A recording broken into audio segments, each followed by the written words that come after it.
Good morning, folks, and welcome to a relatively bright Glan-Y-Gors, actually, for round 2 of the Club 100 Senior Sprint Championship. It is great to be here. I'm Reeve Taylor, joined in the box by emissive Yousuf bin Suhayl. How are you, Yousuf? I'm doing very well, Reeve. Glad to be here. And yeah, you mentioned how it's nice and sunny. The camera's actually not doing justice to how much the sun has come out over the last 15 minutes or so. Yeah, exactly. And what a track it is to be kicking off at least my commentary season for this year at Glan-Y-Gors. A bit of a personal favourite of mine, relatively close. We are, of course, here for the second round of the Senior Sprints. Round 1 is taking place at Buckmore Park. There's all of our socials, which I've forgotten once again. I always keep forgetting to put that on. I promise I do have some. At RT Media. I mean, that's a really old photo of me, so I need to update mine, I think. Here we are, 1.1 kilometres, 13 turns here at GYG, and plenty of elevation change as well. Drivers going to be watching out for those undulations. We'll be putting them to the test throughout these sprint races we've got. Short format, very fast succession races, and here's the weather for us as well. All looking fairly good, and it gets better throughout the afternoon as well. Hopefully it stays that way. Hopefully that is true, because our drivers will be rewarded with some lovely driving around a very nice circuit indeed. And it means that the sun will be out for our lightweights in the afternoon. We're starting off round 2 of the Club 100 Sprint Championship with our heavyweights and super heavyweights. And then once we get to about midday, we'll be showing our pre-recorded Paddock Show before heading on into the lightweights, which will be at about, I think, 12:30 if my memory of the itinerary is correct. So we've got Heat 1 that's going to be starting for those people who are new to Club 100. The way that Club 100 sprints works is everyone has random heats, so you're not always in the same heat as other people. However, your first heat, you get a 4-minute practice session. That gives you some time to get used to the karts, get used to the circuit. There are other practice sessions, there are other races happening, but not everyone is competing in those. So this first set of heats, there is a little practice session beforehand, and then after everyone's had a first heat completed, it is then straight in heat, until we get to our 2 finals.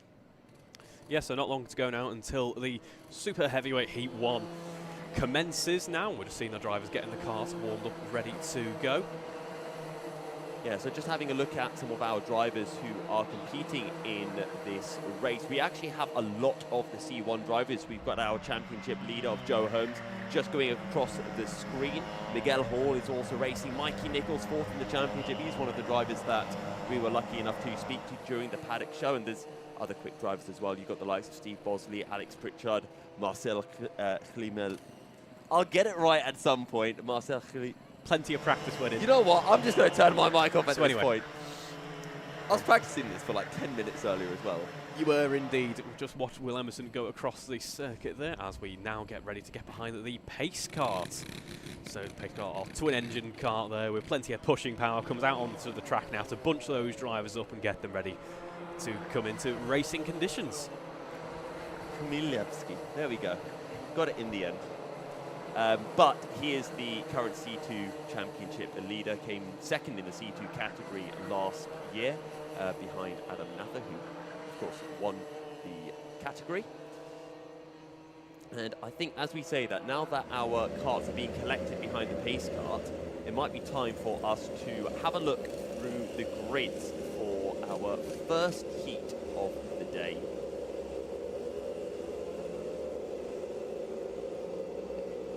This is going to be the point where we see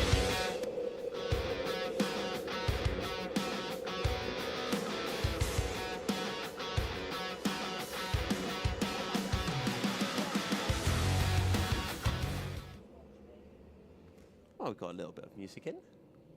Yeah, nice bit of a musical interlude before we begin here, as the carts are all formed up in the 2 formation lines now. The drivers need to be staying in those as they head back onto the start-finish straight, of course. There's usually some tram lines to assist them in that. And we have to remember as well that for the start, it is quite difficult being on the outside of the grid, which is where Miguel Hall is starting from on 2nd place. On pole, though, Luke Phillips.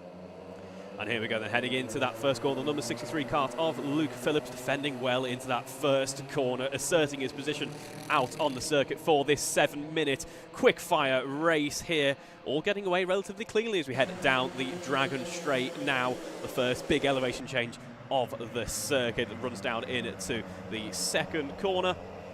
And again, we're going about 3 karts wide. Some karts finding the apex of the corner there, just over the curbs ever so slightly, but all making it through in the end. And I'm just keeping an eye on Joe Holmes, who's pretty much in the center of your screen. He's made his way up to about 6th position, now behind the 44 of Steve Bosley, as we've got one driver off. That is the 28 of Adam Hadfield. It is indeed, but at the top end of the field, all still looking relatively calm and quiet and comfortable. That's exactly what you want to start off a day's worth of racing as we head through the compression through Sector 3 now and back onto the start-finish straight. That is Alex Pritchard putting pressure on Will Emerson there as we head into that first corner into the low 54s then for our first racing lap, but we'll have a more representative time as we come towards the end of the session.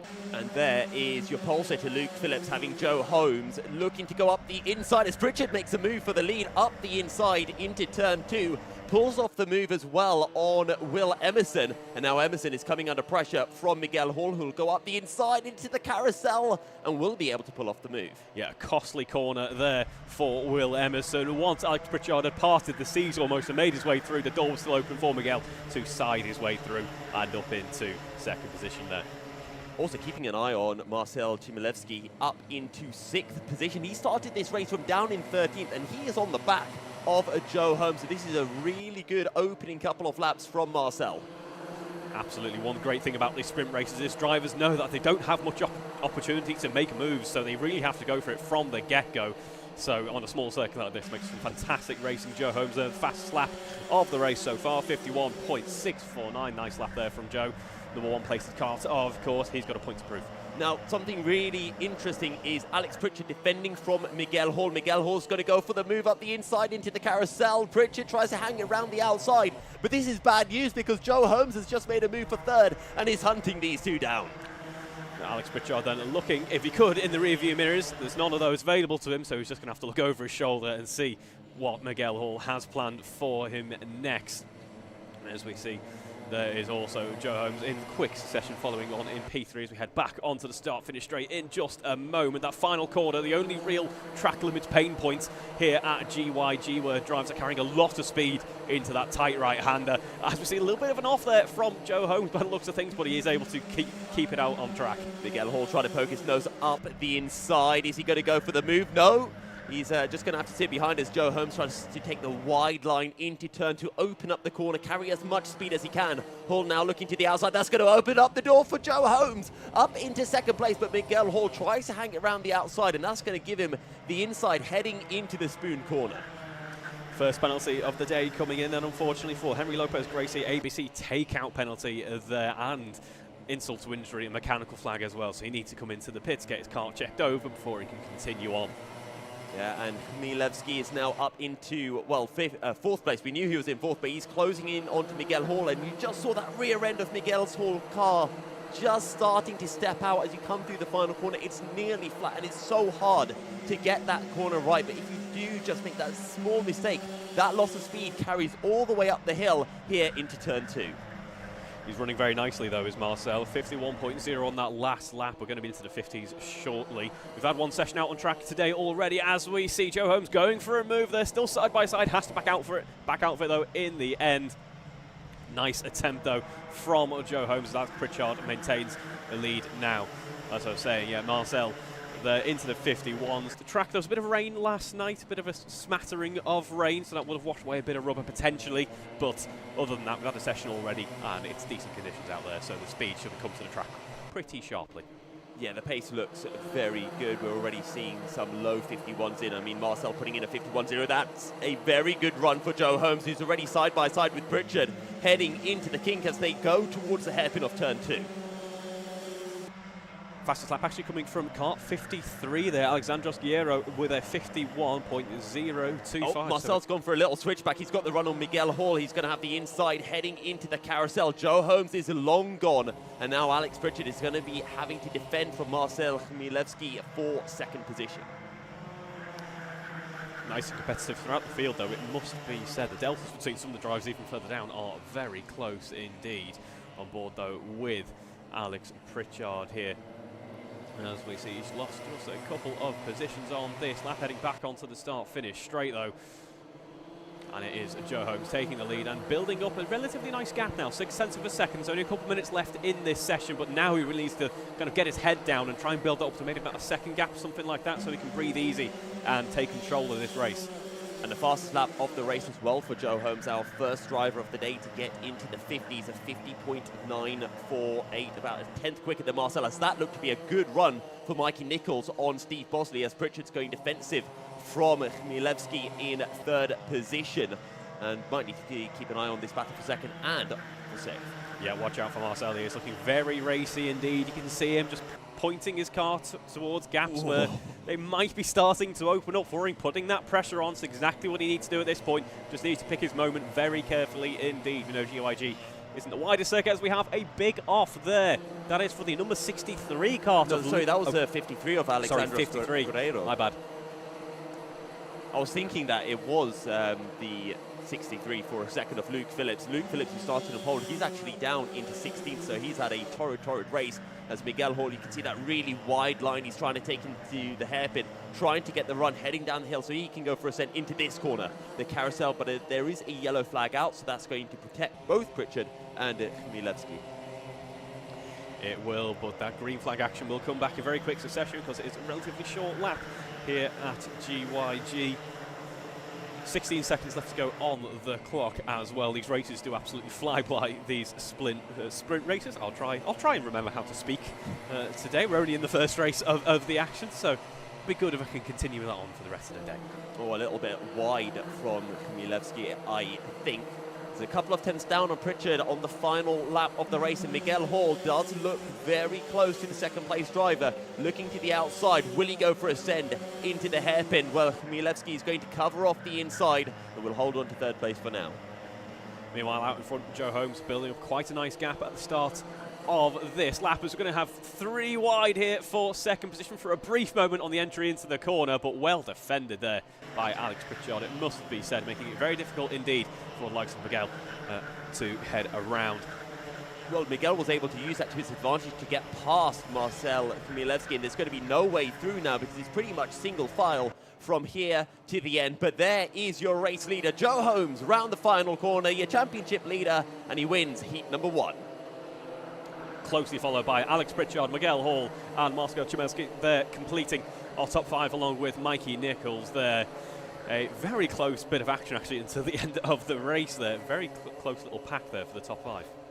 And that is what GY-G does. It just provides us with really good racing. Will Emerson in 6th ahead of Steve Bosley, then Paul Jennings, Jordan Hawkins, Stephen Westwood in 10th place, followed by Mike Bodner. So that brings an end to heat 1 of our heavyweight and super heavyweight sprint round 2 competitors. For a very quick succession, we're going to have heat 2 coming up in just a moment.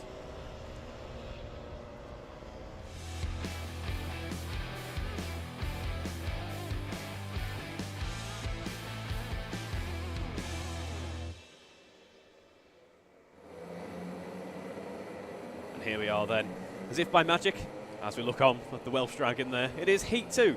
Time for some more heavyweight drivers to head out onto track. And here is our grid then. It's Stuart Kirk and Dan Grocott on row 1, Tom Edwards and Scott Parker on the second row, Richard Newton and Matt Jones completing row 3. Moving on then to the 4th row, it's Kieran Hyde-Moody and Adam Nava. Row 5 is Jason Kirkham and Jake Hicklin. Row 6 is Vinod Hirani and William Woods. Moving on to the 7th row of the grid then is Matt Salmon and Adam Britton. Row 8 is Anwar Berrowell-Smith and Joe Wright. Row 9 being Phil Jackson and Ben Niblett, completing our 18-car grid here for Heat 2. I think this is going to be a really interesting race for a couple of reasons. One, we've got Anwar Berrowell-Smith starting very far down the order. This is his back start, so that's going to be incredibly exciting to see. Don't forget as well, we've got Adam Britton racing, who is currently 2nd place in the C2 Championship behind Marcel Chmielewski. However, one other driver to watch out for is our only other C1 driver, if I'm not mistaken, which is Adam Natha, who's starting this race from 6th, if I'm not mistaken. So he had a really torrid time at Buckmore for the opening round, so he needs to put right those wrongs. Going to be very important for him to get through to the front before Anwar is able to also get to the front and hunt him down. So it's a race where he can't really afford to waste much time, but if he doesn't waste enough time, he might get some penalties, and that would be very bad. It would indeed. Let's hope for no penalties. But as you say, yeah, you can't wait. No competitor here can afford to waste any time, really, because they are such short races. You don't have time to not seize upon an opportunity almost. You just got to kind of go for it. And that's why we like sprint racing, isn't it? As we see our drivers now getting to grips with the kart, getting a feel for the circuit, getting up to temperature and getting ready to go for this upcoming sprint race here. So I just need to clarify, there are a couple of other C1 drivers, Scott Parker and William Wood. And for whatever reason, I'm looking at the timings, and I can't see Adam Natha, but I swear he was on the grid. He did show up on the grid. We might see him pop up on the timings in just a moment. He could have been delayed coming out the pits. Something like that might have not quite hit a timing marker. We'll see in just a moment. So hopefully he is. And here he is, just on cue. He pops up on our timing system now. So we will have Adam Natha, which is good to see. We always like the full roster of karts to be present in the racing here.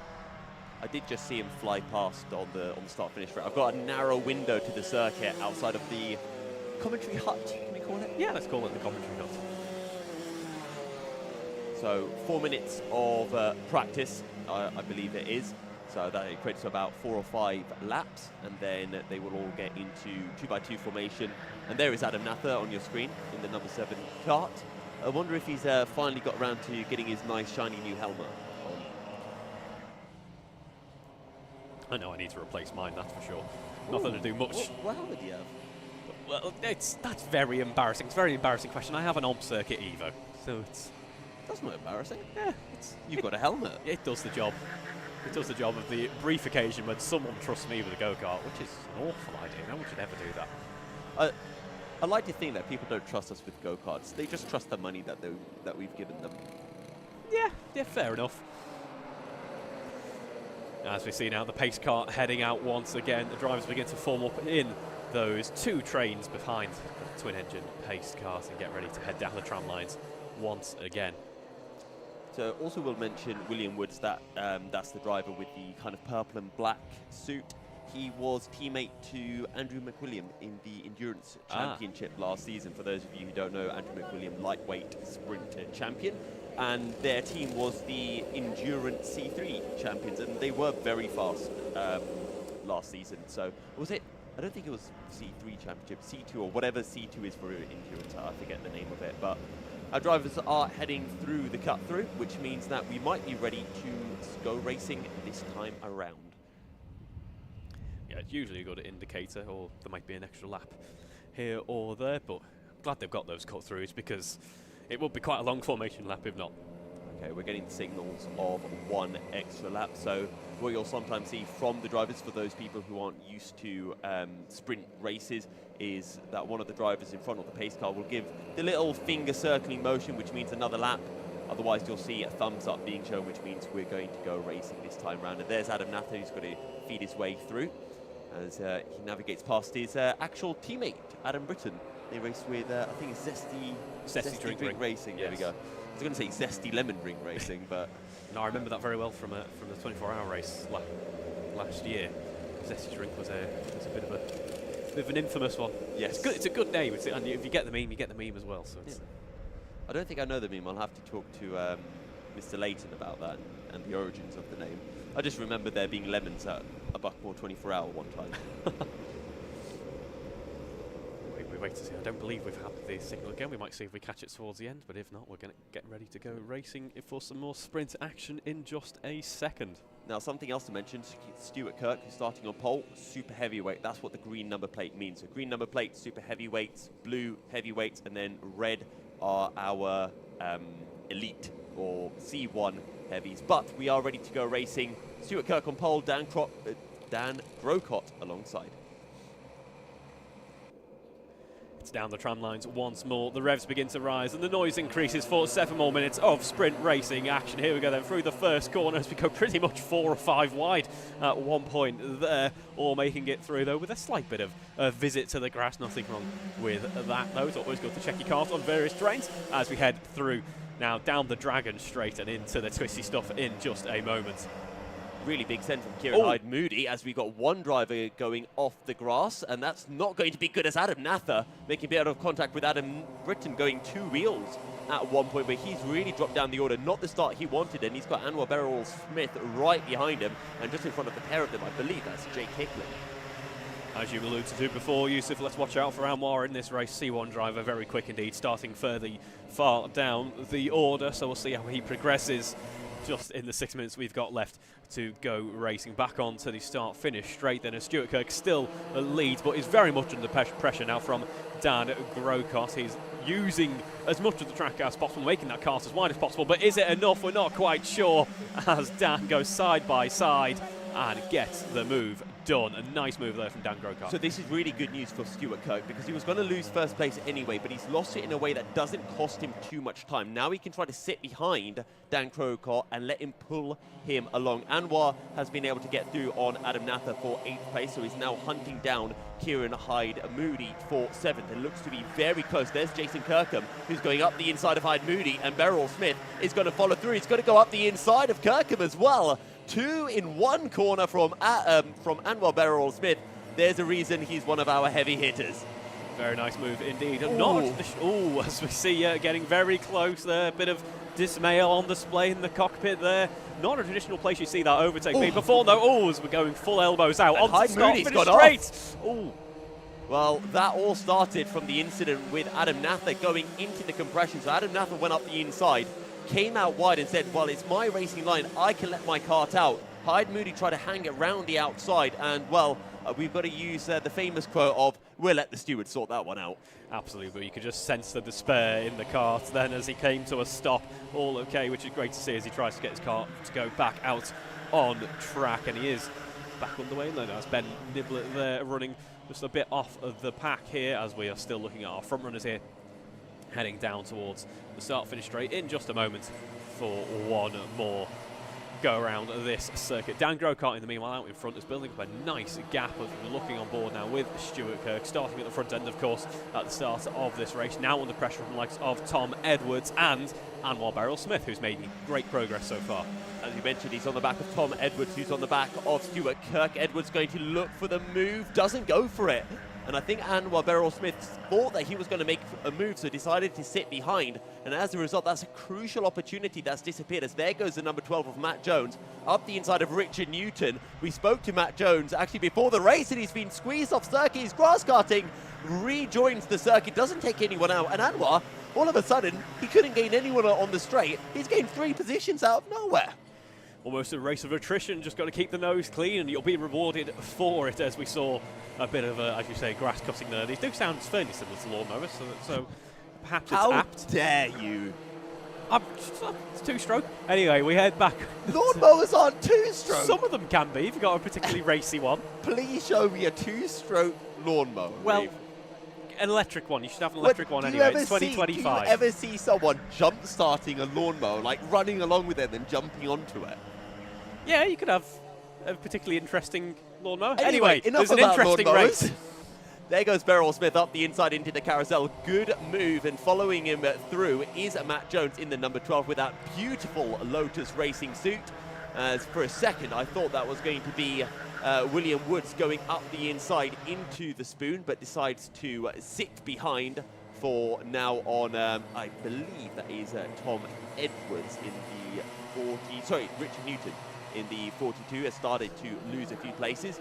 But Anwar up into second place. He's got 2.5 minutes, so that's about 3 laps to hunt down a 1.2 second gap to Dan Grocott, as there's Woods squeezed onto the grass heading up the hill.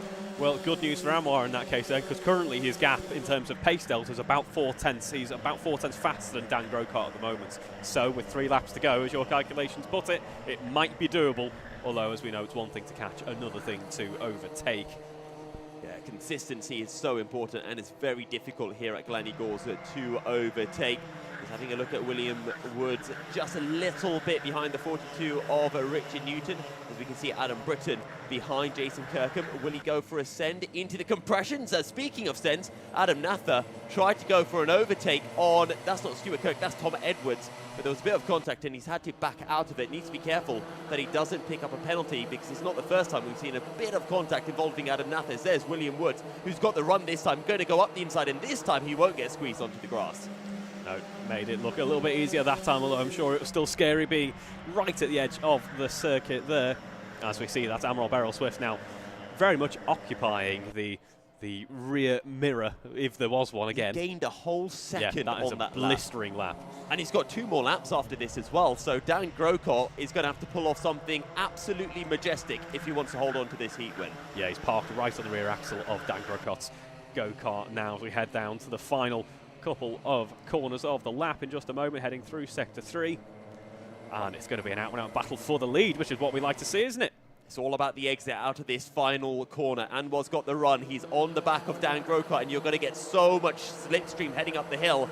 Does Grocott know? Will Grocott decide to defend? Let's see there as he moves over to the left just a little bit, just follows the line of the circuit. Completely entitled to do that as he tries to go defense. But there's a gap there for Anwar Beryl Smith, and he says thank you very much to Anwar, and makes the move up into P1. Nice clean move there, but still Dan Grocott's going to try and fight back for this race lead. I don't know why Grocott's fighting for this. He left the door completely open. That was a signal of, okay, off you go, Anwar. Maybe he didn't know that he was there, but I think this is good for Grocott, because if he did try to defend, you would have had Matt Jones and William Woods really closing in. This gives Grocott a chance not just to sit behind Anwar and get a little bit of slipstream, but also follow Anwar, learn from how he's driving and find that extra couple of tenths a lap. Absolutely, this early in the day as well. Absolutely nothing wrong with a P2 to start off your points tally for the season. We're so early in the season as well, you don't need to be gunning for every single race when you can, although it absolutely helps. Well, Woods is right behind Jones. He's having a little think about going for a move, decides to sit behind. I wonder if he's thinking of maybe working with Matt Jones, but I don't really think there's enough time to close in on to Dan Grocott. The time has hit 0, which means that we are on to the last lap of the race. A last opportunity, really, for Woods to go for a move. He's not going to do it into the spoon. It has to be into the compressions. But he's on the outside, so he can't go for a send. He's pushing Matt Jones along. Maybe a send into the final corner is risky, but it is doable. But there is Anwar Beryl Smith around the final corner to take the win. Followed very close indeed by Dan Grocott, Matt Jones and William Woods. Adam Mather are top 5. Again, another very close top 5 indeed. And Dan Grocott in the end did not lose out by much, but as you rightly predicted, Matt Jones and William Woods were in the mix there, so it's probably good that there wasn't too much of a fight for the lead of this race. That brings an end to Heat 2. Here's our results then. So, obviously, race winner, Anwar Beryl Smith, Dan Grocott, Matt Jones, William Woods, Adam Nather, Tom Edwards, Richard Newton, Adam Britton, Stuart Kirk, Joe Wright, Scott Palmer, Jason Kirkham, Vinod Harani, Matt Salmon, and then we have Jake Hicklin, Phil Jackson, Kieran Hyde-Moody and Ben Nublett, our provisional results at least from the second sprint. So then, Heat 2 comes to a close, and it's time to get ready for Heat 3.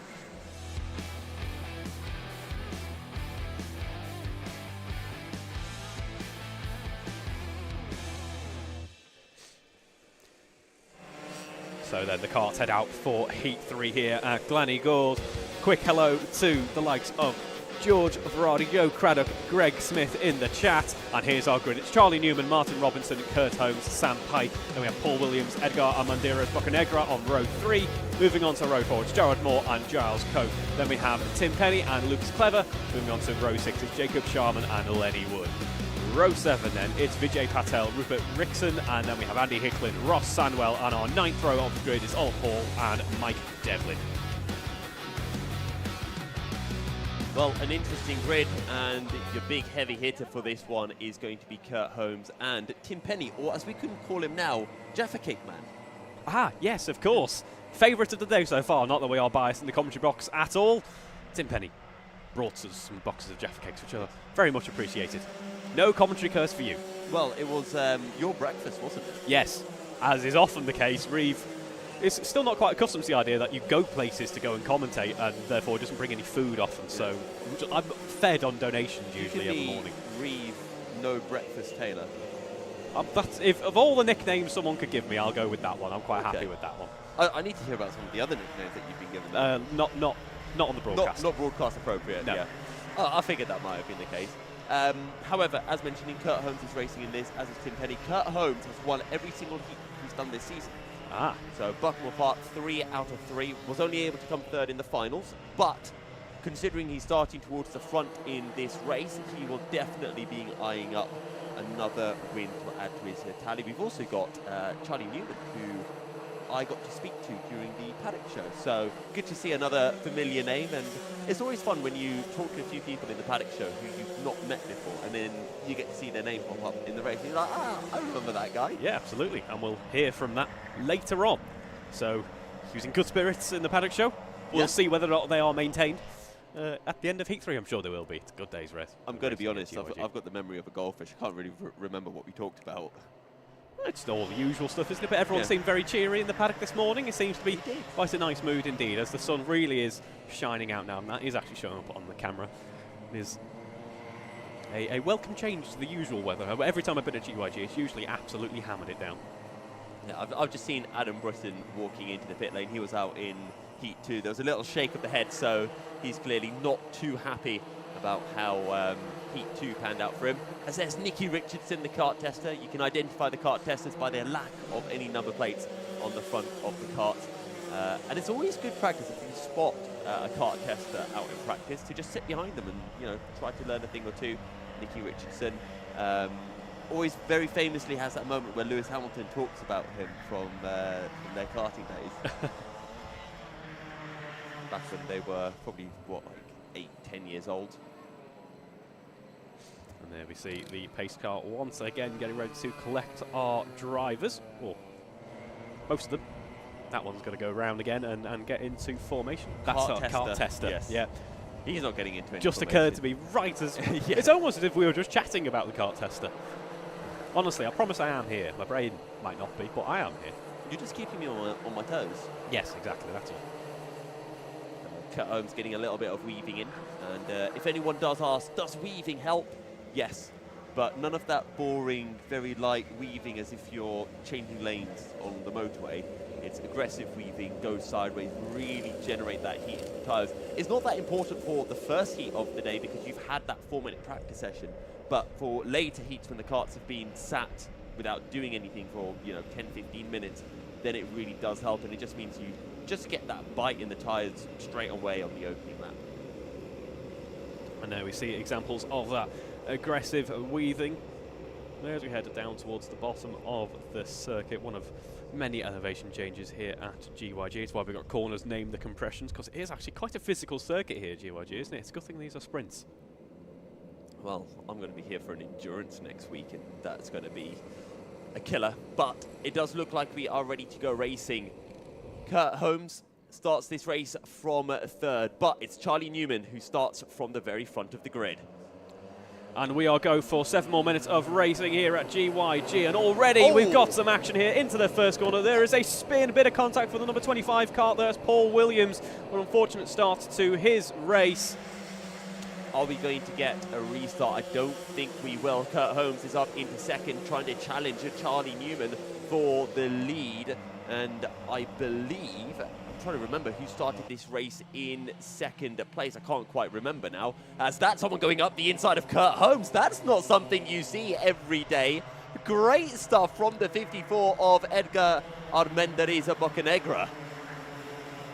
Yeah, fantastic stuff, especially so early on into the stint as well. And there we have an unfortunate start to the race for Paul Williams. They're just popping up in the picture-in-picture there.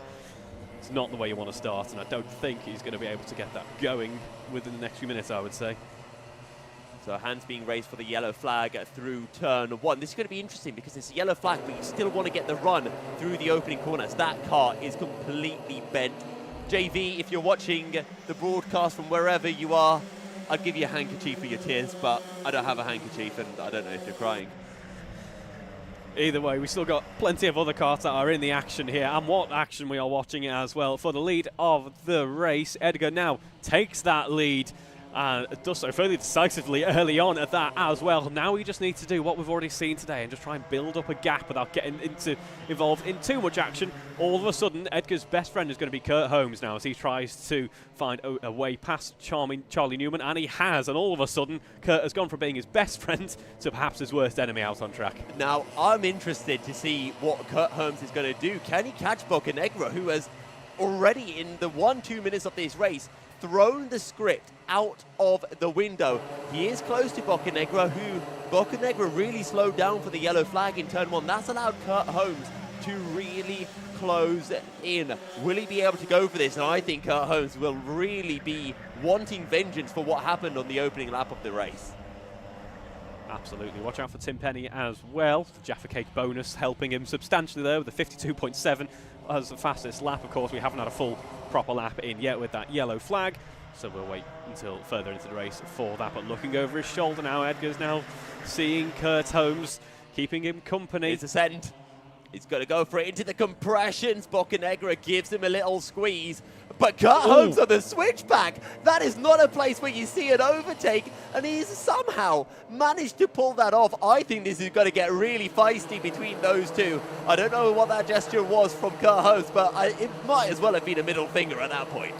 And there we see all of a sudden Charlie Newman back in the mix of things here. I think he's got a nose out in front of Edgar Bocanegra there as he heads through into the next couple of corners. There he is. Yeah, Charlie's up into second place. An unfortunate start to the lap then for Edgar. But now we're going to be seeing a battle between Kurt Holmes and Charlie Newman potentially for the lead of this race. And Tim Penny's been able to make a move on Sam Pike. So he's working his way up through this train. And Kurt Holmes doesn't seem to be able to break the toe currently, although as I say that, he's gaining time here. And I spoke to Anwar during the Paddock Show, and one of the things he was talking about was to break the toe is not about being fast on the first half of the lap, it's about being fast on the second half of the lap. And that's exactly what Kurt Holmes has been able to do. He's pulled 6/10 to Charlie Newman through 4-5 corners, and now he's outside of that slipstream range. That is all you have to do, and he's done this to perfection. Still an almighty effort from Charlie though, fastest super heavyweight driver. Here comes the send. Up the inside, Tim Penny is going to follow Bocanegra through, and up into third place. Next on the menu is Bocanegra himself, and there is still time in this race for Tim Penny to hunt down Kurt Holmes, and I think he's got the pace to potentially do it as well. Yeah, there certainly is still time. An unfortunate race in the end though for Edgar. He does have a penalty to serve as well, so that will be added on in terms of the post-race results. But still, an almighty battle going on here. As you say, don't count Tim Penny out just yet. Our top 4 covered by just 1 second. Top 5, 1.2. So we're getting on for some great racing here in the final few minutes of the race. Heading through that first corner once again. There we see Tim Penny just having a look up the inside. He's got a gap. And as you say, a bit of squeezing opportunity going on here. Sam Pike wanting to follow them through as well. And Edgar just has to back out of it there. Nearly ends up on the green stuff. You need to stay on the grey stuff. And there we go. That is Edgar losing position. Tim Penny and Sam Pike through, up into P3 for Tim Penny. So Penny just gave... P2. Yeah, P2 for Penny. He just gave the finger point forward to Sam Pike. He's saying, look, we can catch Kurt Holmes.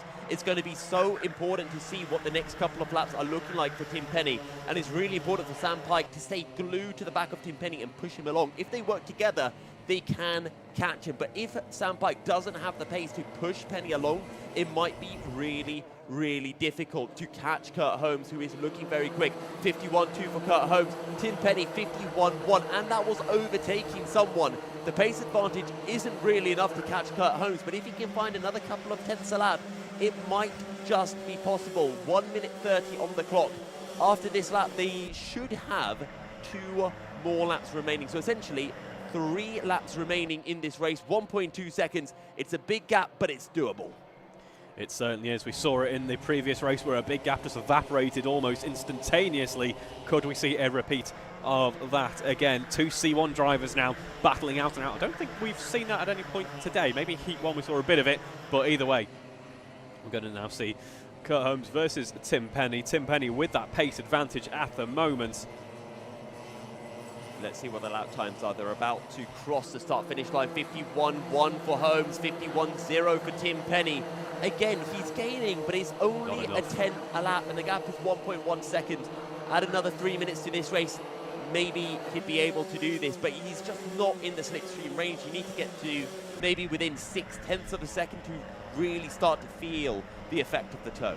As we're aboard with Charlie Newman at the moment, he's under pressure from Giles Koch now. Giles has had a quiet race so far, just all the action that's been going on elsewhere, but he's been keeping his nose in the right place, he's been keeping it clean, and now he's potentially on for a P5 here, so let's see if he can find a way around. Having a look around the outside, there is Giles. You can see where he's got a bit of a pace advantage. He's going to try a bit of a switchback potentially. We've seen it done here once already in this race. We might see it yet again, right on the rear exhaust of the number 38 kart there as we start the next lap. The timer does hit 0. This will be the last lap of the race, and there's plenty of what ifs going on at this point. What if Giles is able to find a way past? What if Tim Penny is able to gain some speed and find a way past now on this last lap? 50.8 for Tim Penny last time around, as there goes Giles Koch up the inside. New suit and helmet for Giles Koch as he tries to get through on Charlie Newman. Can't get the drive heading down the hill. Will have to sit behind. Meanwhile, Tim Penny still ever closing in on to Kurt Holmes, but too far behind. One final opportunity really for Giles Koch to make a move for P5, but there is your race leader Kurt Holmes with Tim Penny right behind him. You mentioned it. What if there was one more lap? But there isn't one more lap. There isn't, and Kurt Holmes is going to bring it home and take the checkered flag. P1 for Kurt Holmes. Tim Penny comes home P2. Sam Pike P3. Edgar Armendariz Bocanegra P4. Charlie Newman P5 in the end. He fends off Giles Koch, who comes home in P6. That brings the end to Heat 3. Of course, provisional results here, as we have a couple of penalties to serve, but all in all, some pretty good racing so far. We can hear the carts coming out for the next heat, so here's the results from Heat 3 that we've just had now then. Here's Kurt Holmes, Tim Penny, Sam Pike, Edgar Armendariz Bocanegra, Charlie Newman, Giles Koch, Ross Stanwell, Gerard Moore, Lucas Clever, Lenny Wood, Vijay Patel, Rupert Rickson, Jacob Sharman, Mike Devlin, and then we have Oliver Hall, Martin Robertson, Andy Hicklin, and Paul Williams. Our provisional 18 kart results for Heat 3.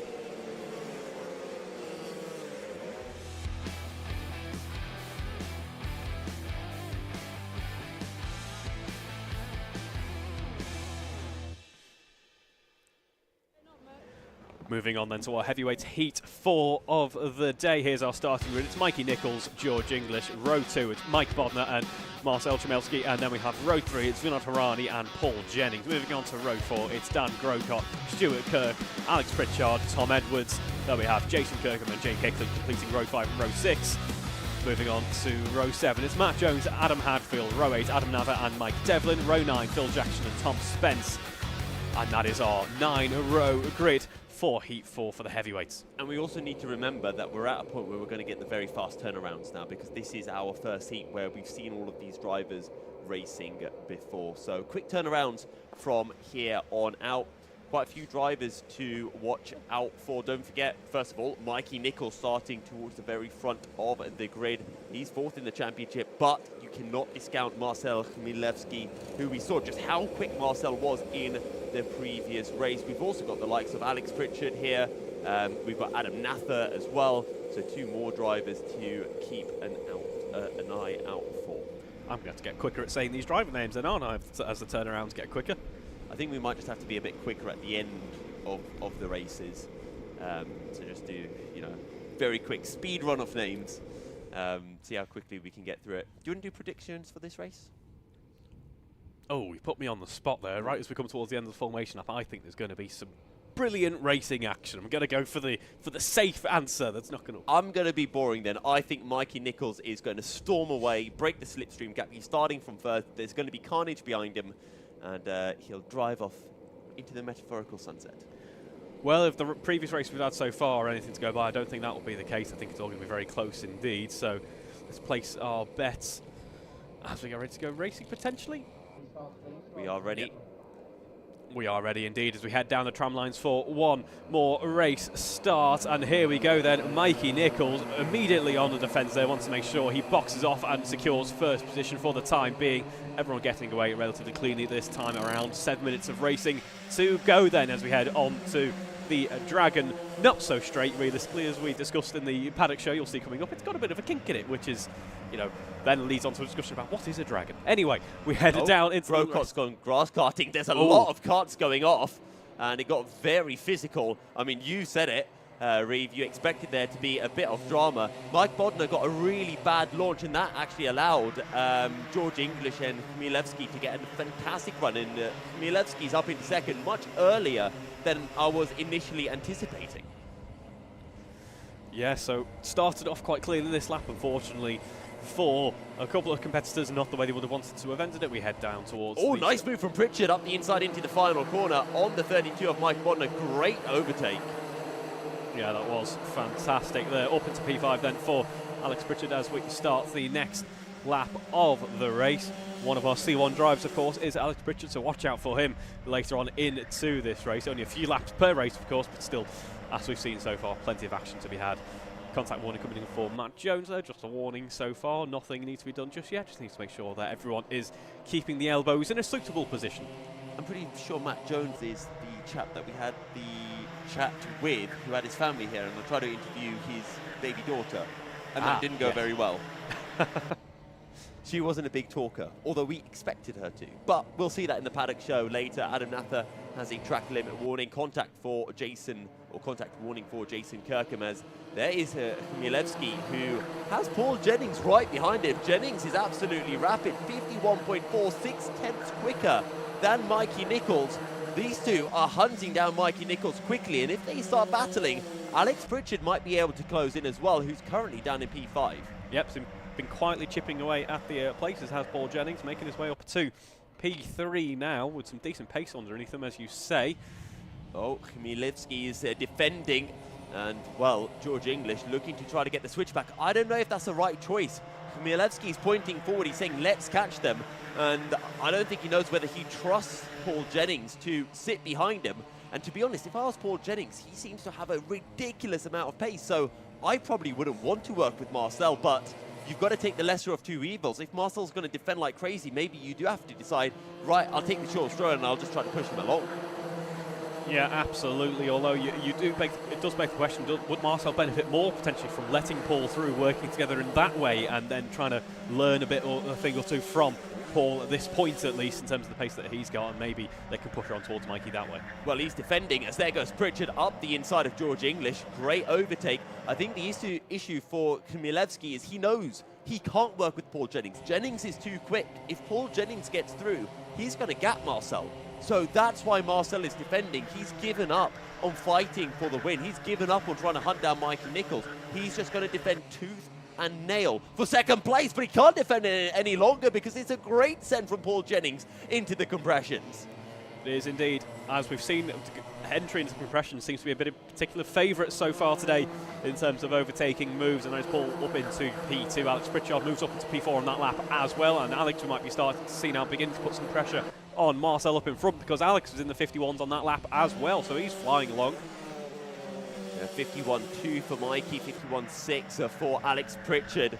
Now, Marcel, can he stick with Paul Jennings? If he can, he needs to work with him, because Alex Pritchard is closing in, and if they all start fighting, George English is back into this, as will Dan Grocott be. So I think it's just maybe sit behind, but let's see what Marcel picks. It's easy for us to try to come up with a race plan sitting in our, on our very comfortable sofas in the commentary hut, but when you're in the car with the adrenaline flowing, it's much more difficult to kind of come to that conclusion. Absolutely. Just want to give mention as well, as you say, Mikey Nichols, as perhaps you predicted at the start, controlling this race very nicely indeed so far. It didn't happen in the way I was expecting it to. I kind of expected that if Chmielewski was able to get through as he did, he'd be able to give Mikey Nichols a challenge, but once they started battling, Mikey Nichols is just loving life. Really wide line from Alex Pritchard going through the hairpin as he tries to glue himself back onto the back of Alex Pritchard. Last time round, Mikey Nichols 51.1, Paul Jennings 51.2, 51.3 for Chmielewski. So we're seeing a lot of low 51s being set at the moment. We are indeed. One I've noticed, Dan Grocott as well. Of course, we saw Dan in the mix for the lead last time he was out on track. Not quite there just yet. Might not have the time to get there as well, but certainly running very nicely indeed. So he'll be one to watch out for today. back onto the start-finish straight then. Paul Jennings trying to close up towards Mikey Nichols, matching him in terms of pace at the moment. The question is that enough? And was that the best run in the world? Or is he perhaps going to be under threat from Marcel and Alex Pritchard in just a second here? Because they are enjoying a battle for P3, but there might be a battle for P2 in just a moment. Might be, or Paul Jennings might just be absolutely checking out. It's really hard to overtake on the Dragon Straight because you've got two kinks, so the car in front of you is naturally going to close that gap. So even if you get a run, you can't really get alongside because the car in front can just slam the door shut and just say, oh, I was just, you know, moving across to take the shortest line. So it is very difficult. Pritchard is looking very racy. Will he go for a send? No, he's going to sit behind heading into the compressions. All playing very safe indeed as they run through the compressions. We're not seeing any brave switchbacks being attempted, and perhaps that's why we're quite late into this race now, as we have 50.9 from Mikey Nichols, confirmed as the fastest lap of the race so far. That's a blistering lap from Mikey there, 2.5 seconds clear of the rest of the pack. Yeah, nobody else has been able to get into the 50s. Adam Nather's just put in a 51.0, so he's close to matching that pace of Mikey Nichols. As Marcel's defending, Alex tries to go to the inside, and Marcel then just jinks a bit more defensive, but he's left himself vulnerable on the switchback. However, Marcel still does have the inside as they head into Spoon Corner. Pritchard will go for the switchback again, over the curb, up the inside, through goes Alex Pritchard, and up into third position. Very nice move indeed. They're hard fought though, it must be said, but he made it work in the end. This timer now heads towards 0 seconds. We have just started the next lap, the leader of the race. This will be the final lap of the race as well. And there we have confirmation on the timing tower. Alex Pritchard up into P3. He's had the pace for it for a little while. He's remaining in those high 50s now, as well as Mikey Nichols. He's not going to be quite able to catch up to Paul Jennings, I don't think, at this pace, but still an impressive drive nonetheless. Does Mielewski have anything? Does Dan Grocott have anything on George English? As Pritchard does seem just to be able to maintain that gap. He's got about a car length. As in the background, I saw Dan Grocott going up the inside of George English. He is indeed through. So Grocott up into 5th place. As here's your race leader, Mikey Nichols. So he hasn't had too much to compete for, really, has he, so far on this race? Not that a 2.5 second gap is a massive gap, but it's all looked fairly easy over the past few laps. Mikey Nichols comes home to take the checkered flag and take victory as well. Paul Jennings and Alex Pritchard rounding out our podium before Heat 4. Then we have Marcel Chmielski, and then we have Dan Grocott, George English, Jason Kirkham, Adam Nather, Adam Hadfield, Stuart Kirk, our top 10. Provisional, of course, Mike Bodner, Matt Jones, Tom Edwards, Mike Devlin, Jake Hicklin, Tom Spence, Phil Jackson and Vinod Harani are 18 kart results, provisionally, of course, from Heat 4. I think one of the most important things, or impressive things, is that we've not been seeing many penalties, but that is Heat 4 drawing to a close, so we are now going to head into Heat number 5.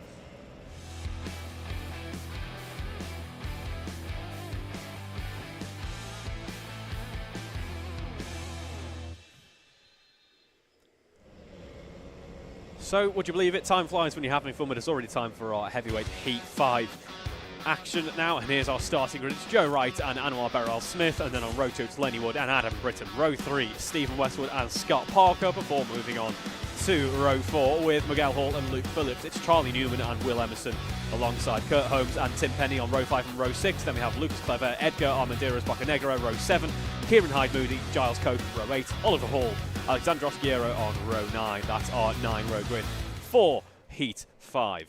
Now, I've not seen the other heats, but this is definitely a heat of death. There is 2 championship contenders in this one race. Anwar Beryl-Smith and Miguel Hall both here. Oh, sorry, Kurt Holmes. And this is really unfortunate for Kurt because he's got his back start in the heat of death, which is what you never, ever want. So this is a hugely important race for Kurt Holmes. Tim Penny is in there, Stephen Westwood as well. But I think we are ready to go racing. Anwar Beryl-Smith starting from 2nd on the grid. Very important race start this is for him. And the race start gets ready to go underway now as we head down the tram lines once again. We are go for 7 minutes of racing. Joe Wright on the inside defending that P1, but moving over, it's Anwar Beryl-Smith who sees an opportunity. Has he had a good run? I think he's had a very good run indeed, and takes the lead of the race already, 1 corner in. That is fantastic stuff from Anwar, as we have a bit of an off. A few drivers collecting some blades of grass. Let's hope they make it back onto the circuit, pointing the right direction. I'm just keeping an eye on one drive, and that's Kurt Holmes. How quickly can he get through the field? He's pointing to Adam Britton. He's saying, don't you dare. Oh, sorry, that's not Adam Britton. I'm not sure who that was, but he's pointing to them and said, don't you dare send me into this corner. I've got work to do. And he is making work and now trying to go up the inside of Miguel Hall. He's going to do that. He's going to go up the inside of the next driver as well. Kurt Holmes is on a mission and a half. The next driver is indeed Adam Britton, and then it's Tim Penny and it's Stephen Westwood up ahead. But Kurt Holmes has a bit of a gap to close down, as you can already see. Anwar Beryl Smith has pulled out an 8/10 lead over a single lap. That's exactly how he needed to start this race. Will Emerson not starting the race that he would have wanted with an ABC takeout penalty there, so he will have places added on to his results at the end of the Heat 5 running, which is a shame for him, so he won't come home. He certainly can't win, at least. We know that much, no matter what happens. Absolutely. So not a good start for Charlie Newman or indeed Will Emerson. Loading penalty for Charlie Newman as well this time as well. It's not one we see every single day. That's most likely, in fact, that will be at the start of the race, won't it, as we head down the tram lines, just putting a bit too much pressure on the karts in front. Oh, nice move from Tim Penny, who goes up the inside of no, that's Charlie Newman that he's made the overtake on. And have a look at Kurt Holmes, now glued to the back of Adam Britton. And it's time to see a bit of a Kurt Holmes masterclass, I think.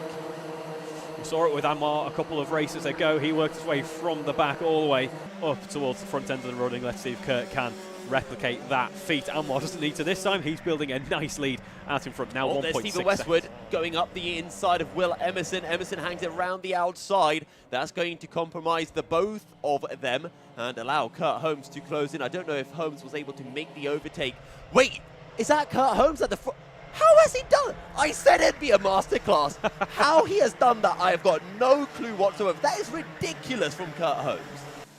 Well, he's shown great pace so far, and we're seeing further evidence of that now as he closes up that gap to our front runners there. That is remarkable. As you say, that came out of the blue pretty much, didn't it? He's just here now. We've got to get used to that fact. Either way, as we start the next lap of the race, we can see Will Emerson very much under pressure from Stephen Westwood as we head down the Dragon Straight now.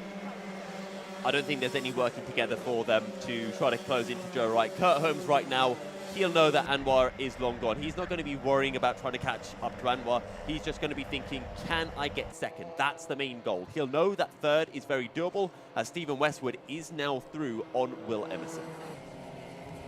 Yeah, it was a nice run for him at the start of this lap. But as you say, Kurt Holmes and Scott Parker, for that matter, making up 3 positions on the previous lap there. So they're pushing on very nicely indeed, with in fact, over half race distance to go. Where could they end up?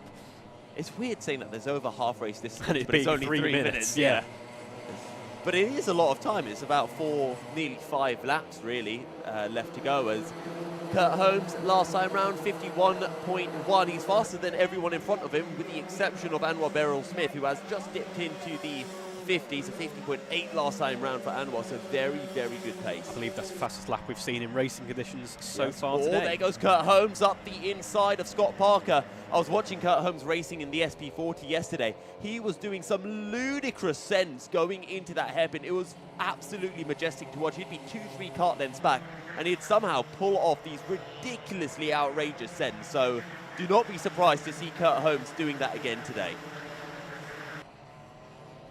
5 seconds the gap between P5 on the start of this lap and Anwar Beryl Smith out in front. So even though he's building up a very nice gap indeed, if you look at P2 down to P5, as we can see, it's very close running indeed. Good exit as well from Kurt Holmes. He's going to have a good run. He's got the slipstream from Stephen Westwood, who won't have a huge toe. And he's pointed forward. Stephen Westwood would have seen that. Watch Kurt Holmes. I'm calling this now. He's going to send him into the hairpin. I'm not going to use the word send him. Hopefully that will just have some nice battling. I don't want to see any... There we go. What did I say? Fair enough. Also, I would just like to clarify, there is nothing wrong with a send. Sends can be clean. Oh, was that a little bit of loading on Kurt Holmes from Scott Parker? And there's a little bit of finger pointing, and I think Scott Parker's pointing behind him saying, sorry Kurt, it wasn't me, it was Stephen who gave me a push. I'd like to see the communication between the drivers, even in the heat of battle, even in such a short format race as well. Anwar Beryl Smith then still leading this race. It's Joe Wright in P2 at the start of the last lap. But as we head round, he remains in P2. Kurt Holmes up into the podium, scoring place now. He's made up 8 positions so far in this race. What a drive it has been for him. And Kurt Holmes is saying, let's go. And to be honest, Scott Parker, I don't think he's going to battle with Kurt, because he'll know if he does something, Kurt's going to do it back and give him interest with it as well. So he's just going to say, right, I'll work with Kurt, and maybe if I can be cheeky on the last lap of the race, I'll go for a send if Kurt's not close enough to Joe Wright. But otherwise, I think Scott's making the right choice.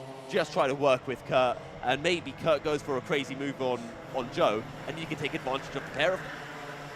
Absolutely. It looks like we might have a little bit of lap traffic to negotiate here, which is not something you see every day in sprint racing, but these two drivers should be able to negotiate it fine.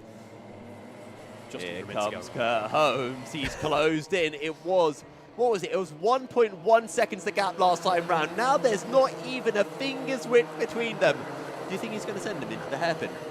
Well, I'm not going to say anything yet. He might not even need no, to. He's not. going to go for a gap instead. He had a great run. And there we go. Kurt Holmes up into P2 there. Brilliant drive. Can Parker follow through? Yes, he can. That is huge for Scott Parker. Now, what I want to see is, can Scott Parker mount a challenge on Kurt Holmes? They're not catching Anwar. Anwar's gone. He's 6 seconds up the road, 50.6 fastest lap. He's untouchable at the moment. But is Kurt Holmes touchable from Joe Wright? Sorry, from Scott Parker. We'll just have to see, because will Kurt, now he's lost kind of that goal that he's been after to try and push towards, will he start to crack under the pressure potentially of a very fast Scott Parker behind? As you mentioned, Anwar just in a league of his own at the moment. 50.6 his best lap so far, flying along. I mean, I'm going to be honest, Kurt Holmes is a bit of a hard-boiled egg, in the sense that, not that he's bald, but he doesn't crack.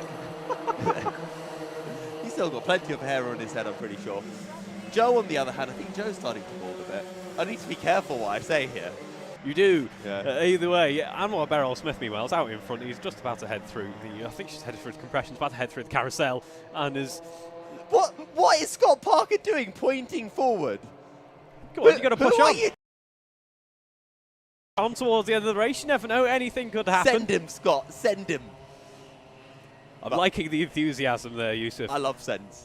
But as we head on through the final corner now, it's Anwar Beryl Smith. He led from lap 1, a dominant drive in Heat 5 here. He takes the checkered flag. We have a very small weight, but it's still the biggest weight we've had so far today for P2. Kurt Holmes comes home ahead of Scott Parker, Joe Wright, and Stephen Westwood, Will Emerson.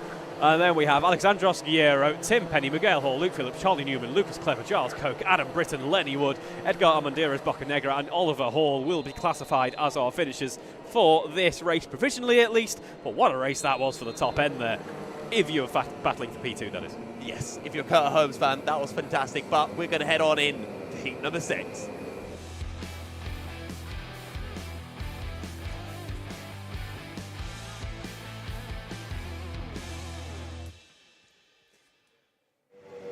So, heat number 6. Let's have a look then at our grid. There'll be a new bunch of drivers heading out to the circuit as we just wait for the grids to show up. Andy Hicklin starts on pole with Rupert Rickson alongside. William Woods is in third with Vijay Patel in fourth. Then it's Jacob Sharman and Matt Salmon completing row 3. On row 4, Glenn Orford and Sam Pike, Martin Robinson and Richard Newton complete the top 10 with Paul Williams and Jordan Hawkins on row 6. As we move on to row 7, it's Henry Lopez Gracie and championship leader Joe Holmes in 14th with Gerard Moore and Steve Bosley on row 8. Ben Niblett and Ross Sandwell complete the grid. And we are going racing as away we go, much closer from everyone. Keep your eye out on Woodsy Will starting this race from third place, and Joe Holmes with a very nice white and red helmet at the back of the grid. Those are going to be two big drivers to watch out for. It's getting very leery as they come over the crest and head into the hairpin. Woodsy Will gaining a position, and one driver has gone off. I think that was Jacob Sharman, who started this race from 6th. More drivers going off through the kink of turn 3, and I can't really see where Joe Holmes is, but Woodsy Will is leading as we've got a spinner Very nice 360 that he caught there, as there is Joe Holmes with the number 1 plate. He started on pole, of course, starts at the right top end of the field. Not the way he wanted his race to begin, that's for sure. It's so unforgiving as GYG. It's a proper British circuit. There's no massive runoffs. It's tight, it's twisty, it's narrow. You're going to be punished if you carry too much speed into any corners, as we've seen so far today. Absolutely. A few drivers going wide coming out of the exit of the final corner. Keep your eye out for Glan-Y-Gors. He was very quick in his earlier race today. Joe Holmes has been able to make some progress up to 11th from 13th, but it's Ross Sandwell who went from 17th up to 10th. Gerard Moore from 16th up to 6th. So we've had some really, really big opening laps from a couple of our drivers. Following on board at the moment with Rupert Rixon there. He does have a penalty to serve, I should add. So P2 spot. Yeah, P2 is going to be all he can hope for, if not potentially lower than that as well. It doesn't say what the penalty is for. It just says BF. No, but he's not my best friend. I've been told what that is in the past, but I'm going to be completely honest, and it's slightly escaped my mind. Either way, he's still in the midst of battle, is Rupert Rixon, as we go pretty much 3 wide there through that first corner. A bit of disagreement in the cockpit, shall we say, and a bit of a squeeze wide as well off the circuit. So what happened there, Glenn Orford, he tried to open up the first corner to get a late apex, but that just opened the door for Lopez Grayson. So thought, well, I'll go up the inside. That knocked Orford out wide, and now who's he got for company? It is Joe Holmes. Although I say that he's a few car lengths back, but with Joe Holmes that gap will be down in a jiffy. We have seen already multiple times today our C1 drivers who start slightly further back. Bit of contact, there goes Joe Holmes, he's going to get 2. Joe Holmes smelt that coming from a mile away. He pushed Glenn Orford, said, you go for this, knew the pair of them would go wide, battling with each other, and got both of them. That is experience kicking in.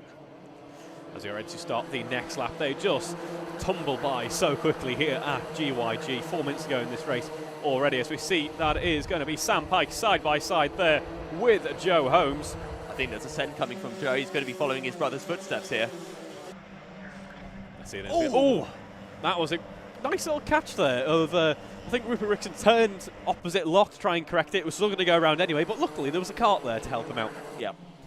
Well, the send did come, and I think Joe Holmes just got caught out by probably how early Rupert Rixon turned in for the corner, and he's going to have to wait another lap. I think William Woods might be taking the checkered flag in this race. He seems to have pretty good pace. It's not Joe Holmes' pace, but Joe Holmes, with that incident, is going to take a little bit too long to get through the field, and he's losing so much time behind Rupert Rixon through the compressions. Well, he's got a good run. He's going to surely get the move up the hill. No, he's going to have the door slammed shut. It's going to be a send. It's going to be a send and a half, and it's going to be a more aggressive send than the last lap. He's already gone for the old switcheroo. He's already alongside before the braking zone, and Joe Holmes points to his helmet and says, Rupert, you don't have a helmet design. Contact my dad. He does some great helmet designs. Yeah, I like that. We'll go with that one. Let's see, Joe's pushing on very nicely indeed, though. 51.1, not quite the heights, or rather the lows of 50.6 that we saw in the previous race, but still some decent pace. Nonetheless, top 6 being covered by just 3 seconds in this race, and William Woods has built himself a 1.1 second gap, being closed down ever so slightly by Sam Pike. Sam Pike making a position on the last lap. Might he do the same here at the next coming laps as well? Either way, Joe Holmes certainly has. He's up into P3 now 1.5 seconds off the leader of this race, and we are closing up on the leader of this race. Yeah, Sam Pike 51.4, he gained half a second on William Woods, but Joe Holmes has the pace to be putting in 51.0, so I think we're going to be having a pretty spicy end to this race, and well, you've got to be a bit crazy if your money's not on Joe Holmes to win this. I'm not going to place any bets so far, nonetheless because I want to see everyone doing well, but also because commentators curse. It's far too early in the day to be enacting that power. I was at a little event run by Stu Stratton. He's got this really nice track down in Coventry, as that's one way to cut the corner. That's the most enthusiastically anyone's ever said Coventry before. Hang on, I'm just not saying anything because I want to see the lap time from the 28, I think it was, who went grass karting. And I just want to see if we get a new lap record, because that was... He must have gained so much time. It's a nice final corner there for Henry Lopez Grace. He made up a couple of positions. Battle for the lead. Sam Pike trying to battle William Woods. Joe Holmes trying to go around the outside of the hairpin. Okay, that didn't work. Joe, that's a little bit too insane, even by your standards. Like the friendly banter there. Sam Pike has a look around the outside. Can't make anything stick from that far outside the circuit, though. Has to dive back in for now, but William Woods must be feeling that pressure. He's had a relatively comfortable 6 or so minutes so far, but now it's all going to come down to this final couple of laps. Send into the compressions. Joe Holmes has to sit behind. He's not going to be able to take advantage. And the next lap is going to be the final lap of the race. How does Joe Holmes want to play this? Does he push Sam Pike along so that Pike can maybe make an aggressive move on William Woods? Or does Joe Holmes just say, I overtake Pike into the hairpin, I overtake Woodsy well into the compressions? Let's see as Sam Pike now leads Oh, the bump trio. drafting. Huge bump drafting round the outside of William Woods. Both of them go, and there's nothing that William Woods can do about that whatsoever. Joe Holmes has a brief look around the outside. It's well covered, though, by Sam Pike. William Woods is just waiting with bated breath, I think, to see if there's a way he can try and claw back this race lead, but there's not long left of this race at all, and Sam Pike now is looking more and more comfortable. Joe Holmes is doing everything he can to try and unseat him in that comfort just ever so slightly as we head towards the final couple of corners now. Sam Pike defended the inside very well. There's one more opportunity for Joe Holmes. Does he go for a banzai send? No, he doesn't. And it's the Warwick graduate who takes the race win from Joe Holmes, with William Woods in third position. That brings Glenn Orford, Rupert Rickson and Henry Lopez-Gracie, our next three to come across the line. Richard Newton, Stephen Bosley, Gerard Moore, Jordan Hawkins, Ross Samuel, Vijay Patel, Matt Salmon, Paul Williams, Martin Robson, Andy Hicklin, Jacob Sharman and Ben Niblett, our 18 carts to come across the line here. Provisional results, of course, but that brings an end to Heat 6 as well.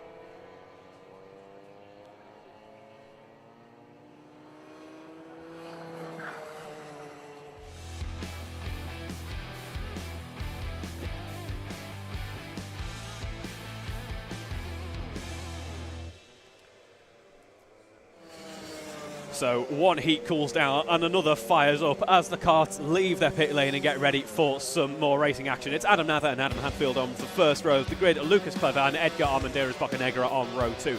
Jason Kirkham and Marcel Jamelski on row 3. Moving on to row 4, it's George English and Mikey Nichols. Joe Wright and Lenny Wood occupy row 5, with Alex Pritchard and Will Emerson on row 6. Moving on then to row 7, it is Paul Jennings and Dan Grocott, Stuart Kirk, Charlie Newman on row 8, and Mike Devlin and Alexandros Guerrero rounding out our starting grid for Heat 7. So we are almost ready to get racing for our super penultimate race. I think that's a term. Was it pre-penultimate? We got some finals anyway. I'm just going to talk about some racing when it comes up on screen. Yeah, true, to be fair. Adam Nather on pole. Adam, don't choke this one. Some words of wisdom there, some inspiring words there as we get ready to go racing once again, heading down those tram lines, and we are away for Heat 7 now. It is going to be... what a start from Bocanegra! Yeah. Adam, I said don't choke it! Edgar certainly didn't as we head through that first corner, then running into the next couple of corners down the Dragon Straight we have just headed. Well, it's been an interesting start to this race. Keep your eyes on further down the order, Mikey Nichols and Alex Pritchard, who'll be working their way up through the order. Here comes Adam Nather. Oh, was that a bit of loading from Nather? Well, he's gained 2 places. He's lost 1. Also, Marcel Chmielewski is in this race as well, and this is looking really feisty. Pritchard's going up the inside of Nichols. There's 3 abreast as we head through Spoon Corner, and it's Marcel who now leads the race as Adam Nather drops from first down to 3rd position, and we still got drivers who are side by side as Alex Pritchard and Mikey Nichols are still fighting. Jason Kirkham gives a little finger wag, I think, to Alex Pritchard, as there goes Pritchard completely off the circuit. This is mental. It's good that, though, at least he managed to keep the car pointing in the right direction. He is able to continue on. He's going to be further down than he would have wanted, but it's not a complete race ender there. And no penalties yet. That is a miracle and a half, because you know what, there's just probably too much for any of the spotters to really notice what's happening. But Marcel Chmielewski is leading. Too soon. Commentary curse. Lenny Wood, ABC, bump and pass comes in just on cue there. That might have been the incident down into the compressions, I think. Very possibly, but Marcel then with a 0.3 of a second lead. Our two C2 drivers are going to want to be watching out for Adam Nathan. No, it might not have been the start that he would have wanted, but once you get into a bit of a rhythm, a bit of a groove, you can push on. I mean, I'm going to be honest, I've never seen a driver go from first to third through the opening corner at GYG, but Adam Nathan managed it. Either way, Lucas Clever, fastest lap as well, 51.8. Still not a truly representative lap. We might be waiting to the next 1 or 2 laps till we get that, but still some decent starting pace for the man in P4 at the moment. Well, Adam Nathan has dropped down to 4th, so Lucas Clever with the fastest lap of the race, as you mentioned. As Adam Nathan trying to fight back as soon as the yellow flag ended. And I think he might have just jumped the gun a tiny bit too early, so he's backed out of it. But Adam Hadfield is really giving Chmielewski a run for his money. Only 2/10 between them. But with the constant yellow flags, I don't think we've seen any like truly representative fast laps being set, as that's a bit wide from Nathan, who has been able to get back past Lucas Clever as Mikey Nichols sets the new fastest lap of the race. Alex Pritchard, a name we've become quite familiar with over the past couple of races. Our C1 driver starting a little bit further down the order, making progress, 51.7 as well. Don't count him out. Our top 11 covered by 5 seconds. That's impressive. As here comes Adam Hadfield, forcing Chmielewski to go defensive, trying to get the switchback through the carousel. But has to sit behind. They have a little look over their shoulder, and that's just to try to figure out, okay, how hard can we battle? Do we need to work together, or is the threat from behind not that big? And at the moment, it's probably fairly big, because Adam Nathan is starting to close into these two. Yeah, I mentioned it might just be a case of once he gets into a groove and starts to push on a bit, gets his head down, he might be able to make some progress. And I think we're starting to see that now as he gets closer and closer with a particularly strong lap there. Now it stands at just 7/10 between him and Marcel in the lead of the race. Yeah, also keep your eyes on Mikey Nichols, who is in 6th position. He's caught up to the back of this train of carts. He might go for a send on George English. No, he's a little bit too far back that time round, as Chmielewski keeps on looking behind him, just making sure that Adam Hadfield isn't close enough to go for a send into the carousel. Well, we saw Chmielewski being really defensive in the previous race. I forget who that was against. It might have been one of the homes. But he's going to have to do that again now, this time against Adam Hadfield, and another Adam of Adam Nathan in 3rd place. A race of the Adams then, and what a race between the Adams it is proving to be as well. It's an important overtake for Adam Nathan to get if he can, as we start the next lap here. 2.5 minutes to go on the clock, and they're oh so close now to the leader of the race. Top 3 being covered by less than half a second. Well, they are very close as they head through the kink and into the hairpin of turn 2. No sense this time round. They've got about 3 to 4 laps remaining, as there goes Luke Clever having a battle with George English, and that's allowing Mikey Nichols to squeeze up the inside of English. Will pull off the overtake. Can he get past Lucas Clever as well? No, he'll sit behind, and he's just pointing forward. He's saying, look, we can catch those top 3. Let's not be crazy battling amongst ourselves. Yeah, that's exactly what they don't want at the moment, and they're hoping that top 3 are going to be embroiled in battle, and that means that they can just close up, potentially swoop in and steal a spot or 2 on the podium.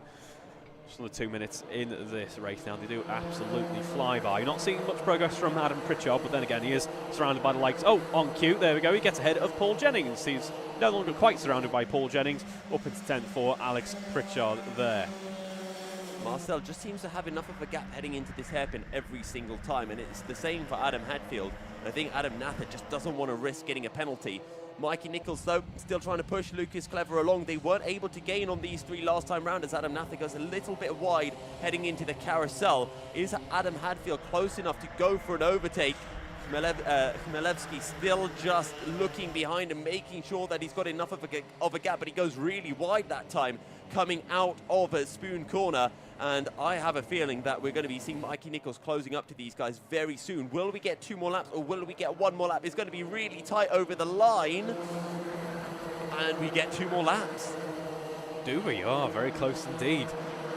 Yeah, I think, as you say, Chmielewski's go just wide a couple of points here or there. That's allowing Hadfield to have an explore of some alternate lines where he might be able to get a move done. There goes Adam Nathan up the inside. He had to make the move at some point, and he's done it.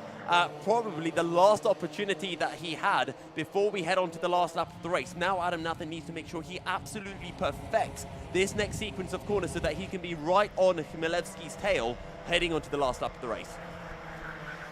And he is right on that tail as well. He's not quite attached. You can still fit. Maybe there's a cart length between the two at the moment. But there's a penalty there for forcing a driver wide for Alex Pritchard. That is not what we want this late into the race. That will stymie his process just a little bit. Is the checkered flag out? No, we hit 0 seconds before we started the lap, but we do have that one more lap.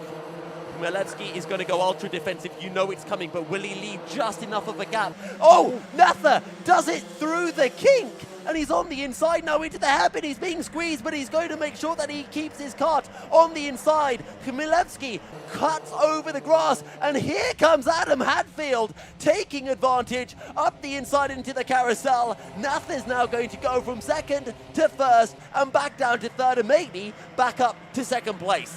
Poised and ready for the overtake was Adam Hadfield. That came out of absolutely nowhere. But there we have Adam Natha then, remaining in P2 for the time being. The question is, will he lose it in the next couple of corners? No one's quite sure. He looks a bit more secure in it now. But Adam Hadfield is going to be one driver who's very happy this race had one extra lap left in it as he comes home to take victory. Adam Natha comes home in P2. Markel Chmielewski comes home in P3. Lucas Clever P4. Mikey Nichols P5. George Inglis, Will Emerson, Joe Wright, Alex Pritchard, Paul Jennings our top 10. Then we have Dan Grocott, Jason Kirkham, and then we have Alexandros Guerrero, as well as Edgar Armandiras Bocanegra, Stuart Kirk, Charlie Newman, as well as Mike Devlin and Lenny Wood are provisional results for this exciting Heat 7.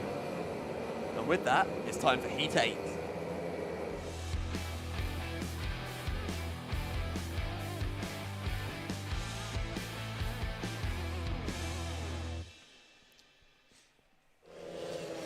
Well, moving on to Heat 8, so I'm going to have to come up with more heat puns between the rounds. Either way, let's get ready for our grid. It is going to be Steve Bosley and Gerard Moore on the first row of the grid. Jake Hicklin and Matt Jones, row 2. Jordan Hawkins and Matt Salmon, row 3. Moving on to the fourth row, it's Rupert Rickson and Andy Hicklin, row 5. Jacob Sharp and William Woods. It's then Richard Newton and Kurt Holmes on row 6. Moving on to row 7, Scott Palmer, Miguel Hall. Row 8, Luke Phillips and Tom Spence. Our final row is Oliver Hall and Phil Jackson, rounding out our starting grid for Heat 8. You got through those really quickly. That was speedy. Got to here at GYG, don't you? They come thick and fast the start of each heat. We need to keep an eye out in this race, I think, for Kurt Holmes. I think he's our super big hitter for this. Is that Steve Bosley starting on pole in the 44 kart? Oh, he's gone really early. Wow. I wonder if that's going to get full started because the rest of the field was not close whatsoever. We've also got Woodsy Will in this race. Yeah, yellow's still being waved. There we go. False start confirmed. So now's a chance to get the grid formed up once again. We might see a return of the pace car. In fact, I think we will. I'm going to get the race ready to go once again. Neutralise that start and pretend it never happened.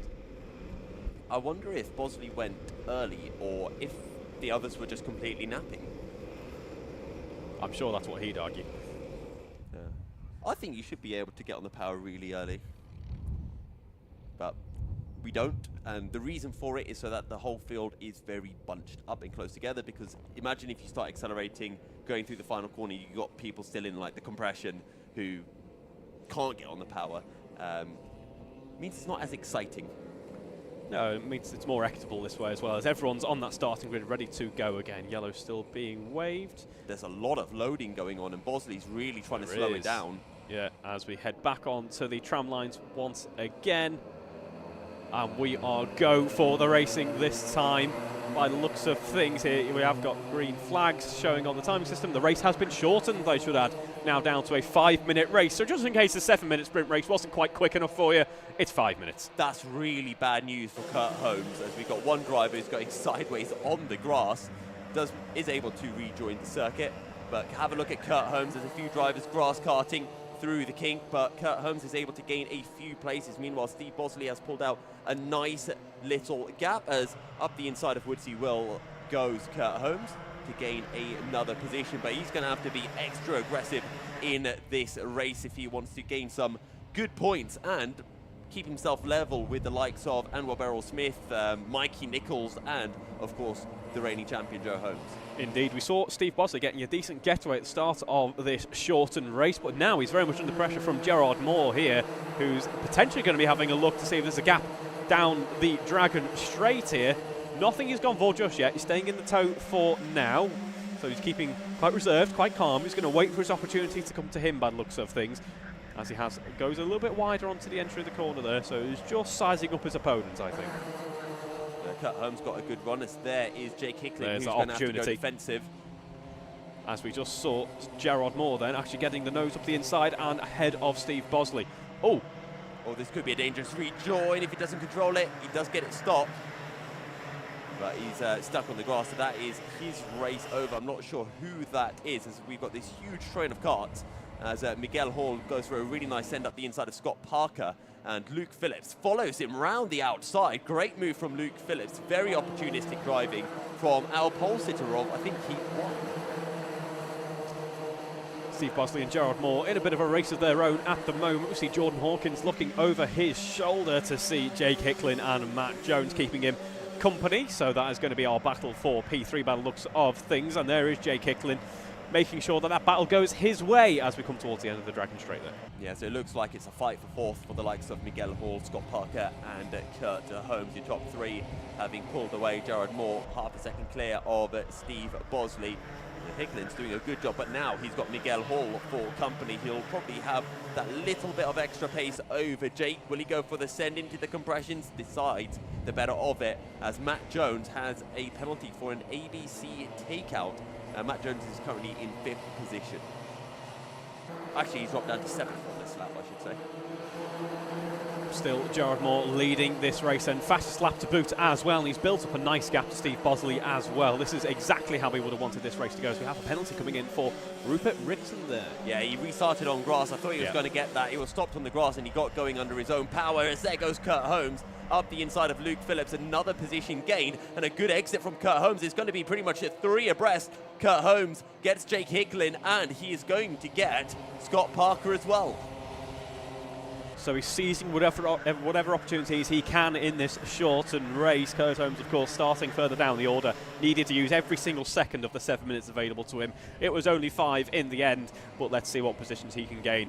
Nonetheless, of course, in contention for this championship at the moment. I've also heard that apparently the Club 100 kart testers are having some really fun battles out on the other parts of the circuit as well. No, it's official testing. That's what they're doing. It's not battling. Well, that's how you test it. Yes. When you battle, you truly get to see, you know, how equal the karts are. Yes. Kurt Holmes surely goes for the send. Of course he does. You know how we were talking before about naming corners? Can we call that Kurt Hairpin? Kurt sends it hairpin. Might be a bit of a mouthful, but very true. Yeah. Kurt Corner. Yeah, I like that. Just under a minute to go in this race then, and Gerard Moore still building out that lead. We're on board at the moment with Jake Hickling. Yeah, we'll see Jake Hickling going down in 7th. Can he keep Luke Phillips behind? Actually, sorry, he's already behind Luke Phillips. So it's now about keeping William Woods behind.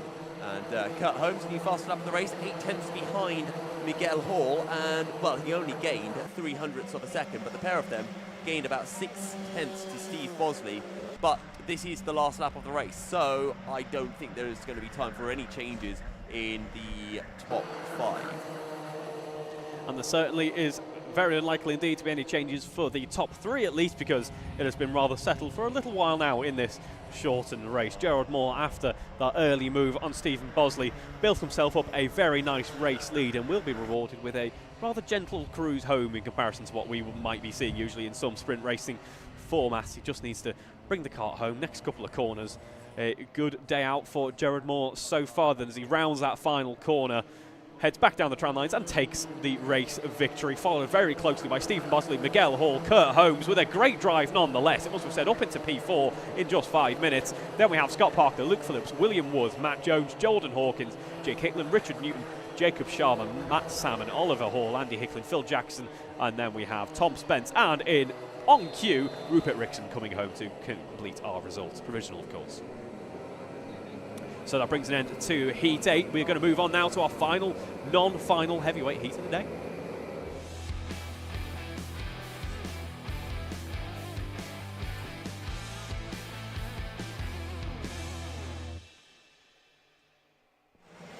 I guess you could say, Reeve, it's hotting up for the last time.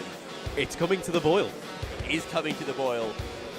It's at a gentle simmer, but we're turning up the temp. Charles Koch, Kieran Hyde-Moody on the front row, Henry Lopez-Gracie and Joe Holmes on row 2. Then it's Tim Penny and Vijay Patel on row 3. Adam Britton and Anwar Beryl-Smith on row 4, followed by Vinod Hirani, Stephen Westwood.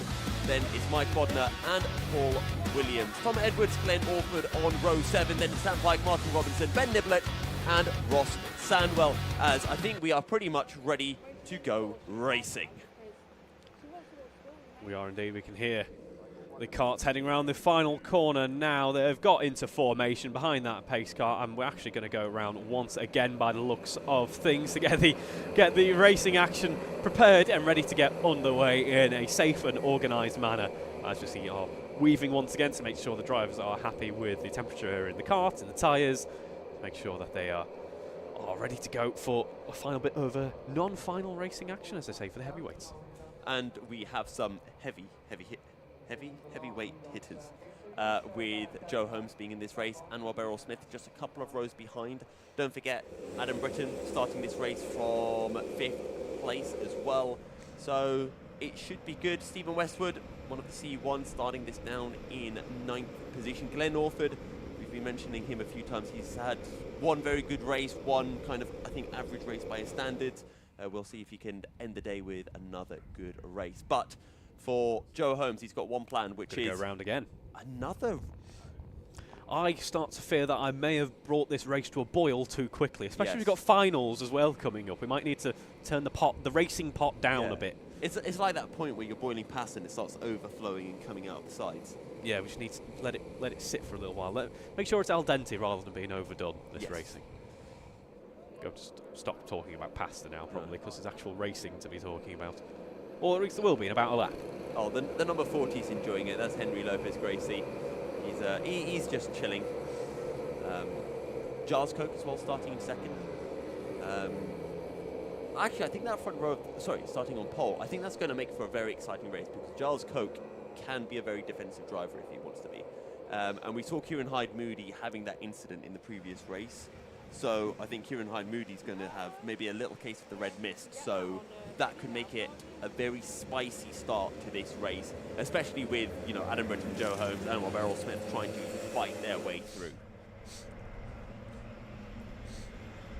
Already completed a packet of Jaffa cakes.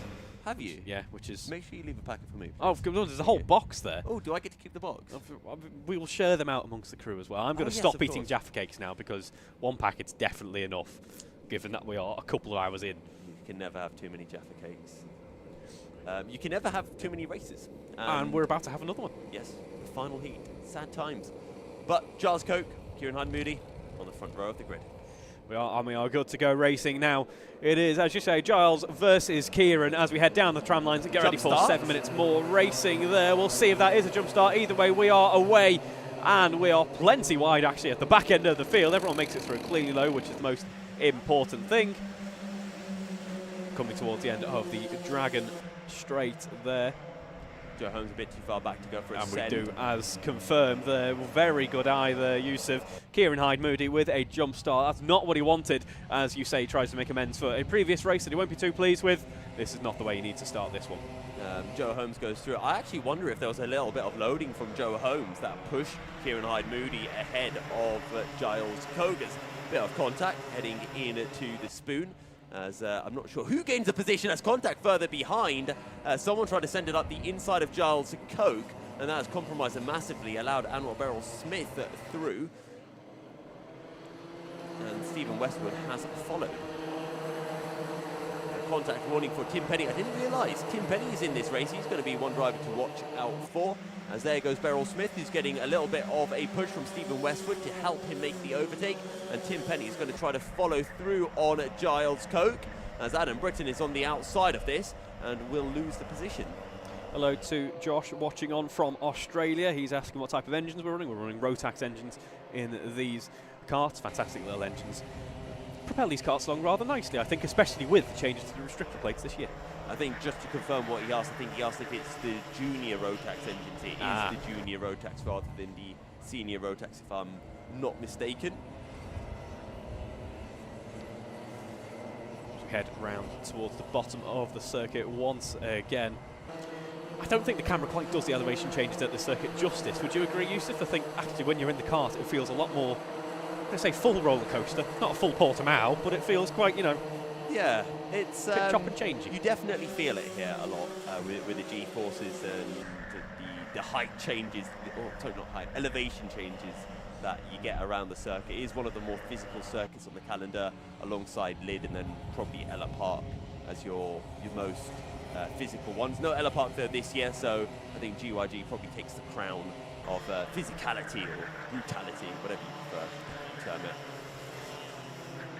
Giles Cope loses another position, this time to Henry Lopez-Gracie, who dropped down the order a bit at the start and is now starting to make his way back up through the field.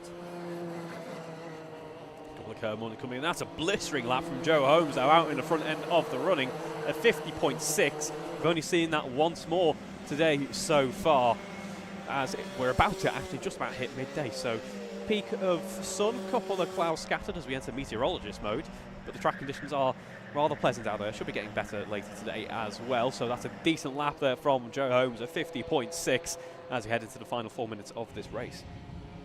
And Anwar Beryl-Smith, we'll see what pace he's got. And this is essentially the final time for these drivers to measure each other before the final. So this is Joe Holmes making a statement, really, to Anwar, saying, catch me if you can, buddy. I know GYG inside out. He does know GYG inside out. I was talking to him earlier, not on the Paddock Show or anything, saying, oh, did you not want to do SB60 or SB40? And he's saying, you know, I've been to some of these tracks so many times that it's just a bit boring now, because you just know it inside out. And, well, he definitely knows this track very well. I think that's much more a reflection on his experience than the calendar offer, isn't it? It is still a very fun circuit to drive. And Joe Holmes 50.5. I think that's he's 6/10 quicker than Anwar at the moment. Fastest lap we've seen so far today. Very nice lap indeed. And we've got all of our C1 drivers at the top end of the field as well. I think that's the first time we've seen that in heat so far today. Nice and pretty. I was going to say, we need to get the super heavyweights at the bottom now, but Mike Bodner's doing a very good job currently in P11. And I would just like to clarify, I don't want the super heavyweights to start getting penalties and drop down the field. But pretty colours. Yes. Actually, to be fair, if we're doing colours of the rainbow, green comes before blue. So we need the super heavyweights to all get to the quick change round. Sure, it's very easy to do with 2 minutes to go in the race. Nothing, you know, nothing that will stump our drivers there in any way, shape or form. Seeing a bit of field spread in this race actually for Heat 9. We're actually, you know, by no means just under a second between each car is a massive gap, but it's the biggest gap we've seen so far today. It goes to show probably just how close all the other racing has been so far. Has it? Because there was one race, I think, when Anwar was leading, where he had like 6 seconds or something. That is, he had a massive gap, but that was just him, and then the rest of the pack was still very close. Whereas we're seeing a nice even spread, although Joe Holmes does have 4.5 seconds on Anwar, which is an impressive feat in and of itself. Also interested to see whether Tim Penny can mount a challenge to Stephen Westwood. Only half a second between them, so we'll be getting a nice effect of slipstream. We also go on board with Adam Britton here. Adam Britton in relatively comfortable position. He's got Kieran Hyde-Moody for company, but he knows, or maybe he doesn't know, that Kieran has a penalty to serve that will be applied after the race, added onto his results, of course. So he's effectively got Henry Lopez-Gracie for company behind, and then Tim Penny up in front. So good position for Adam Britton to be in, all things considered, in this race. Yeah, and he's the quickest of the Class 2 drivers. We'll see what that does for him in terms of starting position for the A final. I think Adam has had plenty enough good results to get himself into the A final. Only 2 finals for the heavyweights, A and B. When we get to the lightweights, we've got A, B, C and D, as it's a very big grid, I think 15 heats. But less than a minute remaining, and this has been probably the calmest race that we've had today. I would say so. It's all these drivers getting ready, making sure they're prepared for our finals coming up in just a second, where it matters just a little bit more. Yeah. And then we can start putting the pasta back on the boil. How many times have we been boiling this pasta, or is it a new set? I know, it's an interesting method of cooking that I'm trying out here. So we cool it down, we heat it up again, cool it down again, and then by the end of the 8 hours worth of racing, rapid heating. Yeah, by 5 PM tonight, it will be brilliant, I promise. Right. And then you freeze Sorry it at to the any. end, so it oh is yeah, al dente. and then freeze it. Sorry to any Italians watching. Well, don't worry, I'm Italian, so we've got. This is all approved. Okay. Yeah, we can talk about snapping spaghetti, pineapple on pizza. I'm looking forward to my email kicking me out of the Alfa Romeo Owners Club coming imminently. Either way, we look onwards to see a rather lonely Carter out at the front end of the field as the timer does hit 0. Poor Joe. I mean, he could just slow down and have a little race with Anwar. He has been comfortably in the 50.5 for a number of laps now. He is just... Anwar has got the pace to dip down, so he's managed to get 50.7, 50.9 last time round, so not massively off the pace, but Joe just looks like Joe really at the moment. Super comfortable, super clean, efficient, pinpoint accurate. It's just really good fun to watch him out on circuit. And here we are then. He heads round the final corner and crosses that checkered flag there to take a race victory with a nice comfortable 5-second margin to a very quick as well Anwar Beryl Smith. Stephen Westwood and Tim Penny behind him. Then we have another wait for Adam Britton, Kyle Hyde Moody, Henry Lopez Gracie, Giles Coke, Sam Pike, Tom Edwards, Mike Bodner, Ross Sandwell, Glenn Orford, Vijay Patel, Paul Williams, as Sam Pike has an issue on the last lap by the looks of things. It's going to be Sam Pike P16 for the moment. It might be lower. Martin Robson and Ben Nibbler rounding out our provisional results for Heat 9. That's the end of the heats for the heavyweights. Up next, it's going to be the finals.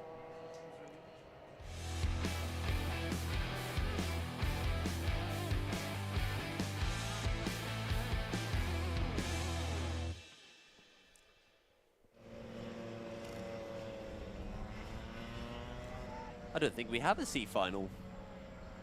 We've got it up on the screen as a C final, but I'm pretty sure it's B final and then it'll be A final. Now, we will have a bit of a wait because there will be a fair bit of time for all of the results to get taken,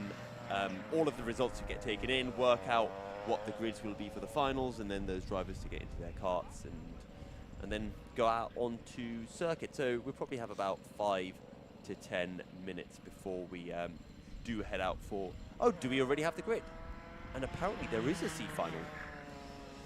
So if we do actually, if we did our homework, it is there. See. Yeah. See, I just assumed that because we had the extra final for the lightweights, we wouldn't for this. So Kieran Hyde Moody then starts on pole with Oliver Hall alongside. Then it's Mike Devlin, Paul Williams, Vinod Hirani, and Tom Spence on row 3. Andy Hicklin starts in 7th with Martin Robinson alongside, followed by Phil Jackson and Ben Niblett on row 5. See, that's why I thought it'd be 2 finals. We've only got 10 in the C final. That means there's no excuses for anything else other than very close racing action, which should be good fun. A fantastic top 10 finish for insert driver's name. Very true. It's going to look quite lonely out on circuit. It will, but I'm looking forward to it because it does mean that we could theoretically have everyone in shots and have just a battle for every position in the race. You know what I think would be more fun? If we put more drivers into the C final, had less drivers in the B and the A final, but then we have more promotion spots to the B final. Well, you best run down to the paddock and go and tell them that very quickly because they are getting ready in the paddock now as we're enjoying some kart testing out on track. Looking a bit more tame than some of the other testing we've seen so far. Yes. But we are getting our drivers ready to head into their finals. I believe there's going to be just a quick briefing while the staff might remind our drivers of a couple of rules here or there, any quick changes that might be needing to be made as well. And we get ready for our finals for our heavyweights. Yeah, there's always a little bit of a turnover time after the final heat before the finals. Drivers need to get ready, get their ballast on, get into their karts, etc., get into the right kart. So, yeah, it does take a little bit of time. There's our hut. You can see the hut. Oh, just in the left-hand corner. Do you want to go out and wave so that you can can get onto the camera? Go on, He's then. tempted. Go on, Reeve.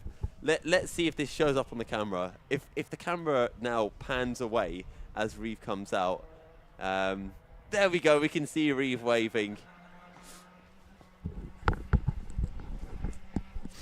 That was fantastic, Reeve.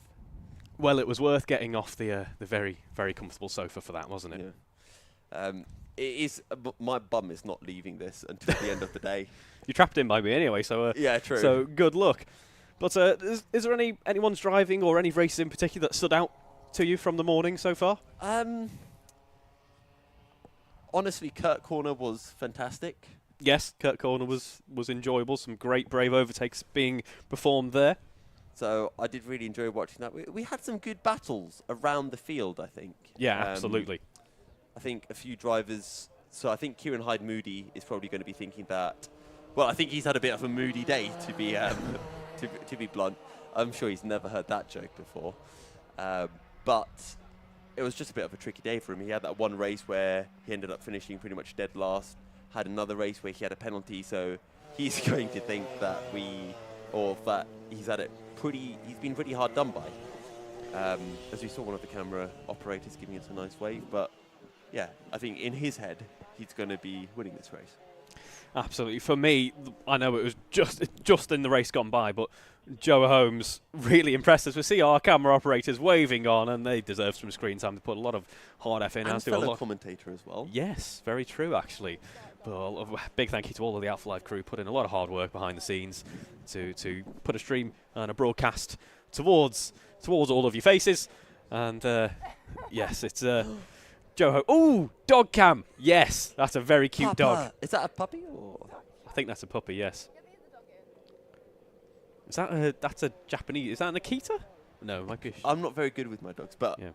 It does sound like or look like it could be an Akita from what I remember. Very cute either way. Yeah. I think back to Buckmall end of last year. I believe it was for the seniors actually, where we did find a dog. No, actually it was the cadet. We found a dog. As we see a cameraman enjoying a nice break. More dogs. Oh, there's so many dogs. And dog having a nice drink of water there. I don't know much about dogs. I've got one. Oh, was that a Cocker Spaniel as well at the end? I think there we go. That's a Spaniel, right? I think so. I don't know. Yeah, Reeve and Yousuf talk about dogs. Yeah. I see. I've got a dog at home, but it's not much of it. It's a chow chow, so it doesn't really do dog things. It just kind of lies around. That just sounds like something you'd order at the Chinese. Well, a chow chow. It is a Chinese dog. Is it? Yeah. Okay. They are a Chinese dog. Or what you say in Italy when you leave. Very true, but we've got some cart leaving the pit lanes now, so we can spare you all further dog chat as we get ready for some racing action. Our first final of I was about to say morning, but we've just crept over into the afternoon. First final of the day. There we go, yes. First final of the day for our heavyweights. Of course, we've got all of our lightweight action coming up. I'm going to be honest as well. Sorry to cut across you there, but my brain still says it's 11 o'clock. Very true, of course. Clocks have changed, so this is your reminder in case you haven't noticed that today. Clocks have changed. I certainly noticed the lack of the extra hour sleep there. That was certainly noticed. But yeah, Mr. No Breakfast. Yes, but of course we will be having our heavyweight finals then. We'll have a quick break for lunch while you get to watch our Paddock Show that we recorded earlier, and then we have our lightweights coming up in the afternoon as well, so still plenty of racing action to go, even if we are in a final now. Yeah, so pretty much everyone's gridded up, just waiting for one more driver to show, and then we will be starting this final. Kieran Hyde-Moody will be starting this one on pole. Well, let's see how good of a start he can muster. Heading down the tram lines once again, a familiar sight, but this time it's for a final, as we see a potential bit of break of formation there. We'll see if that comes to fruition, but 12 minutes of these final races to go. Slightly different dynamic for our drivers. 10 drivers, of course, in the mix for this C final. Kieran Hyde-Moody at the front end of things. Oliver Hall, Mike Devlin are our competitors at the top end of this C final. Yeah, good start then for Hyde-Moody. Oliver Hall up into... Sorry, not Oliver Hall, that's Mike Devlin up into second with the nice colourful helmet. And Hyde-Moody's gone wide. He's gone really wide. That is nothing short of a driver error, and he tags the 25 of Paul Williams as he rejoins the circuit. How has Hyde-Moody managed that? Sorry, it was the 25 of... Paul Williams. As he rejoined the circuit. Luckily for Paul, no major ill effects from that small incident there, as we have a couple of penalties coming in for Tom Spence. There is confirmation it was a breaking of formation. It was a bit of a jump start as well, in fact, so not an ideal way to start his final. But as we say, Kieran Hyde-Moody, an unfortunate incident to start the race. Maybe the cart just not quite up to temperature yet. Maybe he wasn't expected to behave that way through the corner.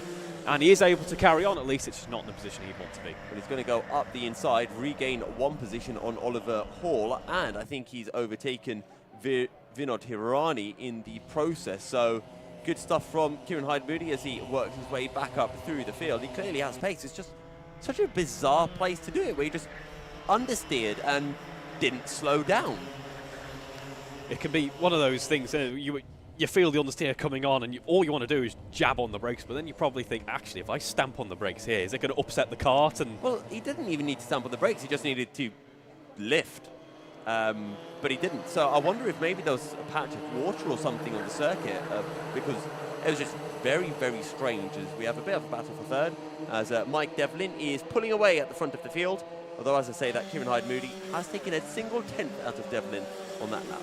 It very well could be. Track conditions not quite there yet, as it has been a good recovery for Kieran. As you say, it's sunny out, but it is apparently around about 7 degrees out there, so not the warmest of temperatures, not a nice racing day, as I'd call it. Sunny but cold. Yes. Almost like a nice glass of Sunny D. Yes. You probably want about I'd say, maybe about 15, 16 degree day. That'll be nice. Although I suppose the engines probably appreciate the colder temperature. Yes, they will very much appreciate the colder temperatures. I think that's the ideal thing. You want warm circuit, cold air temps. Warm tarmac, cold air. Yeah. Do we have that? Maybe. New fastest lap of the race, 52.3 from Mike Devlin, a tenth quicker than Kieran Hyde-Moody. And I think Mike Devlin is just possibly going to be running away with this at the moment, because his pace does indeed look very, very good.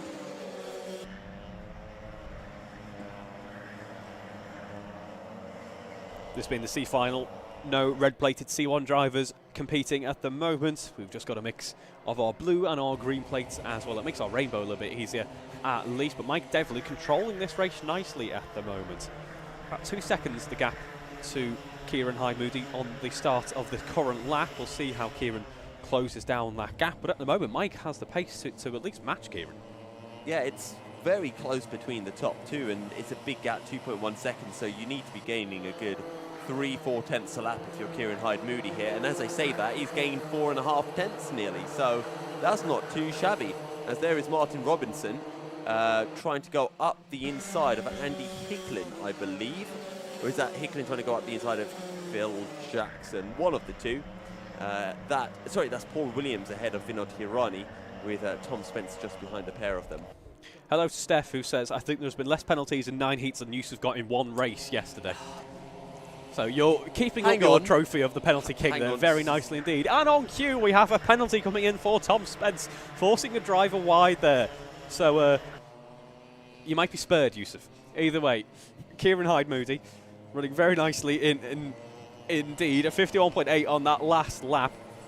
He has had a track limits warning though. I didn't quite see where it was, but if I was to wager anywhere where it was on track, I think we know where it could be as we head round that final corner once again. We're looking at Andy Hicklin now in the battle against Martin Robinson. He's trying to close upon Tom Spence.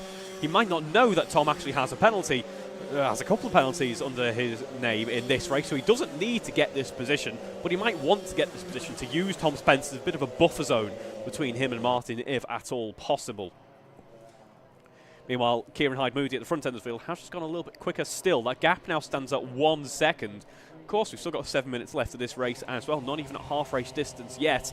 So that 1 second gap is very much surmountable at this point. So Kieran's still in good stead in this race, despite an unfortunate start.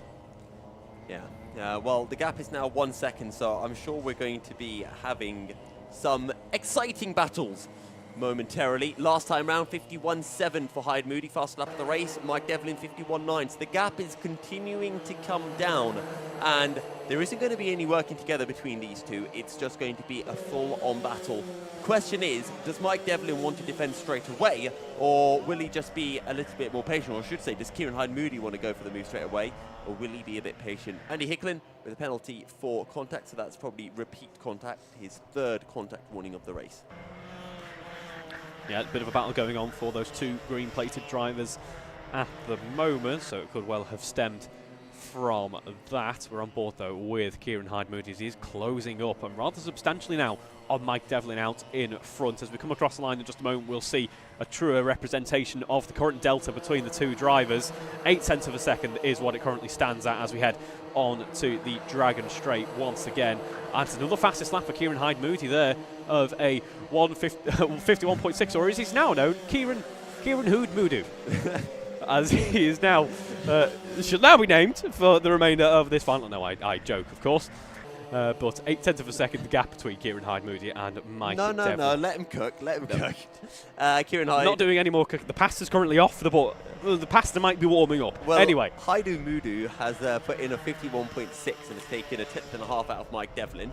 And you can visibly see how much that gap has dropped. So well within the DRS range, you could say, or the slipstream range. And 4.4 seconds to Paul Williams further back. The gaps, or the field is really spreading apart further down the order. And I think it is now time for the battling to commence. New fast lap of the race for Hyde-Moody. 51.580. Reeve, drum roll. Flying along there, as pointed out into our ears, then half a second fast on that last lap. Then Mike Devlin out in front, and here we go. We're going to be pretty much side by side here as Mike Devlin has a look to one side, but that's not where Kieran Hyde-Moody is hiding. He's having a look to go around the outside, but he has no opportunity to make the move stick just yet. Will it come next? We've got the compressions coming next towards the end of the lap. Hanging it around the outside, there is Mike Devlin very much on the defence. The car sliding around as he tries to make it as wide as physically possible. Just a couple more corners to go on the lap, and it all becomes about the run on to the straight coming up. Jux next now. First straight done and dealt with. The next straight comes up next though, and does Kieran have the better run? That is the main question. They bumble over the bumps ever so slightly, and it's a great run from Mike Devlin. He defends a position for the time being. There's going to be no send into Kurt corner this time round, but Kieran Hyde-Moody doesn't need to get impatient. He can just sit behind, use this as an opportunity to follow, and that is a curb warning, which will be the exit of the final corner most likely. So pushing a little bit too hard, and he's done it again. Can we call that Hyde-Moody corner? Well, let's refrain from that for the time being, but that's an unfortunate... We can call the grass Hyde Park. Oh, Yousuf. You're making friends in the paddock today, I see. Oh, I know Kieran anyway, yeah. so it's fine. 0.2 of a second between Kieran and Mike Devlin at the start of the last lap. That expands up to 0.7 now with that unfortunate off there. There's still 3 minutes of the race. He can certainly close that gap up just yet, but now he's going to be thinking, is that where I want to push on the lap? Am I going to have to potentially use some other opportunities? Because Mike Devlin, who looked like he was potentially cracking under the pressure of Kieran a couple of laps ago, seems to have the measure now. He seems to know exactly what his opponent's doing and knows what he needs to do to stay out in front. Right, Kieran, don't go onto the grass this time round, right? There you go, that's the apex. Look how far he stayed away from the grass that time round. He's taking no chances. He's like, right, I need a meter gap. Can't run the risk of doing it again. Well, that's the thing. We've now entered that final phase of the race now. There's only a few minutes left. It's now or never pretty much. He needs to make a move stick, but he can't afford, conversely, he can't afford for anything to go wrong. He needs to make sure that if he can't take the lead, he at least comes home with a P2. Well, he's really closed in onto Mike Devlin once again. We know that he's got the pace. Last time round, he took 3 more tenths out of Devlin. The issue for him isn't closing up to the back of Devlin. It's just finding an opportunity to go for a send. And your best place to do that is here into Kurt corner. Aptly named, of course, given the success of Kurt Holmes a couple of heats ago, using that corner as an overtaking opportunity to not be used by Kieran this time round. As we see the using as much of the track as he now dares, pushing on, closes up to Mike Devlin. We'll see as they come across the line once again what the delta stands between those two drivers, but I can tell you it's certainly smaller than it was over the past couple of laps. That's now just a couple of kart lengths that separate these two drivers. Yeah, you can see Kieran getting more confident again, starting to edge a bit closer to that white line. Right at the white line, it then just does drop off. So if you do just misjudge it by a little bit, you do end up just falling off the circuit. So let's see if Kieran gets a bit closer. He's 2 kart lengths back. Unless he's literally Kurt Holmes, I think he's going to sit behind this time round. Yep, nothing he could do from that far back. He was gaining a little bit of time. He is closer once again as we head into Sector 2. Well, here we go then, into the carousel once more. And both drivers get that apex nicely, and Kieran just trying to sit in the wheel tracks of Mike Devlin. Make sure he gets as much toe as possible on the exit of the corner. Has the door been left open? It has. Up the inside he goes, and Mike Devlin can't fight back heading into the compression. Yeah, he seized his opportunity. It only presented itself briefly, but he saw a gap and he went for it. That's exactly what you need to do at this final stages of the race now. Kieran Hyde-Moody takes the lead of this race. This will be a hopeful for him at least turn around in fortunes really for how this race for how this day has started out. Last lap of the race. Is there an opportunity for Devlin to send it too far back? And Hyde Moody covers off the inside as well. There's only about 2 or 3 more overtaking opportunities. One is here, and again, too far back for Mike Devlin. The next one is going to be on the exit of the spoon heading into the compressions. Mike Devlin then, the roles are reversed. He's now trying to find a way past Kieran Hyde Moody. And Kieran certainly had some decent pace behind him over the past couple of laps. So all he really needs to do now is just try and cruise the car home and almost not focus too much about what's going on behind him, because he has got that pace underneath him. Round the final corner then comes Kieran Hyde Moody to win the C final ahead of Mike Devlin. So they'll be taking a nice trip to the B final. Then it's Paul Williams who will come in third ahead of Vinod Hirani and Oliver Hall. Phil Jackson a further few seconds behind. And then you can see Martin Robinson just in the back shot and Andy Hicklin making their way down through the compressions. And Ben Niblett has not had the best of races. Actually, I think it's Ben Niblett's first ever Club 100 race, possibly, if I'm not mistaken. So I'm sure he's enjoyed his time at GYG. Very good circuit if you are going to have your debut in Club 100. Absolutely. So that brings the end to our first final then, our first slightly longer format race.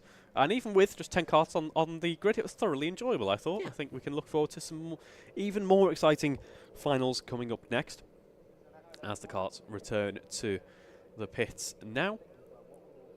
So just a reminder, those results were, of course, provisional. A couple of penalties that might be needed to be added on after the fact there. It was Kieran Hyde Moody, Mike Devlin, Paul Williams, Vinod Hirani, Oliver Hall, Phil Jackson, Martin Robertson, Andy Hicklin, Ben Niblett and Tom Spence are 10-car results from the Super Heavyweight and Heavyweight C final.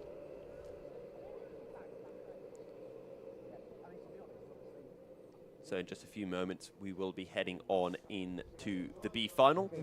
I just thought of something as well, Reeve.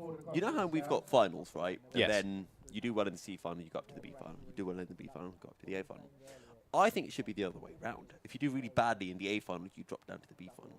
If you do really badly in the B final, you drop down to the C final. And problem with that. Why? The C's and the B's have already ran. No, so you do the A final first. And the reason why you do that is because if you have absolute lunatics on circuit like me who get 25 penalties, we can then go from the A final. It doesn't matter how well we do. If you get the penalties, we're then demoted. So in effect, you just want the rules to be changed so that you're punished less for your dodgy driving. No, I'm punished more. But you get to do more racing. Yeah, I don't mind that. So your dodgy driving is rewarded with extra track time. No, but I get less championship points.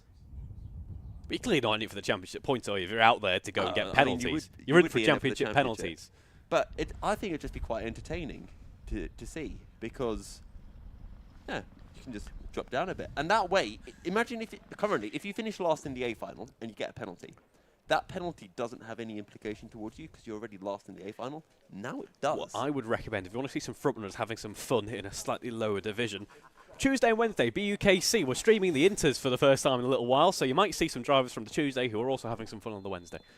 Possibly. It looks like we're about to get ready to go for our for our B final coming up in just a moment.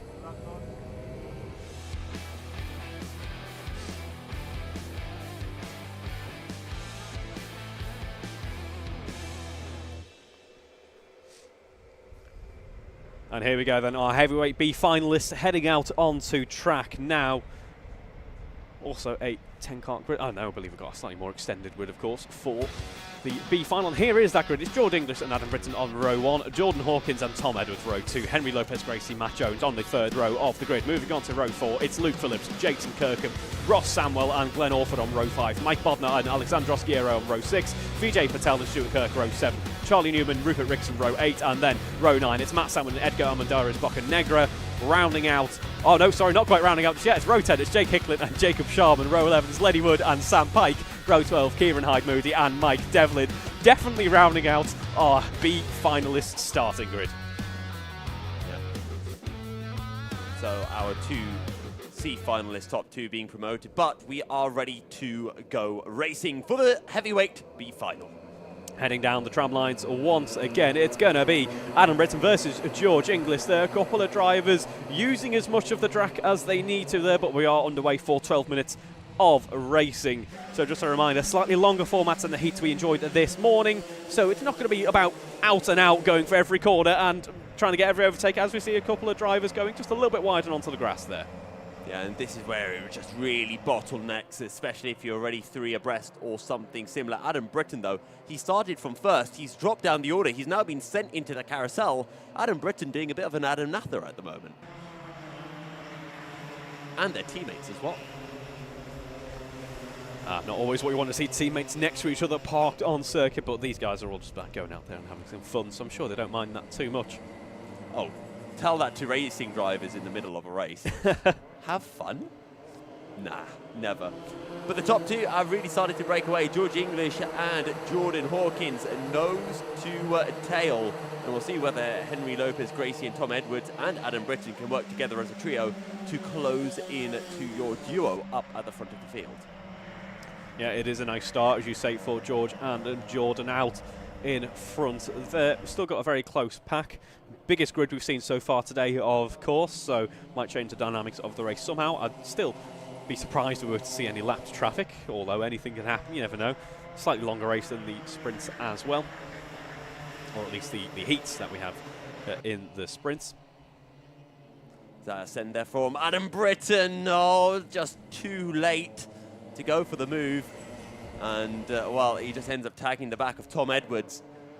The issue with an overtake into the compressions is you have to be super committed. If you're a little bit half-hearted and not 100% sending it, it will end badly. Glenn Orford and Mike Bodner have dropped to the back of the field, so I'm guessing they've had an incident somewhere or come into the pits. Luke Phillips has a penalty for a bump and pass. Glenn Orford had a penalty for loading, so his day's just gone from bad to worse, and there is a yellow flag, so I'm guessing this is where the incident with Orford and Bodner was, and there is Mike Bodner.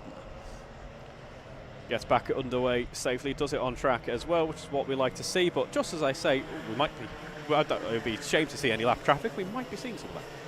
Yeah, and hopefully he picks up his pace soon enough, otherwise he's going to have the leaders right on his tail in a couple of moments through the compressions, which is going to be a little bit sketchy. I think he's actually come into the pit, so I think Mike Bodner has possibly thrown in the towel. So a little look over the shoulder there from Jordan Hawkins, and you'll see Henry Lopez Gracie as that is Guerrero going off circuit. It was Glenn Orford by the looks of it, actually, number 16. He had a penalty for loading already, but that's not going to matter all that much when, unfortunately, his race comes to a bit of a premature end. Penalty as well for Luke Phillips, bump and pass.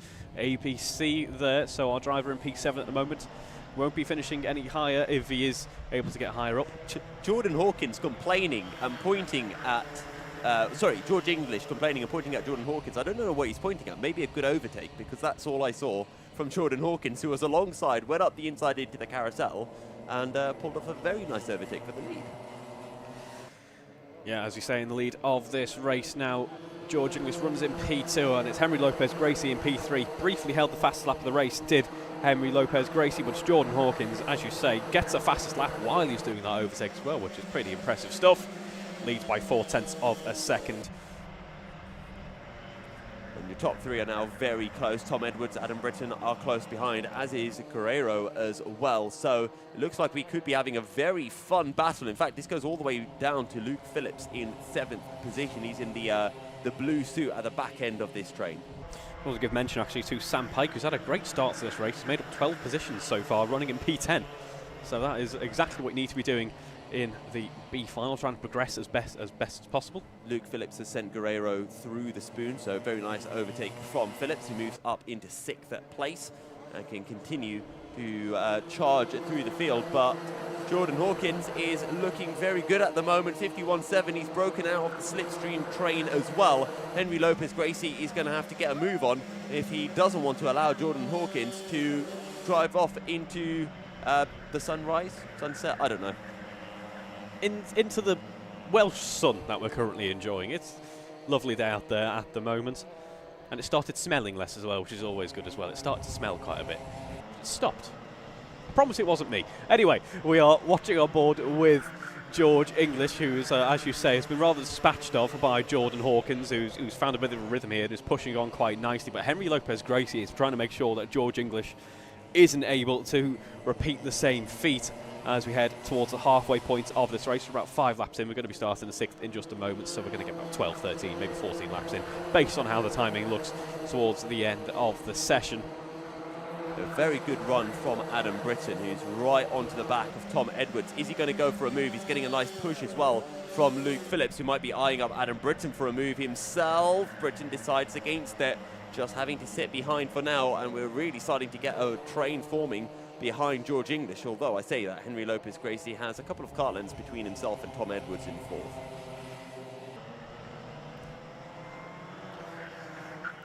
George English leads a bit of a train then almost we've got going on here. Top, well, I'm going to say top 7, but second down to 7th position, covered by just 1.5 seconds at this phase of the race. Not seeing out and out, elbows out action for trading places within this pack, but sometimes it's not what you need. We've still got 6 minutes to go in this race. And 6 minutes is going to be about 7 laps, maybe an 8th lap if the pace is really electric. 1.1 seconds up at the front of the field, 51.2 for Hawkins, 51.2 also for George English. But it just seems at the moment that Henry Lopez-Gracie can't quite get onto the back of English and give him a proper push. If he could, they would be able to reel Hawkins in.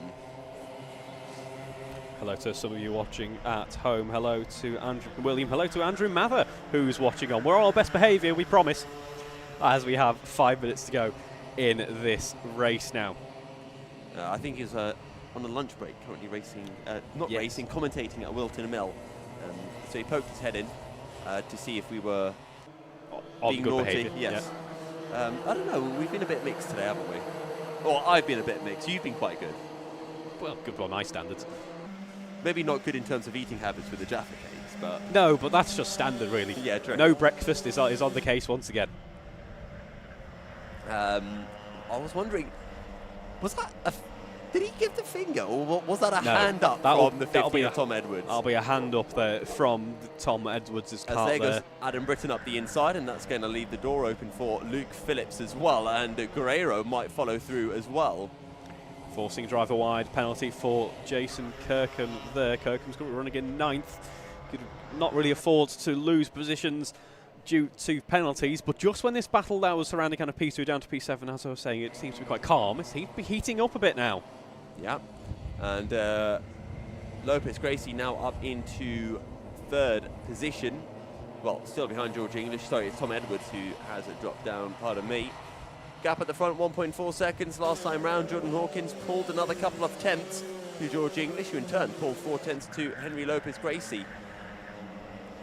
As Adam Britton has lost the position to Alexandros Guerrero. And if I'm not mistaken, it's the top 4 from the B final who go up to the A final. So right now, Luke Phillips is in that final kind of cut-off spot, that final promotion spot, and is in a comfortable 4th as well, because he's got a good few tenths over Britton, sorry. Yeah, this phase of these finals now, the drivers who are in those top scoring positions who are eligible to be promoted, it's less about gunning for those extra points, I think, at this point. It's more about just trying to make sure you keep the nose clean, you keep away from the penalties, and you bring the kart over whatever position you're in at that point. Adam Britton hasn't quite managed that on this lap. He gets a bump and pass penalty added to his roster, so he'll be demoted a couple of positions at the end of the event. But yeah, it's all about, if you're in the running for being promoted, it's about making sure you are promoted at least and you're in the mix for what will now be the A final coming up next. Yeah, so Adam Britton is pretty much impossible for him to win, as he just went a little bit over the curb. Not enough for him to go completely off, as we saw with Kieran Hyde-Moody. Just about kept that on the circuit, as Jacob Sharman has a bump and pass. We've been seeing quite a few penalties coming through in this race, as we have a nice battle for 2nd place. Luke Phillips pushing Henry Lopez-Gracie along. Phillips is looking really quick at the moment, as Alexandros Guerrero puts in a new fastest lap of the race with 2 minutes 20 on the clock. He needs to catch up to this group. He needs them to battle so that he can get involved. He does, absolutely, and he's still pushing on very nicely indeed. Fastest lap, 50.8. We're seeing a couple of drivers in the 50s now in not only this race, but in this pack as well. Good run for Luke Phillips. He's going up the inside of Henry Lopez. Gracie gets through as well, and that is Guerrero now at the back of this train. Can George English hold on to second for another 3 laps? It is very close quarters indeed. We've got a ABC penalty coming for Jacob Sharman again. That is ×2, so that's not ideal. That's an exclusion, I think. Memory's a bit foggy on that, to be honest, but Alexandros Guerrero pushing on quite nicely, still maintains the fastest lap last time around, 90 seconds to go effectively in this race, and a track limits warning as well comes in. So I'm just wondering now, Guerrero, can he find a way through on Lopez Gracie? He's having a look, he's going to go up the inside. Well, Lopez Gracie's going to hang it around the outside. That can always end bad over the curb, but he keeps it on the circuit. It will compromise his exit. Guerrero saying, let's work together, but Lopez Gracie knows full well that's the final promotion spot, so he needs to fight for it, and he does not care about third, and he shouldn't care about third. Third doesn't matter. Fourth is what matters here. Absolutely, and George English, meanwhile, he's looking a little bit more, I'm not going to say completely comfortable, he's still very much under pressure here, but he has maintained that lead of this pack for a little while now. Can he continue to do so for one more lap? That is the big question as we start that final lap of the race with this pack. Got Jordan Hawkins just in the background there, slightly further up the road. He leads this race, of course. And there we see Luke Phillips potentially having a look around the outside. Can he make anything stick from that far back? No, he's going to have to wait for it, but he's oh so close now. He sees every single gap that he might be able to go for. He's got his front axle lined up with the rear axle of George English. He dives behind, though, instead and follows behind in formation. It's sensible. You don't need to go for a move. You just need to make sure you get into the A final. Is he going to go for a move? He thought about it there. It's so sketchy. Just sit behind, Luke. You don't need to go for this overtake. But what if he's sat resting, waiting to come towards the end of the race, and there we have Alexandros Guerrero right behind as well. What are you doing, Guerrero? Just sit behind. You get into the A final as Jordan Hawkins takes a fantastic race win. We do, and that great battle comes to an end with George English coming home P2, Luke Phillips P3, Alexandros Guerrero P4. Then we have Henry Lopez Gracie P5, Tom Edwards, Adam Britton, Jason Kirkham, Ross Samuel, Sam Pike our top 10. Alex Bocanegra there coming home in P11, and then we are going to have the rest of our field coming in to round out our 24-car grid for the B final. Provisional results, of course, but what a final that was at the end. And there is those results once again. It's Edgar Armendariz Bocanegra P11, Rupert Rickson P12, Jacob Sharman P13, Matt Salmon comes home P14. Then we have Lenny Wood, Vijay Patel, Charlie Newman, Kieran Hyde-Moody, Stuart Kirk, Jacob Hicklin, Matt Jones, Mike Devlin, Mike Bodner and Glenn Orford, rounding out the order for our B finalists. And now, just one more heavyweight race to go. It's time to put the pasta back on the boil. It's our C final coming up next. A final. It's definitely our A final. You've confused me with all this talk of turning them around. I also just really want to praise as well, because we should have a few minutes before we get into the A final, plus there's the 4 laps of warm-up. George English, really good drive by him. He had to deal with a lot of pressure in that race. So fair play to George English. Very, very good result. He did, and it looked like there was very few opportunities to where Luke was going to be able to get past him towards the end there. Jordan Hawkins, very good race control there as well. He got out in front and didn't absolutely walk away, but just maintained a consistent pace and kept himself in control and was obviously rewarded for it. So we're just seeing you can see the B finalists on the right-hand side of your screen. They're getting themselves weighed, and you can also see in the backdrop, you can see Alexandros Guerrero getting his cart set up. That's him with the red suit and the white helmet, now walking towards the camera. And that is Joe Holmes and Beryl Smith having a little chat maybe before the race. I'm going to beat you. No, I'm going to beat you. No, I'm going to beat you. Great chat. Yeah, I haven't got that fierce competitor chat within me, I don't think. Someone goes, I'm going to beat you, probably go, I'll just go, yeah. I was trying to think of some quips or something to add in. I'm going to beat you. No, you're not. Let's put some salt in the pasta. It's always good to salt the water. I'm sorry. I'm just thinking back to our pasta. It's getting ready to go on the boil. No. Right now, as an Italian, I can't save you from this. Why are you adding the salt after the pasta's been put because I forgot it before. No, you throw the pasta out and you go make new pasta now. Well, it's fine because we're going to put cream on it anyway afterwards for the carbonara. So I'm sure it will be fine. Thank you for that suggestion from a. I've actually never There's had a bird carbonara on the screen.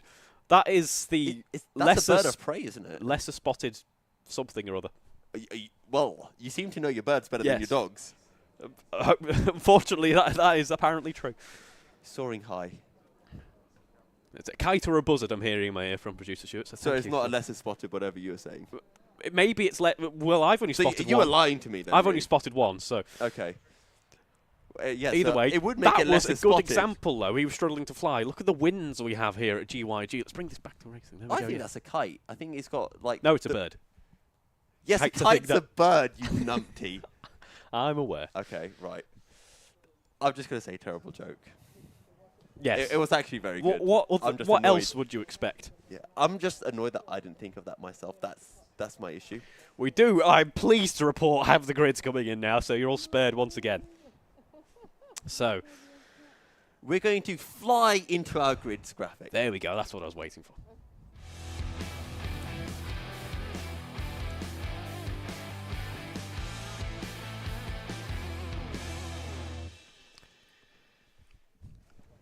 Here we go then, it's our final heavyweights final, the A final coming up next, and here is the running for our drivers. It's going to be Joe Holmes, watch out for Joe Holmes and Anwar Beryl-Smith on the front row of the grid, Kurt Holmes and Mikey Nichols in the mix as well in row 2, Marcel Tremelski and Tim Penny on row 3, moving on to row 4, it's William Woods, Adam Nather, row 5, Jared Moore, Miguel Hall, Stephen Bosley and Dan Grocott on row 6. Moving on then to the 7th row, it's Alec Pritchard and Stephen Westwood, Paul Jennings and Scott Parker alongside Joe Wright and Richard Newton, row 8 and row 9. Then we have Adam Hadfield, Giles Coke on row 10, Lucas Clever and Will Emerson, row 11, Jordan Hawkins and George English on row 12, and then rounding out the grid, it's Henry Lopez Gracie and Tom Edwards, our 26 kart grid for the A final. A pretty well populated A final then here at GYG.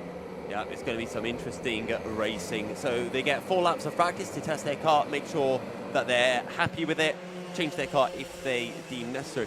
Also, something different I've noticed, I'm going to be honest, I've not read the rules book, but it looked like the karts were randomly allocated. So in previous years, if you were first, you'd get into the first kart, second kart. But from what I saw, it was in different orders. So that's Mikey Nichols, who's had a little bit of a spin as Alex Pritchard gets very sideways as well going into the carousel. And if that is the case, I think that's a good thing, because we know that CLUB100 made some changes this year to make kart parity a bit more on a level playing field, haven't they? They've made adjustments to the restrictor plates, and also you mentioned some changes to the tyre compound as well. Yes, so starting here at GYG, we've got slightly different Dunlops on the car. So these are actually the same tyres that I used in the BPEC Championship.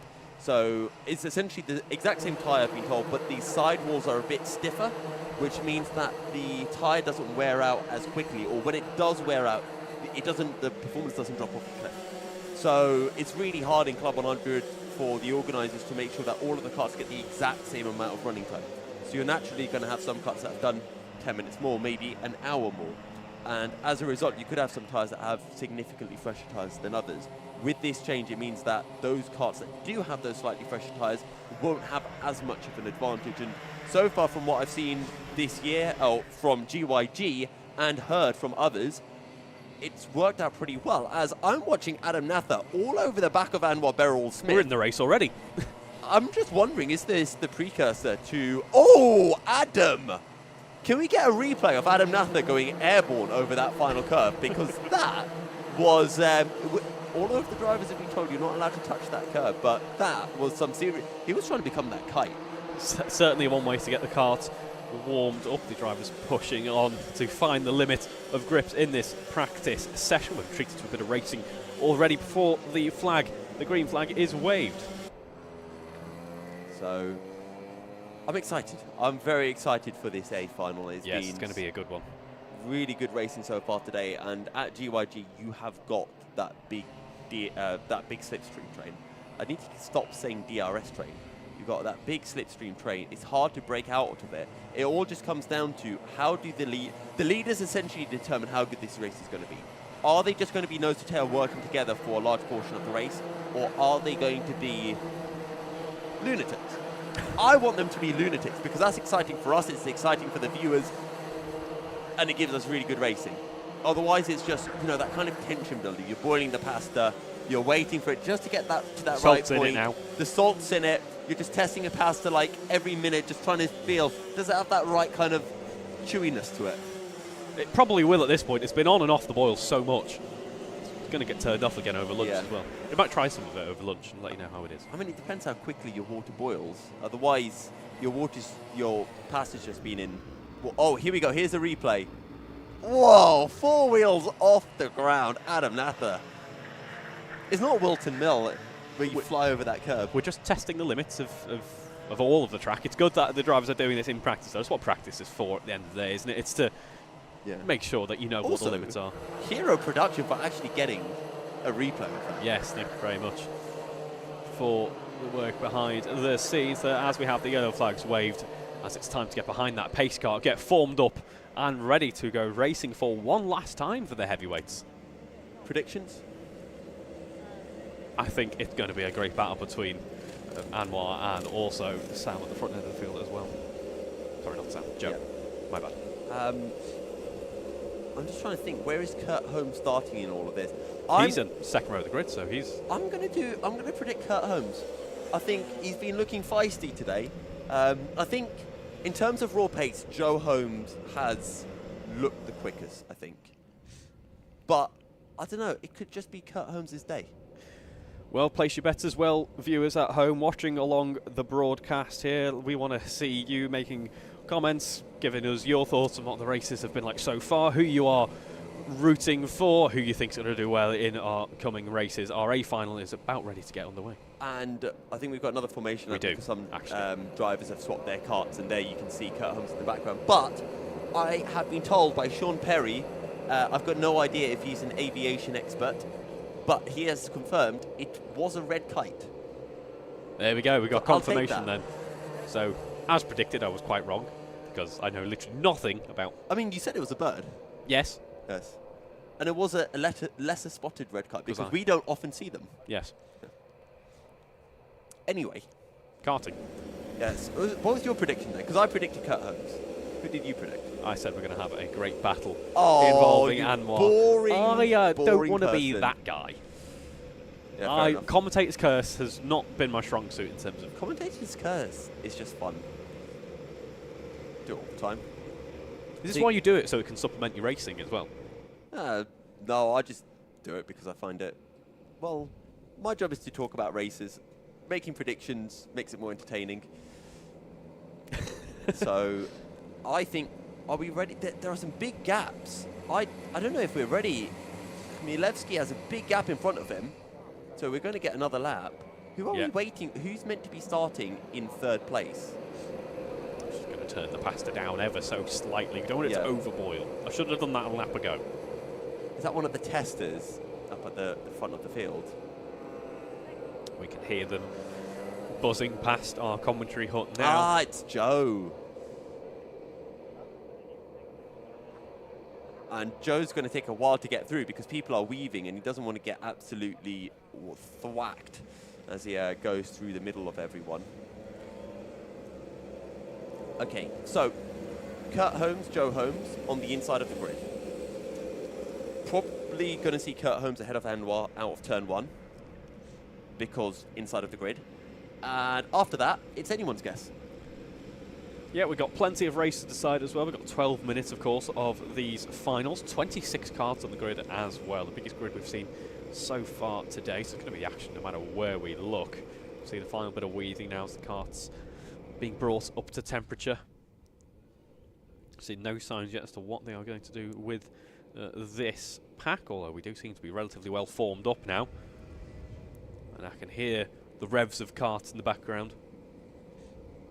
Well, the pressure rises. Just seen a sign there, and I think that means we might be good to go racing.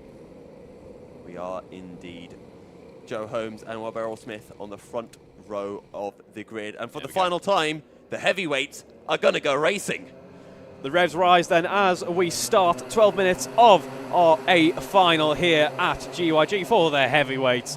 One last bit of heavyweight action for today. Let's make it some good stuff then as we run down the Dragon Straight.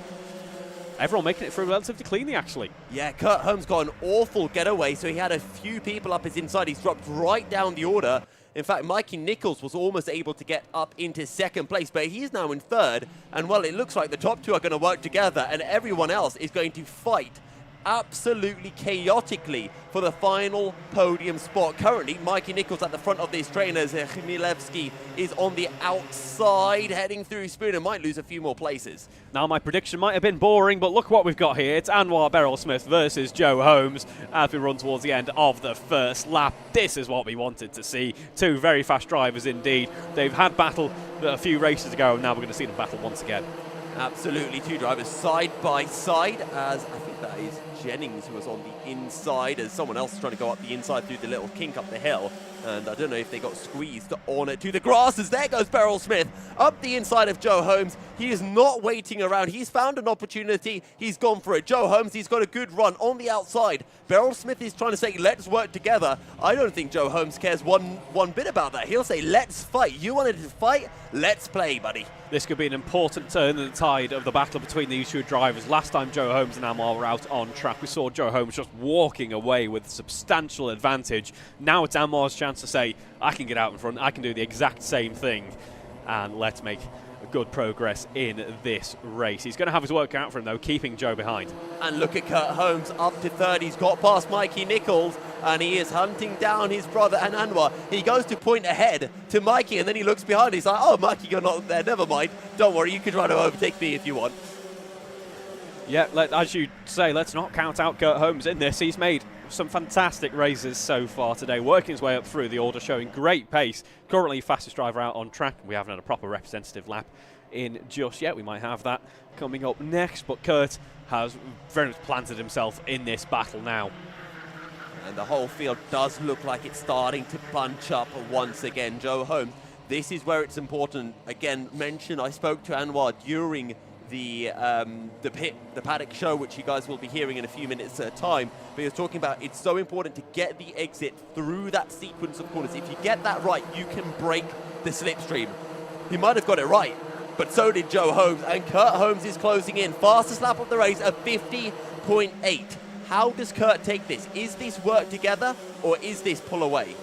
Well, Anwar is certainly hoping that Kurt does not work with Joe there, as Kurt gets past Joe Holmes now into P2. And just as I was about to call it earlier on today, Kurt has gone from being Anwar's best friend in terms of trying to slow Joe down in the midst of battle to now his worst enemy, as Kurt up into P2. Anwar's now worried about not only the threat of Joe, but Kurt as well is potentially going to be the stronger of the two Holmes drivers here, trying to push on and rob Anwar Beryl-Smith of this final win.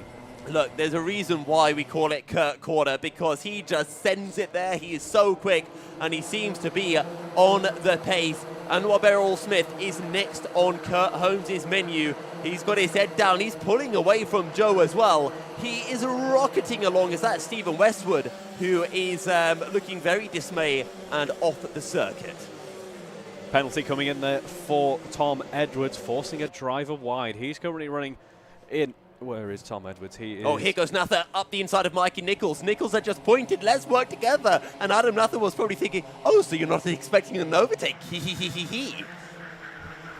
That was my evil laugh, by the way. I was going to say, that is exactly what happened inside the helmet there. 100%. Yeah.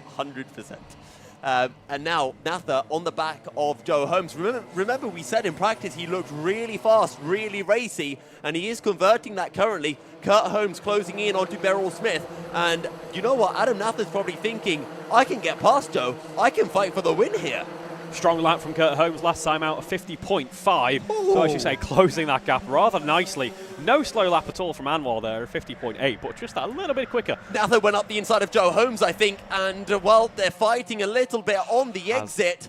Holmes is now going to go defensive, and did he just point Natha through? I'm not quite sure, but there was almost an overtake performed there, but Joe Holmes had a decent enough run to keep Adam behind for the time being.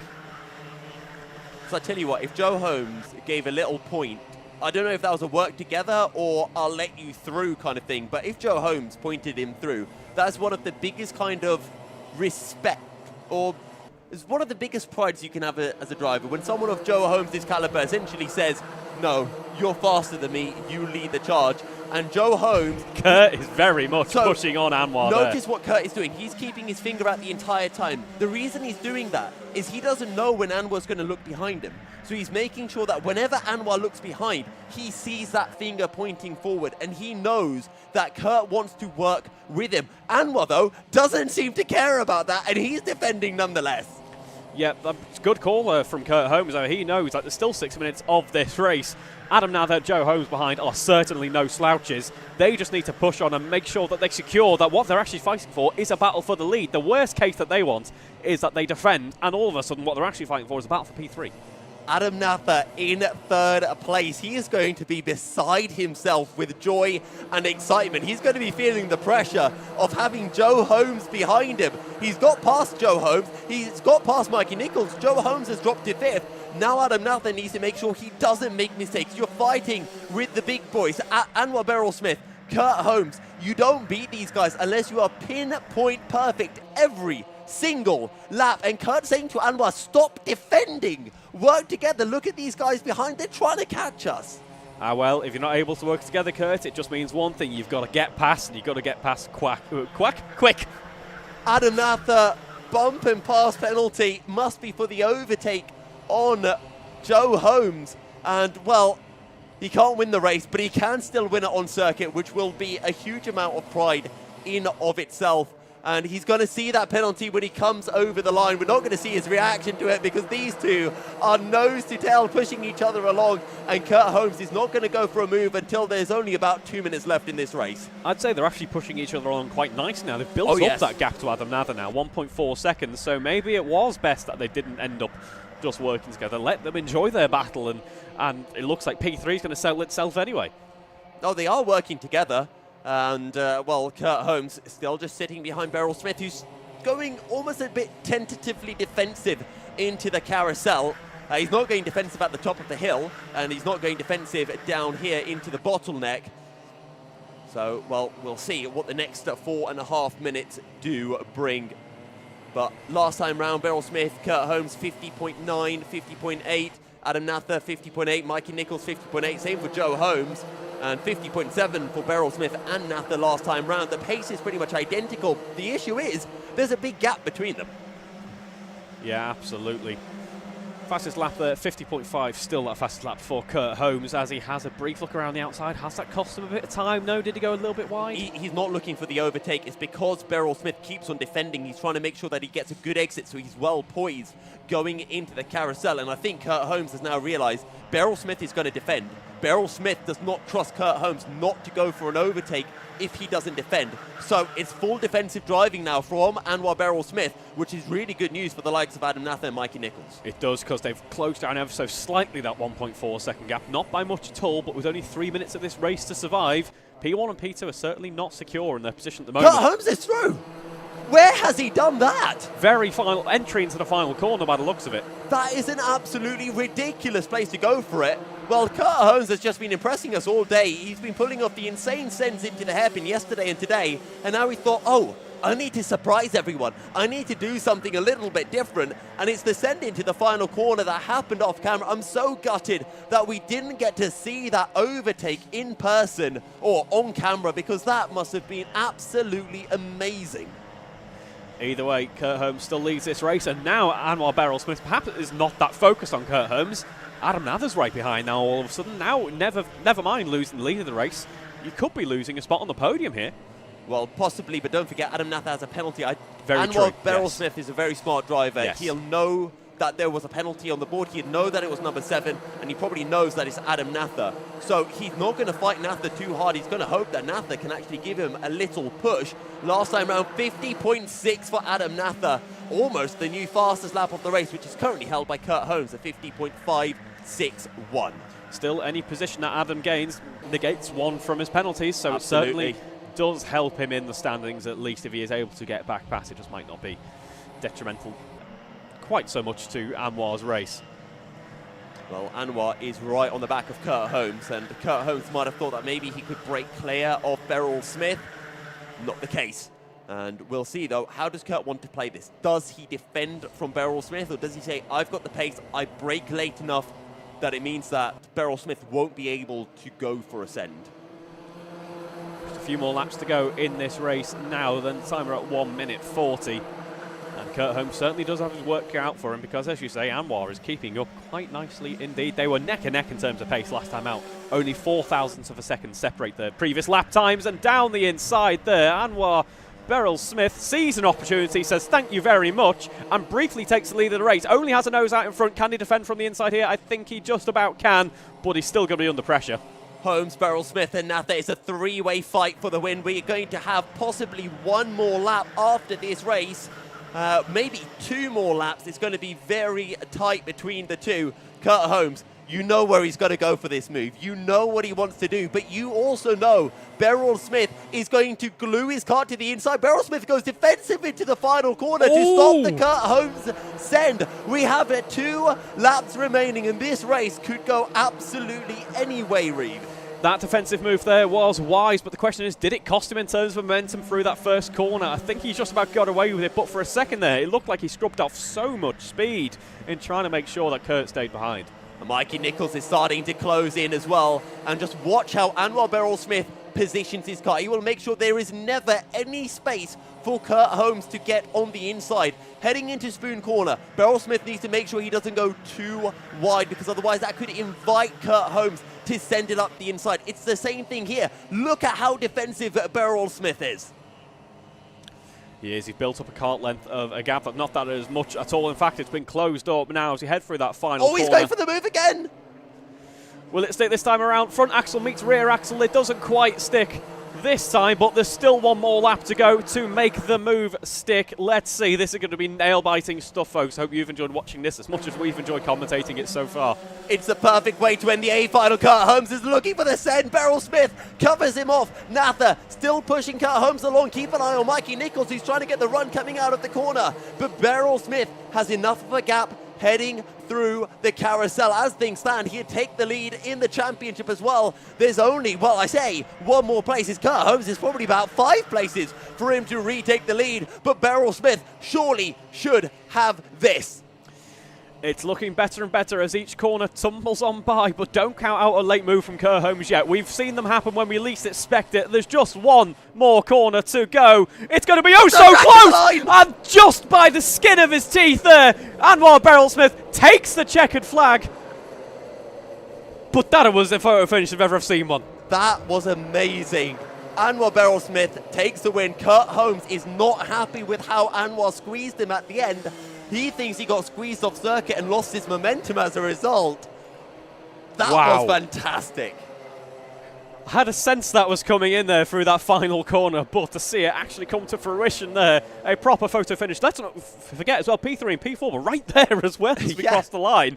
What a finish. I thought Adam Nathan might pip the pair of them with how Anwar was squeezing Kurt at the end. And either way, here's our provisional result. It's Anwar Beryl-Smith, Kurt Holmes, Adam Nather, Mikey Nichols and Joe Holmes, our top 5. What a finish it was for the top 5 as well. Then we have Tim Penny, Miguel Hall, Alex Pritchard and William Woods, Marcel Chmielski and Paul Jennings, Stephen Bosley, Gerard Moore and Dan Grocott, top 14. Moving on then, it's Joe Wright, Adam Hadfield, Scott Parker, Lucas Clever, Jordan Hawkins, Giles Koch, Tom Edwards, George English, Henry Lopez Gracie, Richard Newton, Will Emerson and Stephen Westwood, completing the provisional results at least for our final heavyweight final today. The heavyweight A final brings a close to our heavyweight racing, and it's been fantastic racing so far this morning. It's been amazing, and I just want to talk about that final lap, the final stretch once again, because I'm sure there's probably people in the chat, as we're going to get a replay of this as well. So we'll just remind everyone that the stewards, they don't see replays, they see it happening at the time, and they have to make their decision then and there. So Anwar goes really defensive. Kurt gets the drive. Anwar sees this and squeezes him.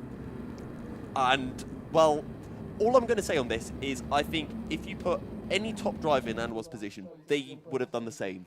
You're racing for the win. You're going to try to defend that win as hard as you can. Yeah, exactly. I'm not going to make much more comment on what the verdict is or was, whatever. It was just a fantastic way to end that final there. I thought it was great stuff. Yeah, absolutely fantastic to watch. Great battling between them. I'm still going to say, though, I think as we see the red kite reappearing, I do think Kurt Holmes is my driver of the day. Some of the sends we saw from him was absolutely fantastic to watch. At least so far. We've still got some more racing action coming on this afternoon. We do, and the lightweights are possibly going to be even more entertaining as well, knowing what some of those guys get up to. Well, I very much look forward to it. In between now and then, though, we do have our Paddock Show. Good morning, ladies and gentlemen, and welcome to round 2 of the Club 100 Senior Sprint Championship. This feels very strange indeed. It's not something I'm used to in my life, but we're here at Glan-Y-Gors for a fantastic day's worth of racing, aren't we? I am, of course, Reeve Taylor, but I'm joined by Yousuf and Suhayl. How are you, Yousuf? I'm not too bad, Reeve. Looking forward to some excellent racing today. We've got the heavyweights in the morning, lightweights in the afternoon. Although by the time anyone hears us, the heavyweights is all done and dusted. I wonder who's won. I'm not sure, but I'm sure it was great racing anyway. So very much looking forward to it. We'll have to do a little flashback to this a bit later on and just see what our thoughts are and how everything's panned off. So I think we're going to have a little walk around. We won't steal the trophy as much as we want. That's probably a don't good go idea. around and just wave that in everyone's faces. Oh, sorry, I spot the camera straight away in my face. Should we go and have a chat with some drivers getting ready in the karts first? Because they're about to go out for their practice session. So if we have a chat with them first, then we can come back into the main part of the paddock and have a chat with some other drivers. So let's have a look over here.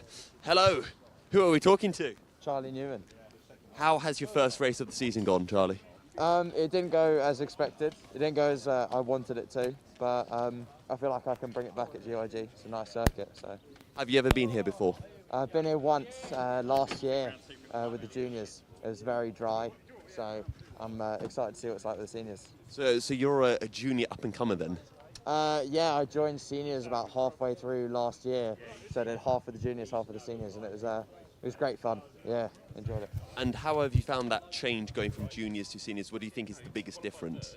Biggest difference is definitely the amount of people around the circuit and the amount of competitiveness. These guys, they've been here for a lot longer than I have, so they know kind of what's going on with the track. It's a lot more aggressive, I feel.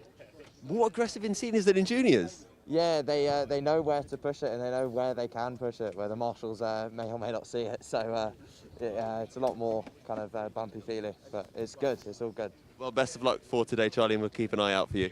Thank you. Thank you. I quite like Charlie. He's one of the few drivers who's actually taller than me, so it's a bit of a weird kind of experience. And I think Reeve over there has found someone. I have indeed. You're going to have to run over. There we go. Good job, camera off. So introduce yourself. Who have we got here? Adam, Britain, number 24. Number 24, we'll be looking out for that one. So talk us through round 1 then. How did round 1 go? Surprisingly well. I hate Buckmore as a track. But I finished 6th in the A final. I don't know how, pure luck.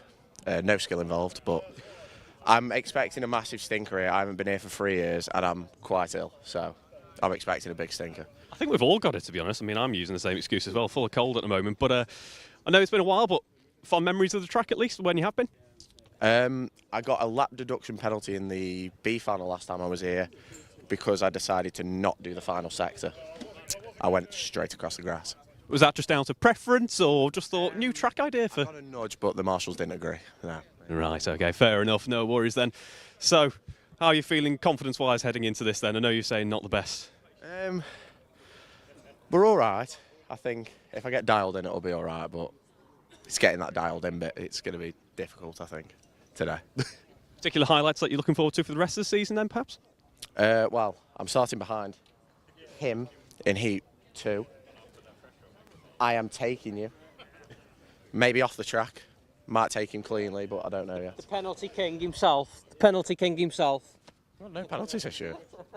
Infighting with the Zesty Drink drivers. Anyway, best of luck today, and hope to see you out on track having some fun. Let's see, Yousuf found someone. He has indeed. Well, I was going to have a chat with Mikey Nichols, but he's just going and getting himself ready. So first, I'm going to have a chat with a friend of mine, Adam. Hello. You knew this was going to happen. I did. You pre-warned me in advance and I'm still not ready for it. Now, I've got one question. Why do you have the old helmet on? I was going to use my radio with Sam Dimolo for practice. However, I've not got a spare mic, so actually it's not going to happen. So massive lack of preparation. Yeah, that's probably typical for me. I've had quite a busy week away from karting, so this is just more a turn up and see what happens. Are you confident here at GY-G? No, actually, this is one of my least confident tracks, but I'll give it a go. I've had experience around here, but I just never tend to be like the pace is never there. But last year I stayed out of trouble and did pretty well, so I just needed the same today, really. Well, best of luck. Thank you. Right, let's have a look. Is Mikey back? He is on his way down, as I think Reeve is probably looking for another person. Let's wait for Mikey to come in. Mikey, how's it going? Yeah, all right. Look at it. It's lovely. So can't wait to get out and see what goes on. Had a good day yesterday, so I think the pace is there. Stay out of trouble, most important thing, and we'll see what happens at the end of the day. I was going to bring up yesterday as well, because you're currently 4th in the championship, but yesterday you were really giving it to Anwar, and it looked like it was quite close between you. I mean, if you're on the pace with Anwar, or you're with him, then you must be doing something right. So, I mean, he sets the bar, doesn't he? So, stay with him. Not much can go wrong, really. So. And with GYG, with it being sprints as well, it's not the easiest circuit to overtake at. Does that kind of play into your mind of trying to work through the field? You've got to get through the field, but at the same time, you've got to take no risks. I mean, it's so easy here to make contact. Like I say, if you stay out of trouble, you should be all right. So be patient, and hopefully the rewards will come later on in the final. So. Well, best of luck in the races. Cheers, guys. Right, and I think Reeve is over there. I think we have someone who's been volunteered for the job, so let's see if we can have a quick chat here. How's it going? Hello, both. Who have we got here? Introduce yourself to the folks watching at home. Tom Spence. Tom Spence, yeah. So it's my first race back for about 20 years, actually. Oh, wow, okay. So looking forward to it? Yeah, very much so, yeah. Very much so. Any kind of skills that are still in the back burner there, that's still in the back of your mind? So I used to do it a lot in the 2000s with the old TKMs. And now it's Rotax. It's a different kettle of fish, isn't it? So. It is, yeah. New road taxes, of course, with some changes this year, which I'm sure we'll have a chance to have a quick chat about. Anyway. So I booked in for the season, but this is the first round, so I missed the first round at Buckmore. But yeah, looking forward to it anyway. Very nice indeed. What are your thoughts on GYG? Is it a track that you enjoy, that you have fond memories of? It is, yeah. I've raced here quite a few times before, so but it's just getting back into the swing of it, blowing off the old cobwebs. Very nice. Is that kind of your hope for today? You're hoping for a little bit more, maybe, or trying to make a bit of an impact on return? Because I've not done it for such a long time, so hopefully looking to do quite well in that anyway. Well, best luck. Final, I would hope. So. Best luck for today then. Yeah, thank you. Let's see. Yousuf, I think, found someone. I do. I have found someone, and I've actually not seen either of them yet today. Hello, Jason, Marcel. So we've got a bit of a mix here. Sorry, Jason, I'm going to kind of get into you a little bit here. So over here, we've got the guy who almost won the C2 championship last year from C3. You won the C2 class last time at Buckmore. Yeah. And Jason, what on earth happened at Buckmore? Because I just looked at the standings recently, and I was going for penalties. Oh, you're following my footsteps. See, that one in every heat. I've never done that before, but I'll take it. It is all right. It's a good race, but yeah, I weren't happy with the penalties. Some of them I didn't think were quite fair. One perhaps, but not the other two. No. This circuit's even better for getting penalties. So, is that what the practice is going to be then? Figure out where not to get the penalties. Yeah, and like Marcel says, flat through here. I'll give that a go as well. Yeah, if you actually hit that curb, apparently you can go airborne and then jump this whole railing. Hey, that's a good strategy. That's a good strategy. So, incorporate it.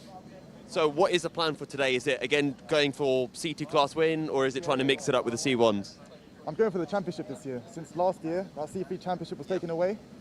This year... Hang on, I just want to clarify this for the camera. It was not taken away. He entered the C3 class to start with and was way too fast for it and got bumped up. Hey, it is what it is. Yeah. Fair enough. Punt him off for me at the start of practice. Of course. Cheers. Have a good one, Jason.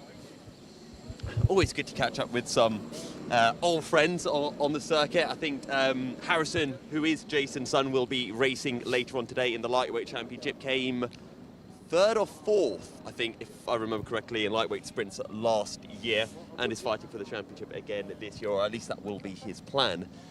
Shall we have a wander up to people who aren't going to be out in practice? Yeah, let's go and see who else we can find within the paddock and in the realms of the paddock. I see some more trophies there in the changing rooms. I'll try not to steal any of them. You're just pot hunting now, aren't you? Yes. I think one other thing we kind of wanted to do was just go out on circuit just to show some cars, but they are about to head out onto circuit, so we can't really do that. Let's just have a chat over here. This gentleman has a very lovely racing suit. Is that an original? It's borrowed off my friend Steph, who used to race at about 10 years. Oh, so it's not even yours? Yeah, but I'm wearing it in honour of him, so not that he's dead, but yeah. I hope not. No, but yeah. So what is your name, first of all? Matt Jones. Matt Jones. First time racing here at GY-G? No, I was here yesterday, and I've been here for the last few years, so yeah. So you're an expert then? No, but yeah. It's a good circuit, great track. So What are the aspirations, the hopes for today's racing? I'd love to win some kind of trophy, but it's probably a bit optimistic. So maybe a B final win, something like that. Essentially, I just need to know so that when I see your name, I know whether I can be happy for you or say, he wanted to do a bit better than this. If I'm in any form of like up the front, then I'll be ecstatic. So yeah, top 3 would be great. So in any heat. So yeah. Wonderful, Matt. We'll keep an eye out for you. Lovely. Cheers, man. Have a good one. And has Reeve found more people? He's I gone haven't quite yet, unfortunately. I found a toy. Okay, yeah, we're doing good. Just thought I'd check on myself. We're not going to get any information? No. Would you need lead to race in the heavies? I think I would. However, I need less lead than I would had I not been to Spain a couple of weeks back. So let's put it that way. I think that's a good thing. Yeah. I think that's a good thing. Certainly warmer than it was here in Spain, I must say that. It's a bit chilly. It was a bit chillier than I was expecting.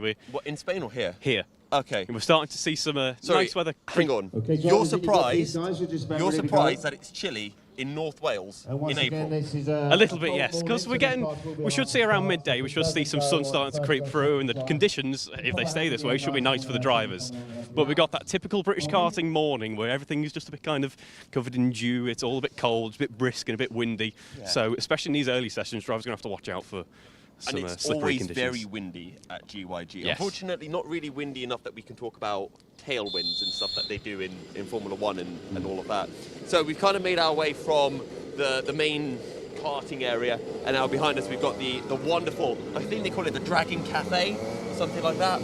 Yes, we've got the Dragon Cafe, the brilliantly named Dragon Straight as well, which has got a kink in it like the tail of a dragon. So it's lots of dragon themes going on here. Do dragons' tails have kinks? Well, they can. There's important stuff that we're covering here. Yeah. As we can see. Dragon. Is it not etymology? Biology, I guess. I'm not sure. I think we should go and have a chat with some folks. We've got a family over here as well. Hello there. What's your name? Matt Salmon. Matt. We were talking to another Matt. Are you going to be quicker than our other Matt? I'm super heavyweight, so I don't know where he sits, but I hope to be. Okay, well, best of luck for that. You got the family here as well? Yeah, we went camping since Friday, so we've spent the night in North Wales. It's really nice. So, yeah. So you've got yourself acclimatised to Wales, and you're just ready to go. Yeah, exactly. Yeah, we're one of the natives now. Have you ever been to GYG before? No, first time. Oh, okay. Done any practice or anything, or is it going to go, straight out into the first heat? I'm doing about 10-minute practice, and then we're just going to wing it and hope for the best. That's the proper way of doing it, though. Exactly, yeah. I mean, this track looks so much fun. I'm trying to memorise it as I just watch, but it looks so much fun. I'm excited to just go, really. It's absolutely brilliant. You're going to love it. Is this your first season in Club 100? First full season. I've done odd races here and there, but this is the first full one I'm doing, yeah. And what's the kind of goals for today's races? Well, in Butmore we got P2 in super heavyweight, so and we're third in the championship, so hoping to keep that momentum and fight for the top 3, really. So. Now, big question: is your daughter a talker? Oh yeah. Well, she knows a few words, but yeah. Okay, let's try this. Is Daddy going to win?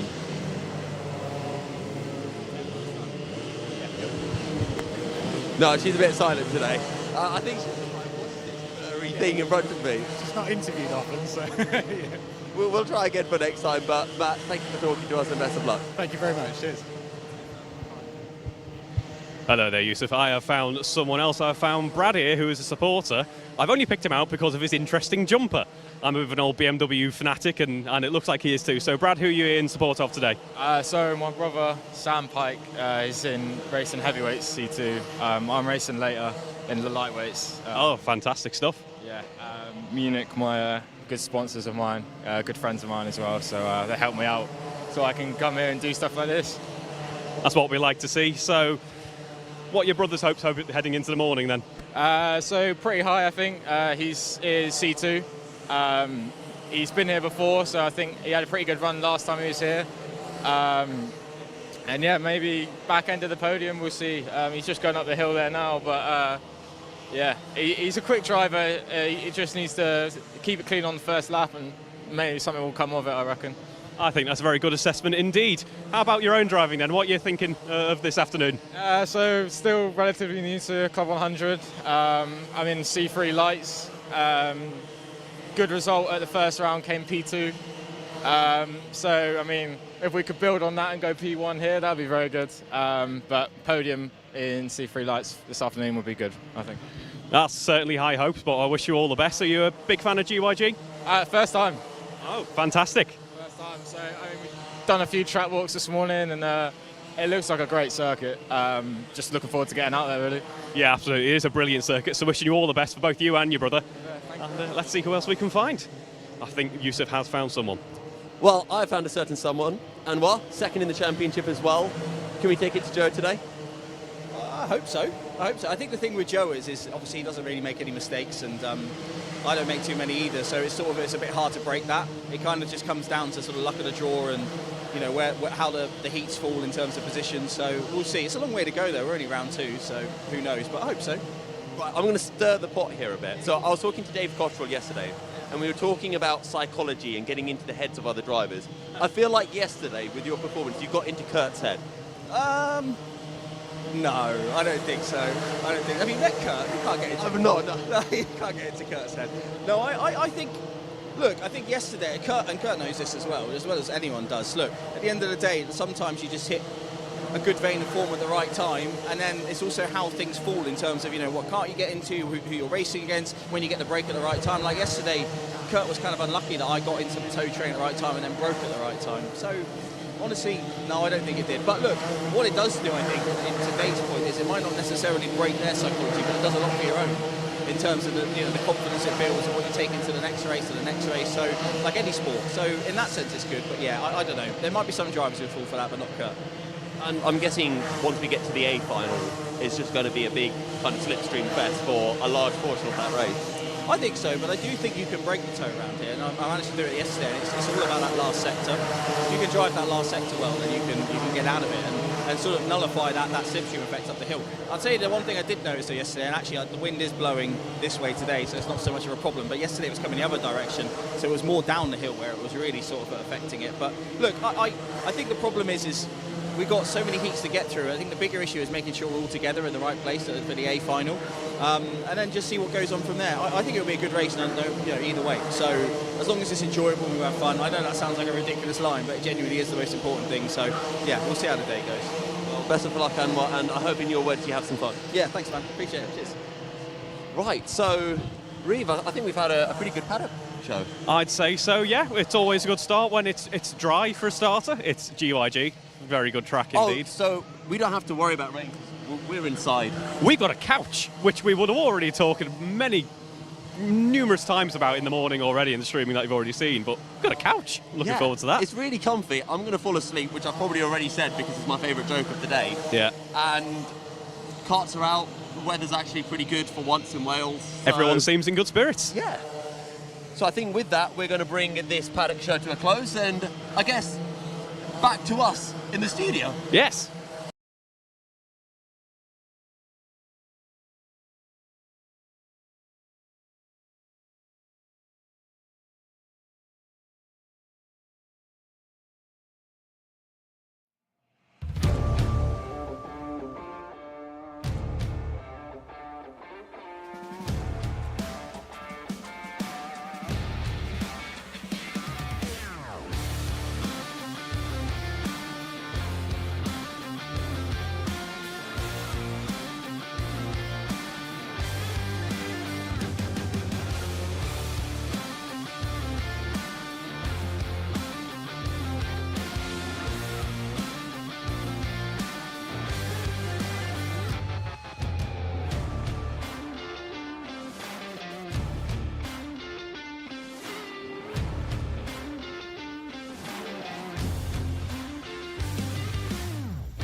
Well, a good afternoon, ladies and gentlemen, and welcome to round 2 of the Sprint Championship for our seniors here at GYG this afternoon. This time it's our lightweight, so we're getting ready for Heat 1. I am, of course, Reeve Taylor, joined by Mr. Yousuf bin Suhayl. How are you, Yousuf? I'm all right, Reeve. Had a nice little walk around, had a chat with some people, got all of the latest goss, and ready for the lightweights, really. Yeah, an afternoon's worth of racing. I'm very much looking forward to it. So similar format to what we enjoyed this morning. We're going to have our heats to start off with, very short format races where the drivers are just going to push on, see what position they can get into in those heats, and then we're going to be followed by some finals, slightly longer, to round out the day's running as well.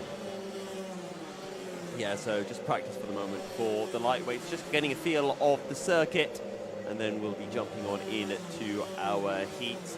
A few more lightweights than heavyweights, so the afternoon will take a little bit longer than the morning as a result. And also, just to add, I think we've got 5 heats that will be having the practice session before them, like the 3 minutes of practice, and then we'll be heading on into our quick fire heats, as I like to say. Hope everyone also enjoyed the Paddock Show. And I say we'll do another one, but we're not until the next event. Yes, of course. Now we're just racing until the end of the day today. And if the morning's racing was anything to go by, very much looking forward to what we've got in store this afternoon. The heavyweight certainly delivered with some exciting action, particularly the end of the A finals for the heavyweights, the very end of the running in the morning, although it was by that point past midday. So we'll be hoping for a similar thing with our lightweights. We've got a lot of lightweights this year, actually. We've got a lot of graduates from the juniors who have made their way up into the seniors. They're into a lot of them are into the lightweight category. So we've got some pretty big grids for our lightweights. Yeah, I'm just having a look at the practice session, and practice sessions is always very difficult to get a judge from because you have people sharing. So even though you see a name, it's not necessarily them. But Thomas Northcott, very, very quick in this practice session. Rory O'Regan actually quite far down the order. That's a big surprise to me. Again, this is only practice. It's probably got about equal relevance to an F1 preseason test. But it gives you, I don't know, it's just a nice thing to kind of keep an eye out for. Certainly not quite as warm as well, although it is picking up, it must be said. The sun has been shining very nicely indeed over lunch, and it is staying out. It's scheduled to stay out for the rest of the day, of course, so we should be treated to some lovely weather for the remainder of the day. If the sun goes away before it's scheduled to go away, it gets a fine and a pay cut. Ah, fair enough. Yeah. We're going to have to... it's a pretty big salary that the sun gets, but yeah, we'll be docking some of it. You know what they say about the sun salary? Oh, no. Just burns right through it. Oh. And that's been it from Reeve in the commentary box. Hope you've enjoyed watching them. We've got more heats to get through yet, so I'm going to have to put up with more of those puns. This is my revenge for you thinking of that pun before, and I didn't think of it. I can't even remember what pun that was. So it was something, and I said it was bad because that's how you're meant to, respond to it. Miles Reitman has jumped to the top of the times, and the practice session has drawn to a close. So there'll be about 5 to 10 minutes, and then. So I think we'll keep talking for a bit about stuff, and then we'll jump into that lightweight grid in about 5 minutes' time, because we're still going to have the 4 minutes of practice before they get out on circuit. Is there anything you're particularly excited to see, Reeve? I'm wanting to see some more top-end battling. I think that really stood out to me in the morning. We saw, particularly between the likes of Anwar there in the heavyweights, we saw some fantastic... and Joe, yeah, we saw some fantastic battles at the top end of the field, so I'm looking for more of that, just straight away into the first corner, lap on the front end of the field, going for it and enjoying some battling, so I'll be looking forward to seeing more of that. I mean, the lights tend to be a bit more aggressive, I think, sometimes than the heavyweights. There weren't actually many penalties with the heavyweight, so I thought that was actually quite impressive from them.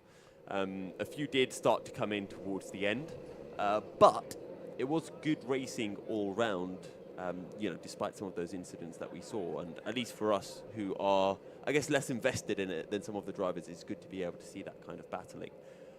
Also got a lot of BUKC drivers in this, a lot of BUKC and former BUKC drivers in the lightweights. You'll probably actually recognise a few of them from your commentary duties there. Yeah, very possible. We've got some BOKC action coming up here at GYG in just a couple of days as well, so see the whole lot of them there as well. Of course, we're actually streaming Inters for the first time in a little while, which is very exciting indeed. So we'll be, Alpha Live will be here streaming on the Tuesday and the Wednesday for... I'm still salty about that. What, that you missed out on? That Inters was never, you know, streamed when I was doing it. I see Inters, my Inters year, which we'll try and move on from. My performance at Shennington in particular was not something to discuss really, was during lockdown, so there wasn't much going on in terms of streaming. It was a weird year, but we're all back underway now and looking forward to some racing action. I think we've got a bit of quiet out on track. It's quite busy on the road outside the track. I was thinking, I don't remember it being that busy. It's quite empty, the A5 in this part of the world. Yeah, very. It's middle of the weekend, isn't it? And what a lovely weekend it's turning out to be as well. So it's probably bringing everyone and their caravans out onto the A5. Now that driver on your screen, not the guy holding the helmet, the guy next to the guy holding the helmet and the seat insert, that's Lewis Marchant. He's had a really, really good end to 2024, and he's looking quite quick in 2025 as well. So he's going to be a driver to watch out for. He got the bump up to C1 last year, and well, we'll see how he fares in the C1 class. But yeah, definitely a driver to watch out for. Him and Miles Reitman, kind of two C2 drivers that have been promoted and have just been looking very rapid recently. Yeah, we've got promotions within the championship, and as I mentioned earlier as well, plenty of juniors coming up as well. So exciting times for our senior lightweights. Absolutely. So I'm trying to think which BUKC drivers would you know. So we had Adam Nather earlier. Yes. He's going to be racing on Tuesday. But then graduates, you've got Fraser, Dante. Of course. My mind's now going blank. Miles Reitman used to be a BUKC driver as well in the past. Who else is there? I'm sure we'll remember them as they come on screen and we see them running through the ranks as we go through our grids. Well, you might recognise them. I probably won't recognise them as BUKC drivers. I think Thomas Northcote's a BUKC driver. I've seen some footage of him from PFI, which would indicate BUKC. That would indicate that. You're testing my memory far too much. So it's been a little while since I've had a BUKC stream, so it's it's in the back catalogue of my brain. It's weird with BUKC because you get all of the races in a month or 2 months, and then you have nothing for the whole year. Yes. Unless you count BUKC 24 hours. Very true, but different kettle of fish, isn't it? Yeah, absolutely. Certainly a different kettle of fish to the sprint racing we'll be seeing here this afternoon as well. Just a reminder, 7 minutes is the length of those races, so it's very short order indeed. We even saw a race that was reduced in length due to a false start, so just 5 minutes worth of racing action to try and make your way up through the grid. I think, though, with that, let's have a look, though, at our first heat of the day for Club 100 Lightweight Sprint Heat 1.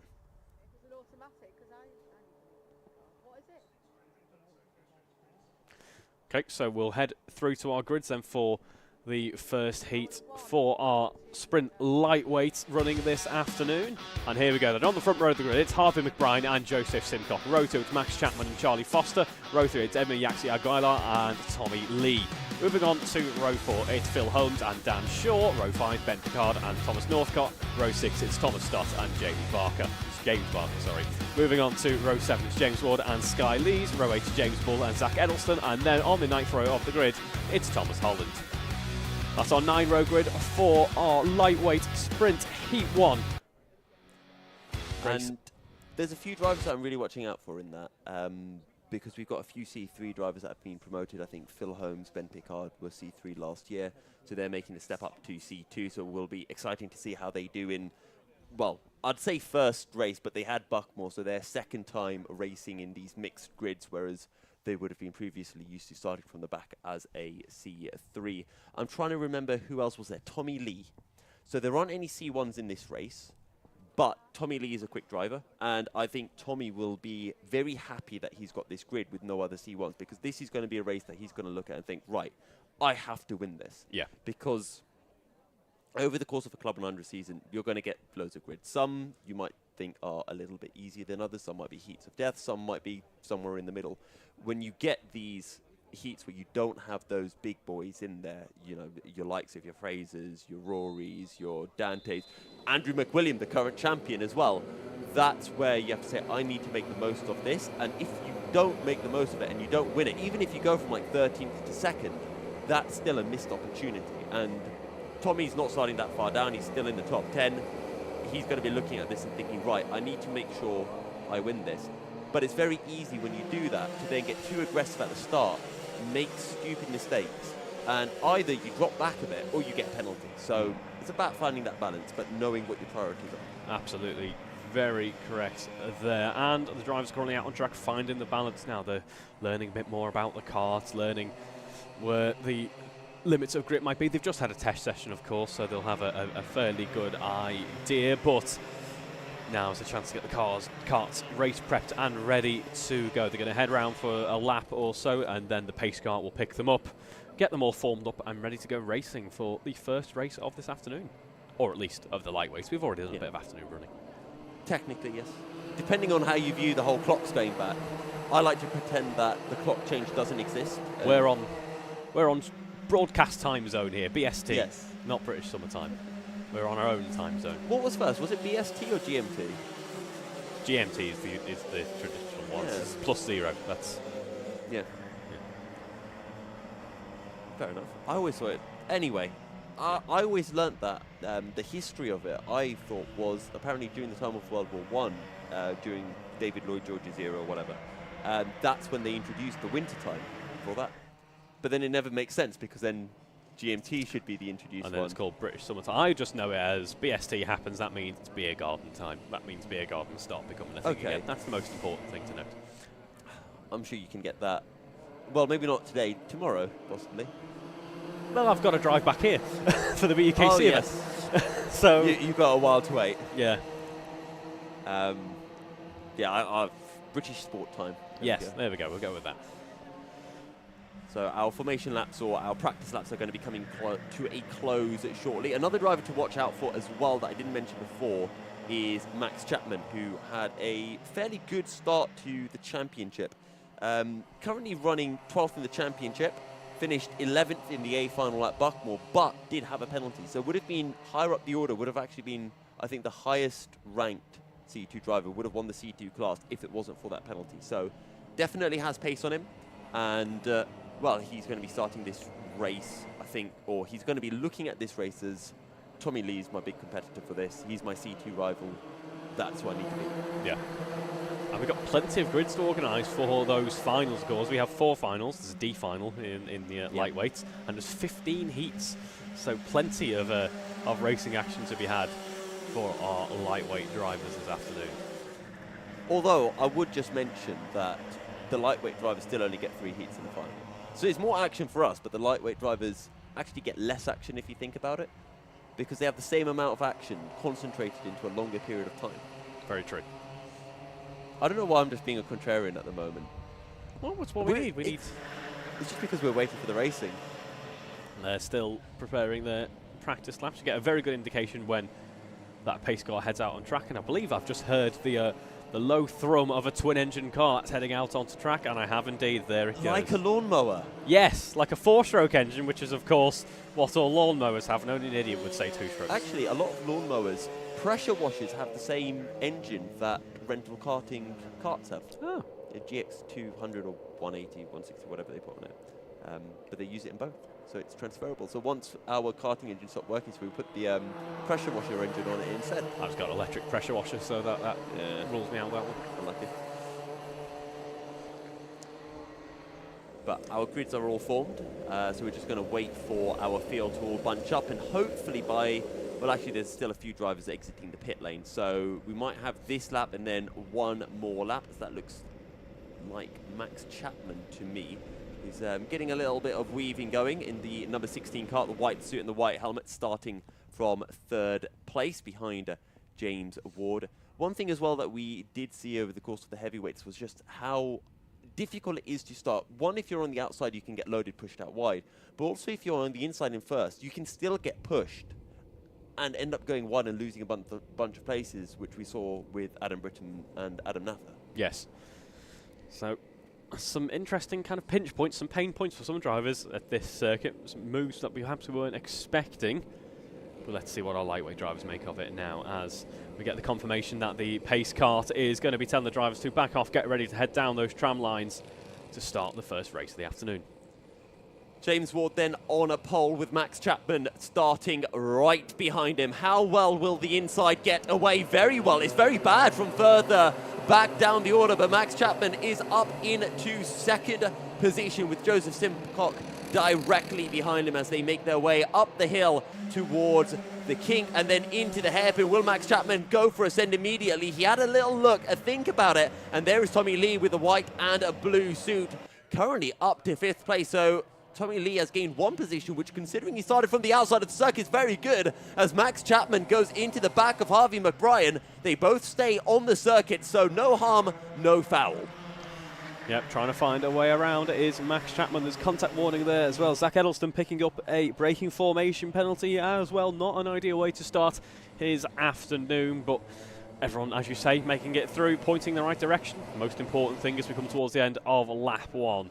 So 6 minutes to go in this short format race, and you can see Max Chapman just pushing on as much as he does, trying to make his kart as wide as possible in the rear view of Harvey McBrien. We're going to run into the first corner after the straight now. Here he comes for the sender, looking to the inside, Ooh. Gets up the inside, muscles his way through. Yousuf Simcock is trying to follow through as well. Tommy Lee wasn't able to make a move this time around, but is just watching all of this unfurl in front of him. Is nose to tail into the carousel, maybe a little bit of loading as Harvey McBrien tries to get back alongside Max Chapman. Chapman, though, back on the inside, heading into the spoon, and following through is Yousuf Simcock from 3rd up into 2nd position. Wait, no, that's not Yousuf, that's Tommy Lee. Tommy Lee clear of Harvey McBrien then. An impressive amount of opposite luck actually on Harvey's kart at the start of the lap there as he corrected that bit of oversteer that crept in as Max Chapman got past. Tommy Lee, an absolute flyer though, as you can see, 51.2 on that last lap, quicker than any other kart around this circuit so far. And I guarantee you that is the last person Max Chapman wanted to see behind him, his C2 championship rival, as they head through the hairpin of turn 2. And Chapman's going to have to get his head down. He's trying to point, he's trying to say, look, Tommy, I know you want to beat me, but let's just pull away from these guys behind us first, then we can battle. Let's make sure that if we do have a battle, neither of us loses out big time. Absolutely, and they are certainly pushing each other along rather well at the moment, as we see just 0.2 of a second separated them at the start of this lap. That's going to be much less, though, as we come towards the end of it now. And we head through that final corner once more. Tommy Lee with all of the pace advantage then at the moment. Gap actually still stays about 0.3. It was a good final corner for Max Chapman in the end there. Harvey McBrien still in the mix. He's also brought along Yousuf Simcock, Charlie Foster and Thomas Norcott for company as well. And don't forget, Thomas Northcott looked very quick in a practice. It's a little bit sideways there from Max Chapman. But keep your eyes on Northcott. He was the 2nd quickest in the practice session earlier on today. And he's on the back of what is now a 6-kart group for the lead. So let's see how quickly and, most importantly, how cleanly can Northcott get through the field. Yeah, cleanliness is very much going to be the aim of the game here, because one small issue could see you tumbling down the order and you don't have any race time really to recover from any misfortunes.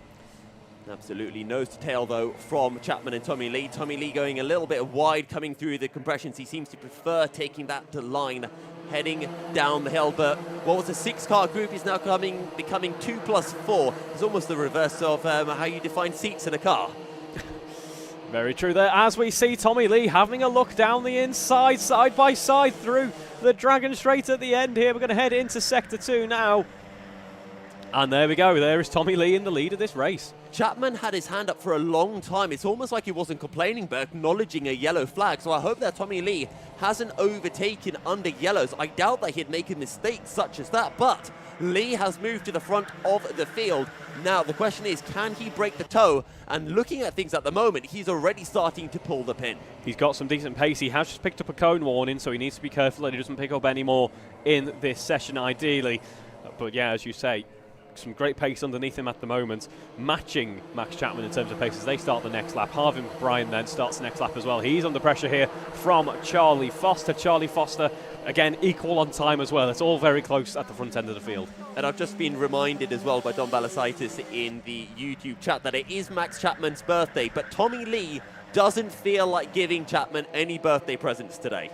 No, absolutely not. Although if Max Chapman did want a great race for his birthday, I think so far that has certainly a present that has been delivered to him, because this is great to watch. Although there's a bit of frustration there in the cockpit, maybe it's not I don't think the he happy wanted birthday. the great race. He wanted to win the great race. Yes. Still 2 minutes left in this race. Anything can happen yet. Margins are still very close indeed as we come towards the end of Sector 3 with our front runners now. And I'm just still trying to keep an eye on Thomas Northcott behind Joseph Simcock. I'm getting those surnames mixed up. But let's see if Northcott can find a way through. He's got a decent amount of tow here, and Joseph is a little bit further back from Charlie Foster, so this might be an opportunity.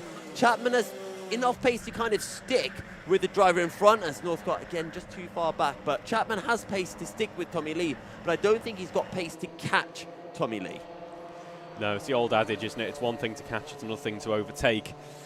And unfortunately for Max Chapman, he's just not quite there in terms of pace at the moment to match Tommy Lee. A 50.5 on that last lap is a brilliant performance, especially so early on in the afternoon's running. Absolutely, and Harvey McBrien has started to get reeled in now by Foster and Simcock. We saw some sends into this final corner from a certain Kurt Holmes earlier on today.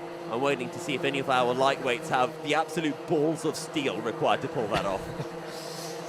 The track should certainly be under them, that is for sure. In the sunlight, I expect that tarmac's going to be warming up quite nicely now.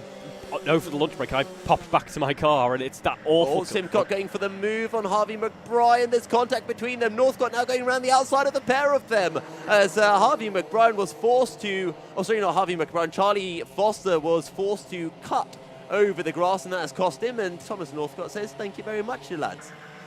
Yep, Thomas Northcott will be fairly happy with that when he can breathe a little bit more towards the end of this race. Not that there is much more to go in this race, just 17 seconds left on the clock. We will get one more lap in as it stands, because our leaders Simcock's gone for a really good move. He's had to go for the switchback now around the outside of the left-hander, up the inside into the final corner, a little bit sideways, which is now going to make him a bit of a sitting duck on this long straight up towards the turn 2.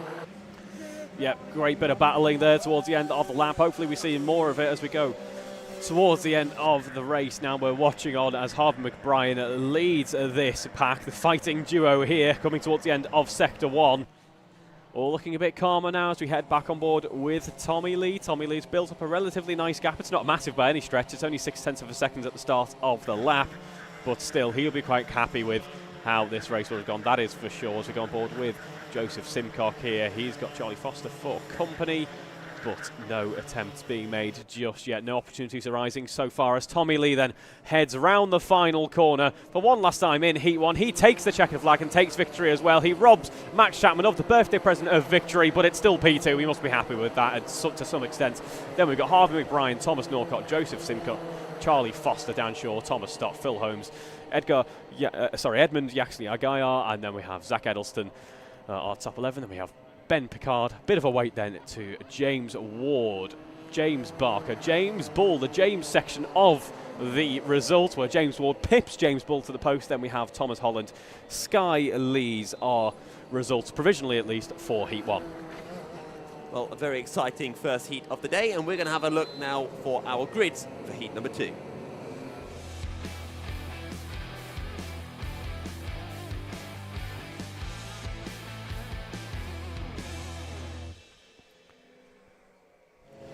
Moving swiftly on then to our second heat of the afternoon. It is going to be Ewan Thomas and Charlie Walmsley ride on row 1, Andrew McWilliam and Callum Martin on row 2, Alex Forward and Owen Seeley row 3. Moving on to the fourth row of the grid, it is Jack Woodward and Harrison Kirkham, Jake Chapman and Michelle Patel on row 5, Jake Saunders and Walter Stoltz on row 6. Moving on to row 7, it's Clifton Malcolm and Lewis Sills. Row 8 is Aidan George Sr. and Ben Brewerton on rounding out row 8. And then row 9, it's Joe Milburn, completing our grid for the second heat of the afternoon. Andrew McWilliam, your reigning Club 100 champion. Starting from third, he's going to be thinking, right, this is my race to win. His biggest competitor for this, though, is going to be Harrison Kirkham, a little bit further down the road, and I wouldn't be surprised if they're very evenly matched on pace. very important for Harrison to get through the field as quickly as he can so that he can hunt down Andrew. Harrison didn't have the best of starts to the championship at 2nd, 5th and 3rd in his heats at Buckmore. Meanwhile, Andrew McWilliam 2 first, followed by a 6th. So starting off very well at Buckmore for Andrew before starting to go a little bit sideways. But this heat, starting on the inside of the grid and on the 2nd row, should be a very good start for him. Yeah, I think the drivers will be finding a nice groove around here because, as I say, I think the track's warming up a little bit. We're seeing some decent pace coming out of these karts now. Really early on in the sessions, we're seeing 50.5s being banged out pretty immediately. It is it's not comfortable, as I was saying before. I jumped into the car and it was just like, horrible sense when the car's been sat in the sun for ages. And you're like, and it's like everything's sticky and it's all, ugh. I will also say, just to give the respect to the heavyweights, that the heavyweights are 12 kilos more than the lights. So you'd expect the lights to be about 3, maybe 4 tenths quicker, around about that mark. There's a couple of drivers that I should really mention that I think will be drivers to watch out for, not just in this race, but over the course of the day. Let's not forget Jake Chapman, who is leading the C2 Championship currently, and also Vishal Patel. The only reason I bring up Vishal is because I was actually racing against him yesterday in the SB60 race, and he came 3rd in race number 2. So we're showing really good pace, actually sticking to the back of Mars Reitman for a large portion of it. So I'm interested to see whether he can carry that pace into Sunday's racing. Absolutely, yeah, it's a great result. How did you fare in that race?3rd Pre-penalties? and a 2nd. Post-penalty? 11th and a 2nd. There we go. In my defence, I was starting from the back of the grid in the first race. Very fair enough. But unfortunately for me, Mars Reitman decided that he wanted to get abducted by aliens on Friday night and become ridiculously fast. I see. Illegally fast. Honestly, I think the average speed cameras on the A5 picked him up. Well, hopefully they're picking him up and not me on the way home. Well, if it could make you that fast in a go-kart, I'd take that. Yeah, very right. You'd need miracles to make me that quick in a go-kart, but let's see. I'm certainly nowhere near Mars' pace for now, shall we say. But, yeah, heat number 2. And let's see how it gets along with Andrew McWilliam and Harrison Kirkham. Also, I've just noticed Callum Martin is racing as well. And Callum Martin has always been one of those C2 drivers that is on the precipice of fighting for a C2 championship, but always just been a little bit shy. So I think he could be a driver to watch out for. He's always someone who, when he gets the right kind of environment, the right karts, the right kind of heat, he does really show himself to be a quick driver, can pick up those podiums and even a win. I think he's got 1 or 2 heat wins to his name currently. There we go then. We are behind the pace kart. Now practice laps are over. Now it's all about getting ready and safe to go green for our 2nd heat.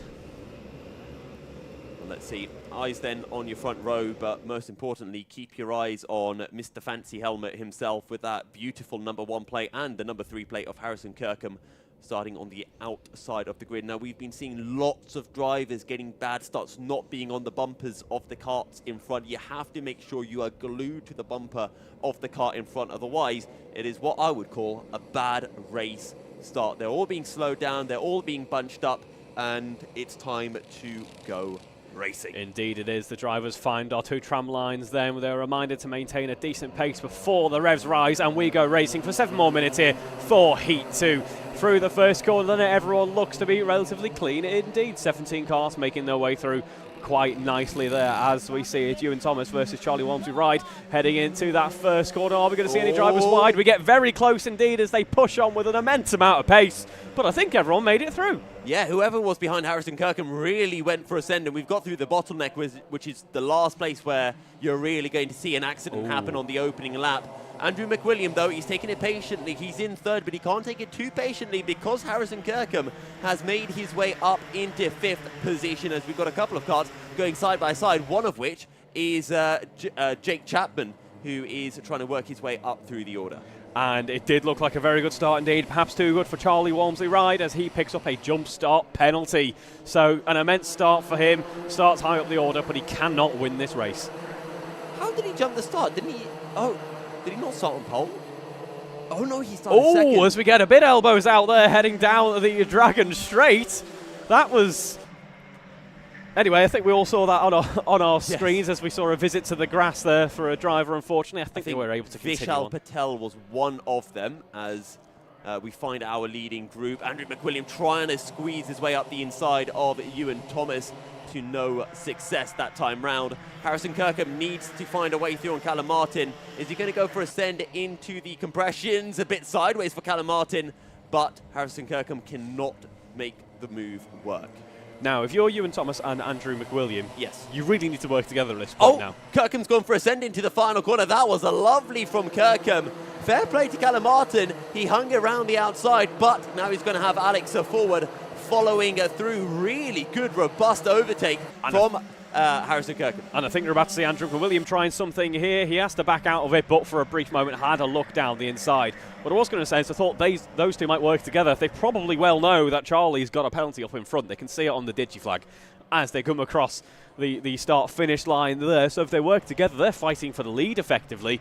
But now the likes of Andrew McWilliam know that they need to catch up to those two. Sorry, Harrison Kirkham needs to know that they need to catch up to the likes of McWilliam. Yeah, the issue is for Andrew McWilliam here is you don't want to sit in second, because even if that means you win the race, you need to break free. And you've got Harrison Kirkham closing up to you, and he will close up very, very quickly. And we can already see just how much that gap has dwindled. Andrew McWilliam, the time for daydreaming is over. The time for making overtakes has begun.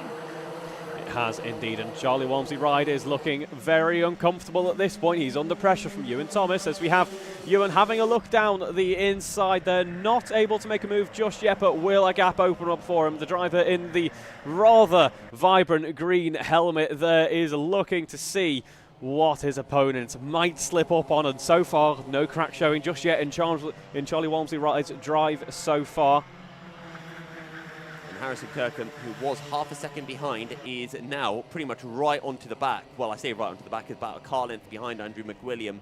Trying to keep an eye on Jake Chapman and Vishal Patel, up to 8th and 9th last time around, so we'll see whether they gain any more positions. But we now well and truly have a four-way battle for the lead. Harrison Kirkham just maybe needs to gain another couple of tenths of a second, but he has set the fastest lap of the race at 50.5. Yeah, he's in a very nice position here, actually. These three get far too invested in the battling, as Charlie is doing an almighty job so far of defending. Hasn't really given an opportunity to Ewan just yet, you would say.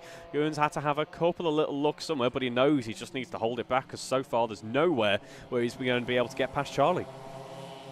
And Charlie's doing a really good defensive job, and I think for Ewan, he knows that Charlie has a penalty, so he's not going to force the move. Andrew and Harrison won't care though. They will be forcing the moves because, one, they want to get past Ewan Thomas.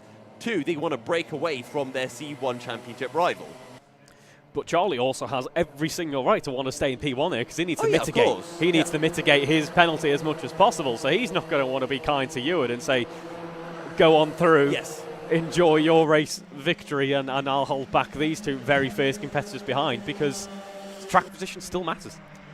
And there goes Harrison Kirkham for a move up the inside of Andrew McWilliam, who leaves him just about enough space and hangs it around the outside. And Andrew McWilliam now, I don't think that they're going to be hunting down the leading two. I have a feeling that Andrew and Harrison are just going to be fighting each other like crazy, and maybe the two ahead can pull away. But that being said, McWilliam tries to go up the inside of Ewan Thomas, who slams the door shut, doesn't see him there, but McWilliam had all the right in the world to go for that overtake. And critically, McWilliam has got a cart between himself and Harrison Kirkham. Yeah, that was a great move by McWilliam for the effective lead of this race. Now, as we start the next lap, what challenge can he mount against Charlie Walmsley-Ride? Well, in terms of the best laps at the moment, McWilliam is only a tenth slower than Charlie. They're all very close indeed in terms of pace. In fact, Kirkham still has the fastest lap. I think we've got a move happening, because wide is Ewan Thomas. Harrison Kirkham to the inside. Callum Martin might even be able to follow through here as well. There'll be a bit of contact between them, and that'll bring Alex Ford back into the mix, who's now looking to the inside of Ewan Thomas, heading into the carousel, makes the move work. So Ewan Thomas has gone from second down to 6th position. That is an unfortunate lap for Ewan there. It just is one of the negative effects really of such close pack battling, isn't it? One small error can cost you big time in terms of points scored at the end of the race. And Kirkham is looking super feisty behind Andrew McWilliam.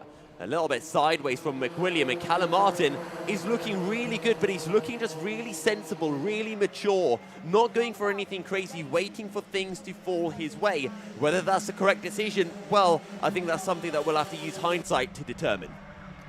Indeed, we will. And you just get the sense of what a shame for Charlie here, because without that jump start penalty, what a drive this would have been.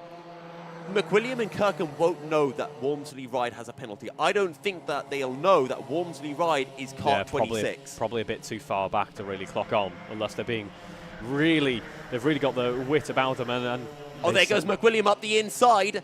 Can it be held by Walmsley Ride? No, he has to yield. And again, that's really bad news for Kirkham, who's trying to hang around the outside of the left-hander. He will indeed. Harrison Kirkham knows that he has to make these moves immediately. Ooh. And we're heading onto the last lap of the race as Callum Martin and Alex Forward follow through. From the lead of the race in terms of track position to about to be dropping down to P6 here for our man who led just a moment ago, Charlie Walmsley Ride. What a shame this lap has turned out to be for him. But Andrew William and Harrison Kirkham, we said all they had to do was be in the mix there, and they've waited until the perfect moment as we started the final lap of this race. Andrew McWilliam now leads by just over half a second, or at least at the start of this lap. A fantastic drive for the two red-plated drivers here. I usually like to meme and have a laugh at Andrew McWilliam, but he has timed these overtakes really well. He's done them all in a place where Harrison can't follow through, and Harrison hasn't been close enough to challenge Andrew. As a result, he needed another lap, but McWilliam takes the win from Harrison Kirkham. Callum Martin in third, then is Alex Forward, Charlie Walmsley Ride, Ewan Thomas, Jake Chapman in seventh, Vishay Patel, Owen Seeley, and Lewis Sills completes the top 10. A few more drivers coming home then. It's Walter Stoltz, Jack Woodward, Jake Saunders, Joe Milburn coming across the line. Then we have Aidan George Sr. as well as Clifton Malcolm and Ben Brewiston bringing home our 17 karts there. What a race that turned out to be. Our front runners ending up P5 and P6 at the end. That brings an end though to Heat 2. We'll join you in just a second for the third heat of the afternoon.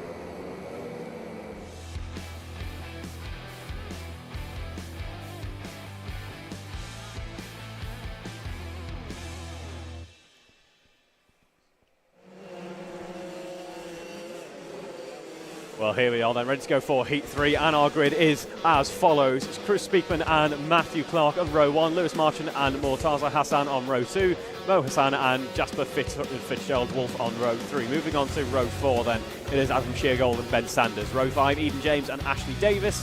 Moving on to row 6, Rana Khan and Dimitri Wade. Moving on then to row 7, it's Leo Custon and Oliver Redford. Row 8 is Greg Chapman and Max Davison. And our final driver, Bradley Pike. Our 17 kart grid then for Heat 3. I think this heat is looking quite exciting from some of the drivers who are present. Two that I'm really looking out for are the Hassan brothers. So Mortaza Hassan was a C2 in the lightweight championship last year. Mo Hassan, though, C1 from the heavies. So he's moved into the lightweights now. I don't know if that's because he's lost a bit of weight or if it's just because he wants to race with his brother. But I think that brotherly rivalry is going to be very exciting. It's the first time they raced together in Club 100, or against each other, I should say, in Club 100, because Mo wasn't racing at Buckmore. So they're both in the same heat as well, which I think is absolutely fantastic.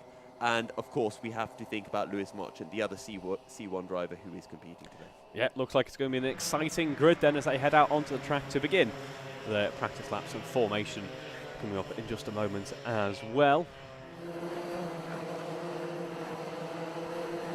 Another driver to watch out for as well is Adam Sheargold. He has always been one of those C2 drivers, or one of those drivers that can really mix it up with the big boys in the right circumstances. And I think as the season goes on, I don't know if he's doing the whole championship, but if he is doing the whole championship, he'll definitely be one to watch out for for the C2 title. Third heat of the day. Don't worry if you've missed out on a couple of heats already. We've still got 12 more heats after this one in terms of our lightweight action. So plenty more lightweight drivers to come, lightweight races to come, rather. Hello to all of you watching the broadcast at home. Hello to nodders in the chat there, supporting Matt Chapman and Dan Shaw from Hampshire there. As we look onwards to the the cafe service. I haven't actually had a chance to go and have a gander at the cafe here It's at actually GYG. quite nice at GYG, yeah. I did once have to do something that I never do, which is go to a track cafe for food because I forgot to bring food.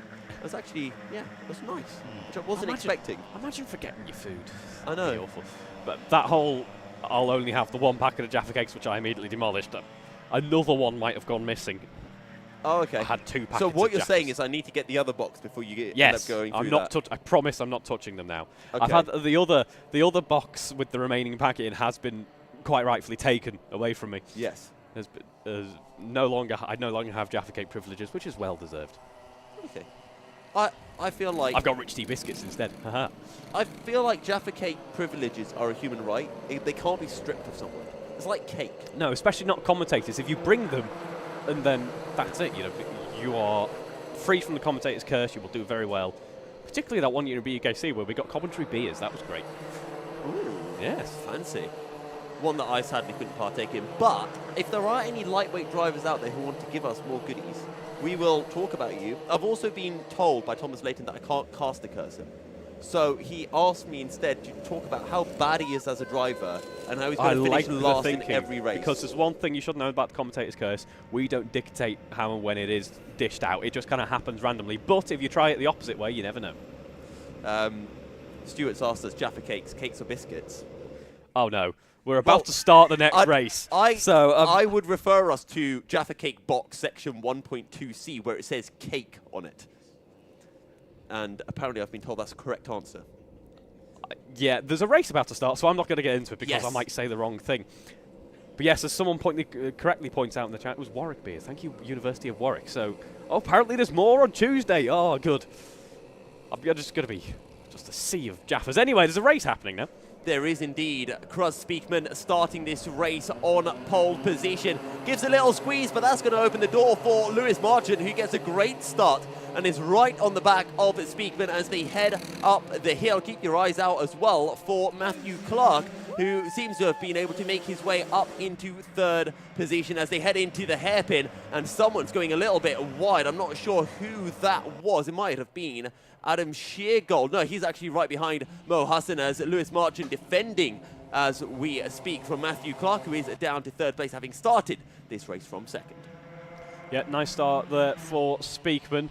Just needs to keep the nose clean, and he should be able to build up a nice gap here, although everyone's following him through in relatively quick succession. They're keeping that pressure on as we've got a bit of a battle going on here for P6. I think that might have been Ben Sanders going up the inside of Adam Sheargold. It was definitely Adam Sheargold who had the send put on him, but he's been able to hold on to the position, and it is indeed Ben Sanders behind him, who has a new suit for this season, because he used to be red helmet and red suit, if I remember correctly. Ah, very nice. Your memory is serving you well there. A couple of penalties coming in for Ashley Davis and Greg Chapman as well, both for breaking formation. The drivers have got to stay in those tram lines that head down the start-finish straight. That's just to make sure that we get an orderly, safe start to each race. Yes, it's not like owner karting where everyone goes crazy as soon as those lights go green. You have to stay in those tram lines until you cross, well, until you get to the end of the tram lines, really.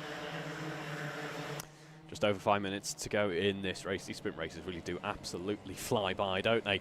We're only 90 seconds in already, and it's a decent chunk of the race completed as it stands. But Cruz Speakman, a decent start for him, 4/10 of a second. The gap at the start of the previous lap as we come across the line, it has shrunk substantially though, because Lewis Marchant with a decent lap in there, 50.7, closing up that gap. Just look at how close the entire pack is. 5 seconds covers 15 carts.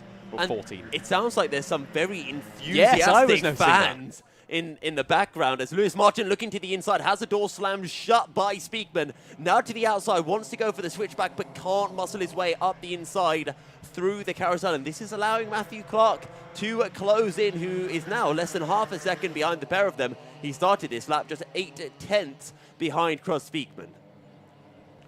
Yeah, mighty progression there for Lewis Marchant. As we head through the final couple of corners. Now, just see how much Speakman was pushing on then as he entered the final corner. Given the car absolutely everything, had used all of the circuit there. It's great driving from both of our front runners. But they do need to be careful here, because Matthew Clark is just sat there poised and waiting. If those two start slowing each other down, as we hear some more enthusiasm from the fans. And there Lewis goes Marchant up the inside. Nice move for the lead of the race. Yeah, Speakman just left the door open there, and I don't know, maybe it was just drifting a little bit wide. Lewis did not need another invitation to go up the inside. The big question now for Cross Speakman is, can he stick to the back of Lewis Marchant, who is starting his run towards a lovely heat win? Absolutely. This perhaps makes things a little bit more complicated for Matthew Clark, because he probably fancied his chances if they were to continue on battling. However, Lewis has brought that battle to a bit of a premature end. Really, come on, Lewis, we were poised for another battle for the lead. Just slow down a little bit, and then, you know, we can have some more lead battling. Although I don't think we're going to need that, because Chris Speakman is still very much keeping in check with Lewis Marchant. Let's not forget as well, Chris is a C2 driver, so he's doing an almighty job. Is leading the C2 pack, of course, out in second position. And Lewis as well had an awful, awful run at Buckmore Park. 6th, 11th and a 6th or something, only in the B final. And he's really looking to turn things around today. That's a really nice move going up the inside of Mr. Ben Sanders. And hasn't been able to make the move work. As I see the green helmet, and I want to say Ewan Thomas, but it's not, because we just saw him. It's equally vibrant, though. Yes. Who is it? Is it? I think it might be Jasper Fitzgerald Wolf. Yes, it is indeed. Also, fair play to Cross Speakman, sticking to the back of Lewis Marchant really well. Yeah, absolutely. There they are now, running into Sector 2. A little bit of dirt being kicked up there as the drivers use as much of the track as possible. Crew's really beginning to pile that pressure on, making that cart as wide as possible, making sure that no matter what shoulder Lewis Marchant looks over, he's going to see the number 117 cart plate there right behind him. Sometimes it's better, I feel. Like, sometimes you really want to get in the driver in front's mirror, so when they look behind, they see you. Other times you kind of want to hide. So stay in that slipstream, just make yourself look almost... Yeah. So, sometimes you kind of glance over your shoulder, but if you look over the wrong shoulder, you don't see them, and then you think that there's no one there, and you leave the door open. So it's quite weird how it pans out sometimes. New fastest lap of the race for Lewis Marchant, 50.343. He's pulled a couple of tenths to Cross Speakman, and is continuing to look very good. But look at the gap that the top three have to 4th and 5th, as that is an overtake being set up by Eden James up the inside of Adam Sheargold. Very textbook move there, no drama at all, just Eden gets past Adam. Great racing from the two there, both aware of each other's presence, what we like to see. We've got a move as well from the 112. I thought he had almost spun Leo Custon around, as now that's Ben Sanders, who has another driver up his inside. Might be Eden James, that. Often I like to make my cart as known as possible, because I'm not very fast, and I'm so bad, it often instills fear into the cart in front, so where they just think, I might not do very well here, purely in his presence, not because I'm going to perform a good overtake, just through. Do you know what my tactic is when I'm in front of someone? Oh no. I brake crazy late. Not so that I brake late, so that my cart's sideways, and I do like weird things with my steering wheel, so I look out of control. Because that way you scare the driver behind you, and then they don't want to go for an overtake. See, I'm just out of control. Oh, okay. That's what I do. Yeah. Anyway, Lewis Marchant leading quite nicely at this point now. There's a bit of a gaggle of carts forming up here, to steal a phrase from John Ratcliffe, a fellow commentator of ours. He likes the term gaggle, so I'll steal that one. As we have 15 seconds left to go in this race now. Heat 3 of our lightweight sprints. I'm also seeing in the YouTube chat from Sahib Chana, we're not ready Sahib. for the Jake Palmer experience. What's the Jake Palmer experience? I don't know. I guess we'll find out. Yeah, tell us, Sahib. Maybe it can't simply be expressed with words as, I swear that fan is on repeat. It's the same sound I'm hearing every single lap. It might be the camera operator. You It can't could rule be the that camera out. operator. Can never rule Which that would out. explain why it's that loud, or not that quiet.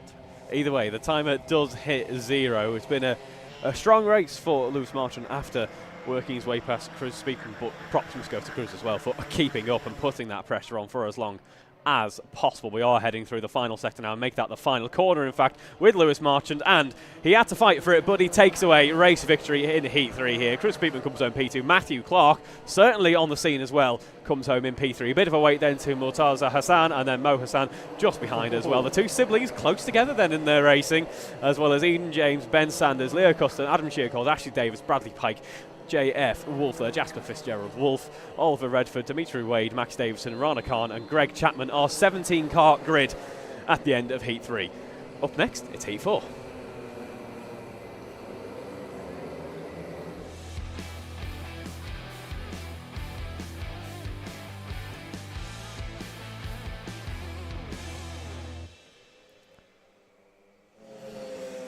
So into Heat 4 we go. Kurt Roberts, Keaton Ford on the front row of the grid, Rory O'Regan and William Henn on row 2. Then it's Andy Orford and Christopher Powell-Taylor on row 3. Tom Edelson and Fraser Brunton are on row 4, ahead of Thomas Layton, who's going to finish last in 9th with Dan Seeger in 10th.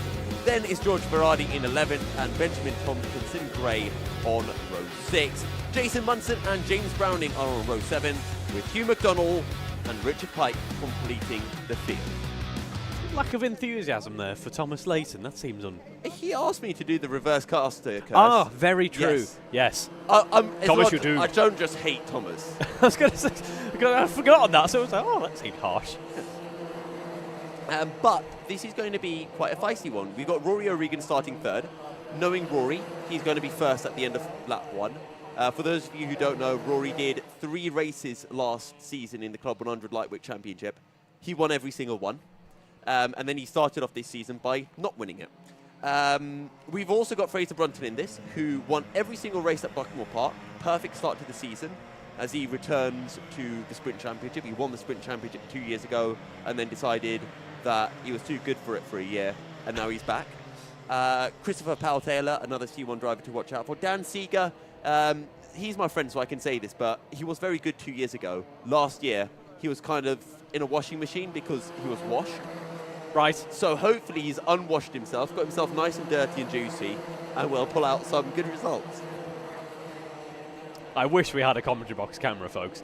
Either way, yeah, let's do some racing. The commentary box camera is Reeve looking disgusting and me looking like a Cheshire cat, very pleased with And it's myself. pretty much been that since 10 a.m. Yeah.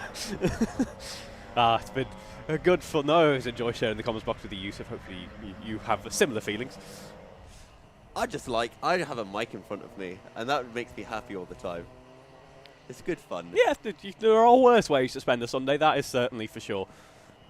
Yeah, standing outside having to do circuit comms is much worse than sitting on a comfy sofa on a sunny day. Although if there was a day to stand outside and do comms, it would be today. No, it's windy. The wind ruins it. True, but then the wind would drown out the drivel that we're saying. No, because we've got microphones. Yeah, but we could use handheld microphones. Anyway. Milky confused. Drivers now preparing the cars. Give it a practice laps in before we get formed up. This is Heat 4 of our 15 heats for our lightweights this afternoon. Hello to all of you watching the broadcast at home. Also, I've just noticed Fraser Brunton into the pits to change his car. I've also been told by Fraser that his grandparents are watching. So hello, Fraser's grandparents. But then again, I'm not very happy with Fraser at the moment. We've had a bit of an argy-bargy. And I don't believe anything that comes out of Fraser's mouth. So I don't believe... He told me earlier on today he wasn't going to be able to win it, which means that he thinks he's going to win it. But now that you've said it, does that not commentary curse the... Oh, that's a double negative going on there.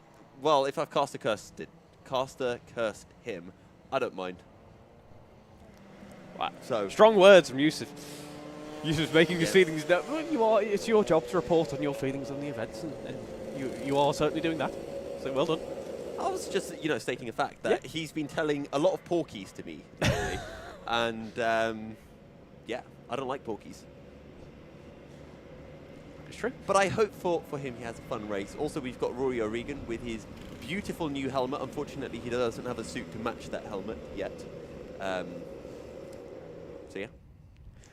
Pace car is back out on the track once again now, getting those carts formed up and in those tram lines. We wait for our last couple of stragglers who might have had a cart change, who might just needed to check something over in the pit, something like that, are now heading back towards the pack.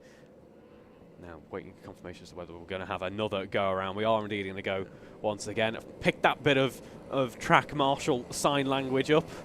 Go around means go around. Yeah, I think Fraser hasn't got back into the pack yet. You know what? Keep an eye, Christopher Powell-Taylor and Dan Seeger, that's a 45 and 7 on the left-hand side of the grid, because they're on the outside, and I think things could get quite spicy with them trying to... Because when you're on the outside, you want to get to the inside as quickly as possible, and that can often lead to drama. Also, they've got Fraser behind them as well, so it's 3 very quick drivers on the outside of the grid who are going to try to push their way onto the inside. Yeah, it's particularly interesting to see how Fraser will progress through this session. He is right out that back, as you say. He's the only C1 driver that far down. Also, very quickly, just want to mention, Andrew McWilliam has said, good way to start the day. Well, Andrew, your day started like that at Buckmore, so just don't do what you did at Buckmore. There's a vote of confidence there. I meant to insult Andrew a few times, and not Andrew Mather. Yeah. We like that, Andrew. As we head down the tram lines once again, it's time to go racing as a potential break of formation there. We'll see if how that plays out as we head through the next couple of corners. 7 minutes to go on the clock once again, and another clean getaway. Got to commend our drivers so far for a nice clean run. And critically, Rory couldn't get to the front of the field. Fraser behind Chris Powell, they both gained a bunch of positions. It was a really bad start from, I think, the second row downwards, with the exception of Rory. Huge gap between the front 3 and everyone else. Chris Powell, though, on the outside of Andy Orford. That's going to open up the door for Fraser Brunton, who sends it up the inside. He's going to look for maybe another move, maybe a send down into the compressions, but up into 5th place, and critically for Fraser, he's just going to be watching one driver, and that's his teammate Rory O'Regan, a little bit further up the road. As he goes up the inside into the final corner, over the curb, goes 4 wheels airborne. Christopher Powell-Taylor goes through, but Brunton gets the switchback on Taylor, and through Fraser Brunton goes, and now he gives a little finger back. Let's work together. I did not see any working together there from Fraser. No, that is going to be an interesting little pack to see push on through the race. I should add, Kurt Roberts, our race leader, does have a braking formation penalty to serve. So just like in Heat 3, the man out in the lead, on track at least, is not going to be coming home with the first place trophy. Very well spotted that on the start, Reeve. Eyes of a hawk, or a red kite, I guess, might be more appropriate. Oh, no. As Fraser Brunton has Toby Edelston right behind him as they head through the compressions. Rory O'Regan still in second, but he's going to look behind him at some point and see the 4-wheel airborne nutter that is Fraser Brunton starting to close in. But this is a really good run for Rory, and he's got Keaton Ford to push him along. That's going to make this overtake a little bit easier for Rory. Yeah, and it's still an important overtake. He might already have the position on paper, but it's always better to have it out on track. It gives you that extra buffer zone, gives you that bit of extra security there, as it looks to be that Keaton Ford potentially dropped off just a little bit. He went a little bit wide into the corner, but is still in the mix here. Rory O'Regan's just playing his cards close to his chest, is not trying to push on and make that move happen too early. He knows he doesn't technically need to do it. He's just waiting for the prime opportunity. I think Rory is, as much as I hate to say this, quite a smart driver. And I think he knows that he doesn't need to risk this move, right? He can see where Fraser is. He knows how much time he has available to him.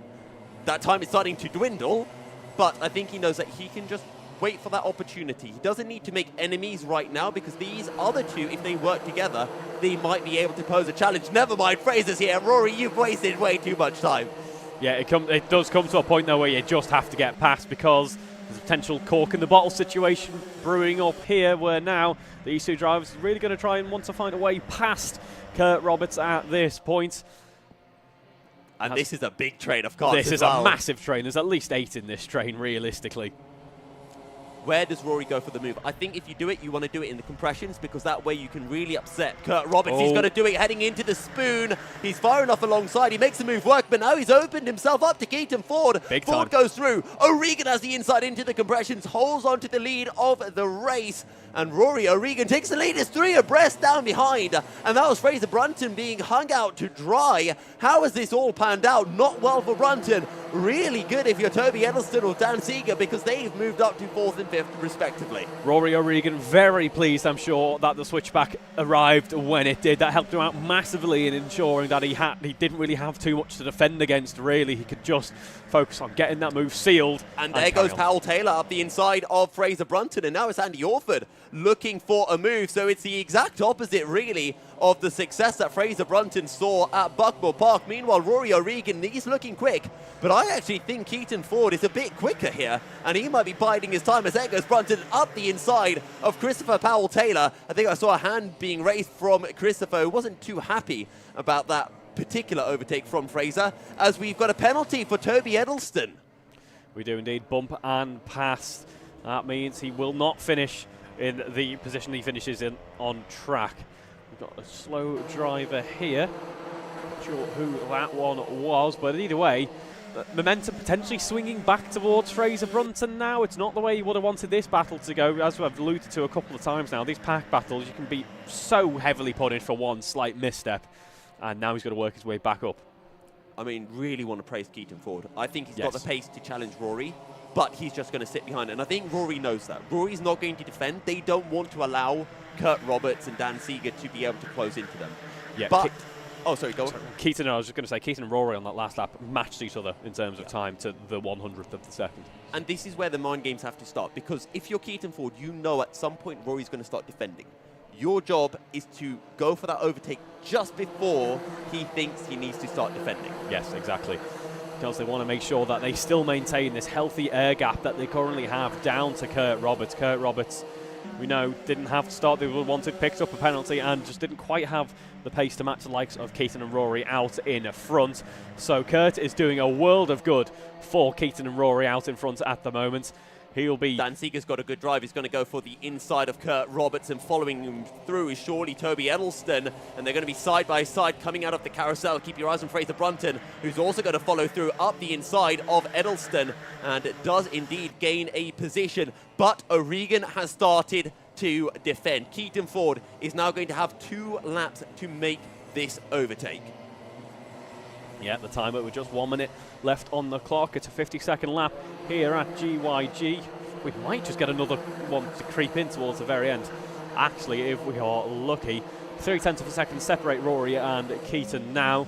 That is minuscule compared to the gap between P2 and P3. Penalty coming in for Andy Orford there for some contact as well. Oh, Brunton tries to go up the inside. That's some contact from Fraser Brunton, who already has a contact warning as he tries to get through on Kurt Roberts, but it doesn't work, and now he's got Powell-Taylor around his outside, but Brunton will hold on to the position. This is a really feisty race currently, and it has meant that Kurt Roberts has been able to pull a small gap. Dan Seeger now in a very lonely 3rd place, but we're about to head onto the last lap of the race, and I do really think Keaton Ford has something in store for Rory O'Regan. Yeah, he could well do. They've been so close in terms of pace for the majority of this race now, and we head on to this final lap, and it all comes down to this now, folks. What can Keaton do to try and find a way past Rory here? Oh, a little bit wide there, but we do continue on, and there is Rory O'Regan defending the inside there. Needs to make sure he doesn't open up an opportunity. Switch back to Keaton Ford here. It was attempted, I think, and it might still be on. No, he's going to think better of it. Is Keaton Ford. He doesn't want to go for any late lunges, especially this late into the race. 2 more opportunities to overtake. One is here. O'Regan's going to go defensive. That means that Keaton Ford can go for the switchback, but O'Regan keeps it relatively tight. This is the other opportunity, but you can see how defensive Rory O'Regan is going. The last opportunity is that crazy send into the final corner. People don't see it coming, but it is possible. O'Regan covers it. He'll round the final corner. It's almost a drag to the line, but O'Regan takes the checkered flag ahead of Keaton Ford and Dan Seeger. Fraser Brunton beats Kurt Roberts to 4th. Then it's Christopher Powell-Taylor in 6th, Toby Edelston, William Henn, Andy Orphan, and Benjamin Tompkinson-Gray completing the top 10. Got Thomas Layton, George Verardi, Richard Pike, Hugh McDonald, Jason Munson, James Browning coming across the line there to complete our 16 kart grid for Heat 4. Well-managed lead battle, though, by Rory O'Regan in the end. And now we have Heat 5 coming up in just a moment.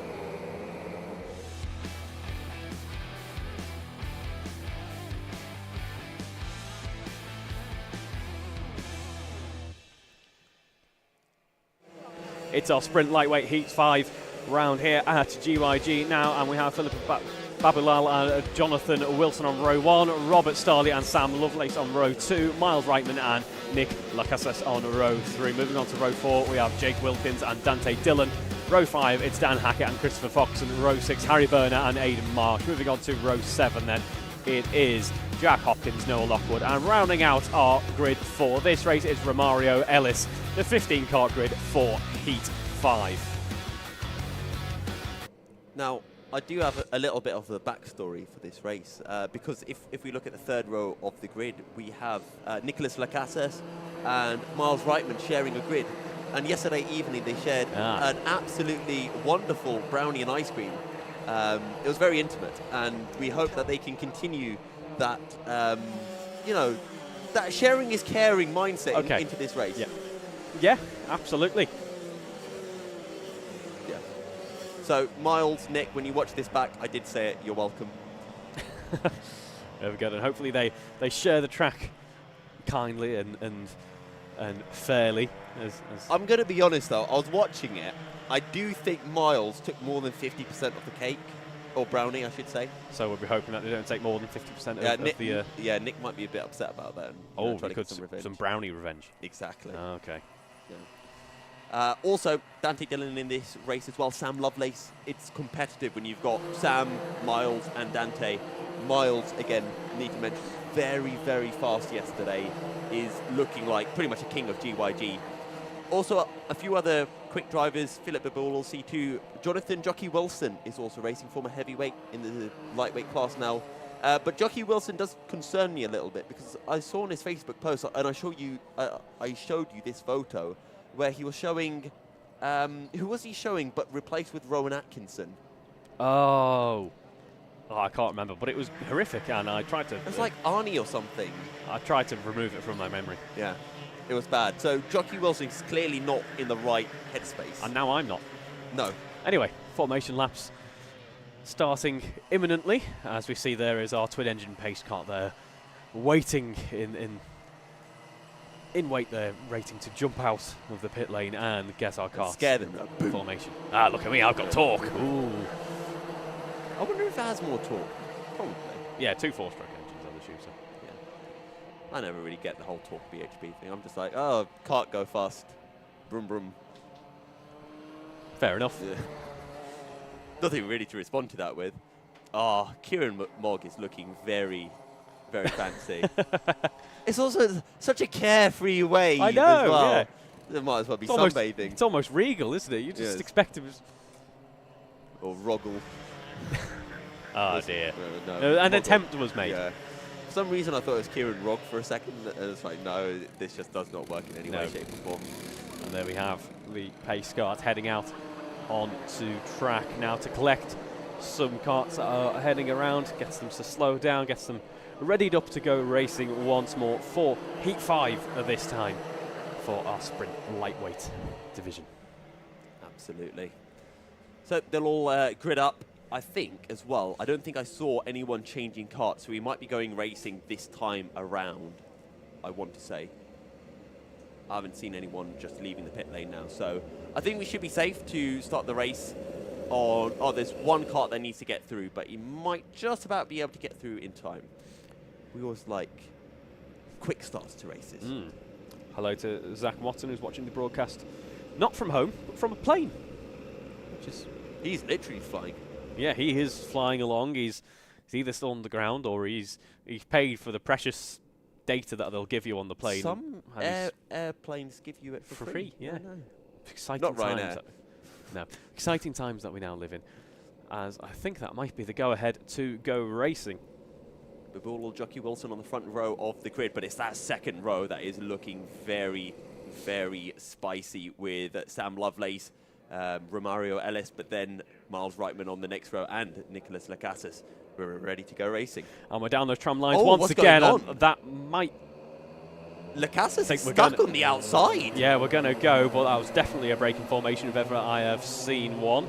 But I don't think he could do anything about it. No, I'm not sure if he entirely could. Either way, we'll see what gets made of that as we continue on into the 7 minutes. Here comes Lovelace. He's already looking race. for a move on Jockey Wilson. Decides to back out of it, but it's already starting to fly as that's Dante Dillon up the inside of Miles Reitman through the kink of turn 3. Relatively clean getaway for everyone apart from run down the formation lines here as we see it. Oh, Jockey Wilson tries to poke his nose up the inside of Babulal. Babulal chops it off and loses his rear, and that just opens the door for Sam Lovelace to go through. And following Sam Lovelace through, I think that is Robert Starley. I think it's got to be Starley. Not quite sure there, but nice move by Lovelace. And oh, Jake Wilkins. Jake Wilkins from 9th up to 2nd. Also Dan Hackett Dan from Hackett 10th as well. up to 3rd. So really good start from the 5th row of the grid. And Sam Lovelace is getting a really big push. He's ended up going wide, and he's gone from 3rd to 1st, back down to 3rd. And Sam's not too happy about that. Jockey Wilson up to 4th, and here comes Dante Dillon. Wilson does have a contact warning for that incident heading into Spoon Corner. He does indeed, but as you say, Jake Wilkins, Dan Haggett, fantastic start to the race for those two. They are the big changes at start of this race. A little bit wide there from Hackett. And Sam Lovelace is just going to have to content himself in sitting behind. He's got Jockey Wilson right behind him. And then I think is probably Dante Dillon, who's... No, Miles Reitman. Reitman's got through, and dropping down the order is Dante Dillon. Yeah. So Miles Reitman on a charger. Yeah, absolutely. Dante Dillon made up a couple of positions early on, but has not been able to capitalise further than that at the moment. As you say, it's Reitman, Aidan Marsh as well, making up a good number, a couple of positions. Aggressive move from Hackett, trying to go up the inside of Wilkins. Reitman goes up the inside of Wilson, and Wilson hangs it around the outside, and Lovelace is now going to push Wilkins through to get the position on Hackett. And all of this is working out quite nicely as Miles Reitman has almost lost a position to Philip Babulal. Dante is able to use that opportunity to follow Miles Reitman through, but it's really, really aggressive but great racing that we're seeing. Absolutely, as we head towards the end of the next lap. Sam Lovelace putting the pressure back on through that final corner, but he's under pressure himself as we have a huge fleet of karts now, all pretty much fighting for the lead of this race in some way, shape or form. Lovelace is trying to get alongside Wilkins, but can't quite do it. And there is Reitman, who is going to be able to follow Jockey Wilson through past Dan Hackett. And here comes Lovelace up the inside. He's made the move work. Jockey Wilson trying to follow through. Where does Miles Reitman put his car in this? Surely he tries to get in behind Wilkins, but he's a little bit too far back at this time round. Dante Dillon will be able to get a position as Jockey Wilson tries to go up the inside of Dan Hackett. Ooh. And Reitman takes advantage of that, follows through. That's going to compromise Wilson. Dillon on the outside, but he might end up losing a position to Aidan Marsh here. Holds on to this. Can he go for the send on Jockey Wilson? No, he's got to back out of the move as Wilson gets his second contact warning penalty of this race. One more, and that will be an overall penalty and a 2-place positions added on at the end of this race. Some good momentum, though, swinging in Dante Dillon's favour. 50.9 on that last lap, so he's got some decent pace. Sorry, that was a 52 the last lap, but his best is 50.9. Miles Reitman looking a bit racy. Jake Wilkins trying to point, saying let's work together, but I think Reitman knows just how much pace he's got, as there goes Dante Dillon up the inside of Jockey Wilson. Sam Lovelace still in control of this race then, as Wilkins here started this lap in P2. Is under pressure though from Reitman. Reitman is very much fancying his chances of getting ahead of the C2 driver there. Yeah, I think Reitman's just going to be pushing Jake Wilkins along because they are catching up to Sam Lovelace. Last time, the pair of them, actually, Jake Wilkins lost a little bit of time to Sam Lovelace last time around, but they are definitely catching, although as I say that, they've not had a good run, and look who's joining in. It is Dante Dillon up to 4th place, and he'll be fancying his chances. Reitman looks over his shoulder. He sees Dante there. That means you've got to make this move. You can't work with Jake Wilkins anymore. Absolutely not. Top 4 then covered by 1 second, as we move. see. Yeah. Miles Reitman goes through, gets himself to the inside. Wilkins tried to slam the door shut, but he did it too late. Reitman's through, and now what does Dante Dillon do? Dante will surely know how quick Miles Reitman is. Does he decide to work with Miles to catch up to Sam Lovelace? That's what I think, looking from a holistic perspective, is the smart thing to do. Dante might think that he's got a lot more pace, go for the send, try to hunt down Sam himself. Yeah, he's put on some very impressive moves indeed so far, has Dante Dillon. Has clearly got that pace advantage, as you say, and he's got confidence in that kart as well. He's putting pressure on Miles Reitman now.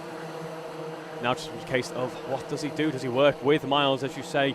Do they just try and catch up to Sam Lovelace, because Sam has just been consistently lapping in the 51s. It's just looked very comfortable indeed in this race. But There they need goes to make Dante. it. Yep, Dante's through then at this moment. Oh, no. I mean, that's one way to do it if you think you've been forced off the circuit. I'm very interested to see how the stewards view that. Do they think Dante squeezed them off? And therefore, if that's what he wants to do, go for it. It was a safe rejoin. It was, but I think he's gained an advantage from doing that. We will let the stewards decide that one then either way. Oh, Wilkins, aggressive move up the inside. Jockey Wilson slams the door shut on Jake Wilkins through there. That's going to allow Christopher Powell-Taylor to get the run on the pair of them. This could end really badly as they go into turn one. As Philip Babula goes a little bit wide. So it's not Christopher Powell-Taylor. Christopher Powell-Taylor. It is Babula who was trying to get involved in that. Sam Lovelace over a second ahead of Miles Reitman, who now has to defend from Dante Dillon, which is perfect news for Sam Lovelace. Indeed, nice move down the inside there, heading into Sector 2. Dan Hackett, by the looks of things, pushing on very nicely indeed. We've got a bit of a break now in formation. We've got Aidan Marsh, a bit of no man's land, and then we've got a bit of a gap down to the likes of Jonathan Wilson. Babulal on the outside being left to dry. There goes Jockey Wilson up the inside, but he's not going to be able to get the move done, or is he? Because Hackett is still there and trying to hang it all the way around the outside, but that's never going to work. Babulal still keeping his nose in as we head on to the final lap of the race, and they're too far back from Sam Lovelace to go for a challenge. They could have caught Sam Lovelace if they worked together at the start, but they didn't. And as a result, Reitman's just going to have to defend like crazy. He will indeed. No longer focused on that run out in front. It was a small amount of time left in the race anyway. It would have been quite the challenge, but still maybe feeling a little bit robbed. Dante Dillon doing an almighty job though of pushing on, worked his way up through the field, and is still going to be rewarded with the podium nonetheless. It's just a case of where will he finish on this podium. I don't think they're close enough to each other, and there aren't enough overtaking opportunities now for this to change. Sam Lovelace is certainly going to take the win, unless he bins it in the final corner. Well, we're certainly not hoping for that, because it has been a great drive for Sam Lovelace. He crosses line to take P1, very closely followed by Miles Reitman and Dante Dillon rounding out the top three. It's Aidan Marsh, then it is it's Jake Wilkins there, Jonathan Wilson, Dan Hackett, Philip Babulal, and then we have Robert Starley, Noah Lockwood, Harry Berner, Jack Hopkins, Christopher Foxon, Nicola Cassis and Romario Ellis, completing our 15 kart provisional results for Heat 5, and we'll join you in just a moment for Heat 6.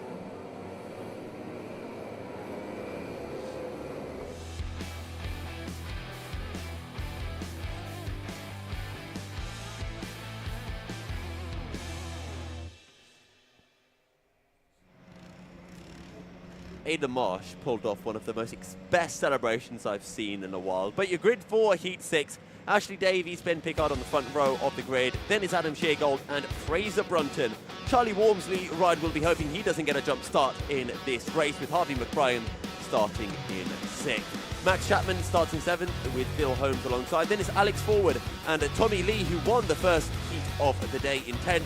Zach Edelston and Richard Pike complete your top 12. Then it's Dimitri Wade, James Ward, Lewis Sills and Jason Munson completing the grid. But I think we are pretty much ready to start this race, and here they come around the final corner to get going. So it gets noisy once again as we start the next 7 minutes worth of racing. Ashley Davis making sure he's on the defensive straight away into that first corner. It's Ben Pickard and Adam Sheargold putting that pressure onto him though as we head down the Dragon Straight and towards Sector 2 in just a moment. See Adam Sheargold having a look down the inside. Nothing he can do from that far back just yet. Don't want to try anything too aggressive early on because you've got plenty of karts trying to capitalise just behind you. Ben Pickard now drops behind Adam Sheargold as we come towards the end of Sector 2 in just a moment. Look at this mid-pack action though as well. There's Harvey McBrien, who we saw just a couple of races ago, of course. Almost, it's very much in the mix here as we've got a huge, I'm going to use the word gaggle again, of karts running. It's looking really feisty. Adam Sheargold's being squeezed out wide as well. Might end up getting forced into a cone. It's also been an awful start for Fraser Brunton, who has a drop down from 4th to 9th. So he's clearly trying to make this challenging for himself. Tommy Lee also hasn't had the best of starts. He's gone from 9th down to 12th. So two of our biggest hitters have not had the best of getaways. It's been really good for Max Chapman, 7th to 3rd, and Alex Forward from 10th to 4th. But I do have some bad news about Alex Forward, though. He does, in fact, have a penalty for breaking formation, so we might have moved forward at the start of this race, but Forward will be served a couple of penalties at the very end. Likewise for Richard Pike as well, a breaking formation penalty coming into effect for that driver there. Yeah, Fraser right on the back of someone heading into the spoon, not going to have any opportunities to go for an overtake. Our only C1 driver of the heat can have his work out for him. Absolutely, and this is what we were talking about before. You know, sometimes you get nicer heats than others, you need to make them work. When you get an unfortunate start like that, it just makes things so tricky. Tommy Lee also not having the best of lucks after a very good opening heat of the day. Well, a lot of work to do in less than 5 minutes. Absolutely, although Fraser will come home with solace knowing that no matter where he finishes, he will be classified the best C1 driver in Heat 6. Sorry, I appear to have broken Yousuf. But I will be messaging him and letting him know that he was the worst C1 driver. I see. We approach this with different mindsets, clearly. It's like what I say to my sister, you're my least favourite sister. Oh. She takes that because she knows that means that she's my favourite sister as well. As Tommy Lee went for an overtake on the number 48 of Lewis Sells. Couldn't make it work, though. He's had to sit behind. But he's got a very good run out of the final corner, so should be able to get the run heading up the start-finish straight, as I think we've got a battle for second starting to brew. We do indeed. Max Chapman, who we saw a few races ago, has some very strong pace indeed. So Ben Picard, Alex Forward will have the work out for them. Alex Forward has some mighty pace on display so far already, 50.7, but does have that penalty looming over him as well. Might spur him on a bit, though, because now he just thinks, I just need to finish as best as I can, really, to negate the effects of it. Well, it's looking good for Ashley Davies, who is, I wouldn't say he's checking out. Last time round, he lost a few tenths to Max Chapman, and Ben Picard has made a bit of a mistake this lap, because Alex Forward is right onto his hiney, coming out of the final corner, and might also be going for an overtake as well. Ben Pickard, I think, came second in the C3 Championship last year, or won the C3 Championship last year, I forget which, but he was very good, very competitive, and he's looking quite comfortable in the C2 class as well. He is indeed. Builds up a small gap then, but Max Chapman is still very much keeping him in check as we head through the carousel. Now we're going to head into Sector 3 in just a moment with our front runners. And yeah, that gap hasn't really changed all that much, I would say. Ashley Davis is still out in front, but can't rest on his laurels, can't really put a foot wrong because Max Chapman's going to be waiting to pounce. And Chapman is slowly closing in. Last time round, he took out a tenth from Davies. Even if he keeps doing that for the next 2 laps, he'll bring that gap down to about half a second, and then he'll start to feel more of that slipstream effect and just start to gain a little bit more. Currently, he's a bit too far away, and that time round, again, another 10th gain by Max Chapman. He just needs to keep on whittling it down at the gap that's currently sitting at 0.8 of a second. Fastest lap then goes to Fraser Brunson at 50.6. Nice lap there in the mid-pack, in the midst of the action as well, so no mean feat on that front. He'll be closing up the likes of Charlie Walmsley Ride, who of course did very well in his previous race until the very bitter end when a small misfortune on track season tumbled down the order, just alongside some of his competitors as well. Yeah, Ben Picard got sent by Alex Forward and wasn't too happy about it. He's dropped a position and he now has Harvey McBride right behind him. Move up the inside on Ben Pickard from Harvey McBride. Audacious moves, pulls it off. He was alongside at the apex from what I could see, but we'll wait and see if the stewards see it differently. Yep, we know Ben Pickard's view on that, don't we, quite clearly. I think we could see it. As there comes another move from Alex Forward, who tries to go up the inside of Max Chapman. Chapman hangs it around the outside, and will be too far back now to go for a move into the carousel, as that was Fraser Brunson, I think, going for a move on Ben Pickard, if I saw clearly.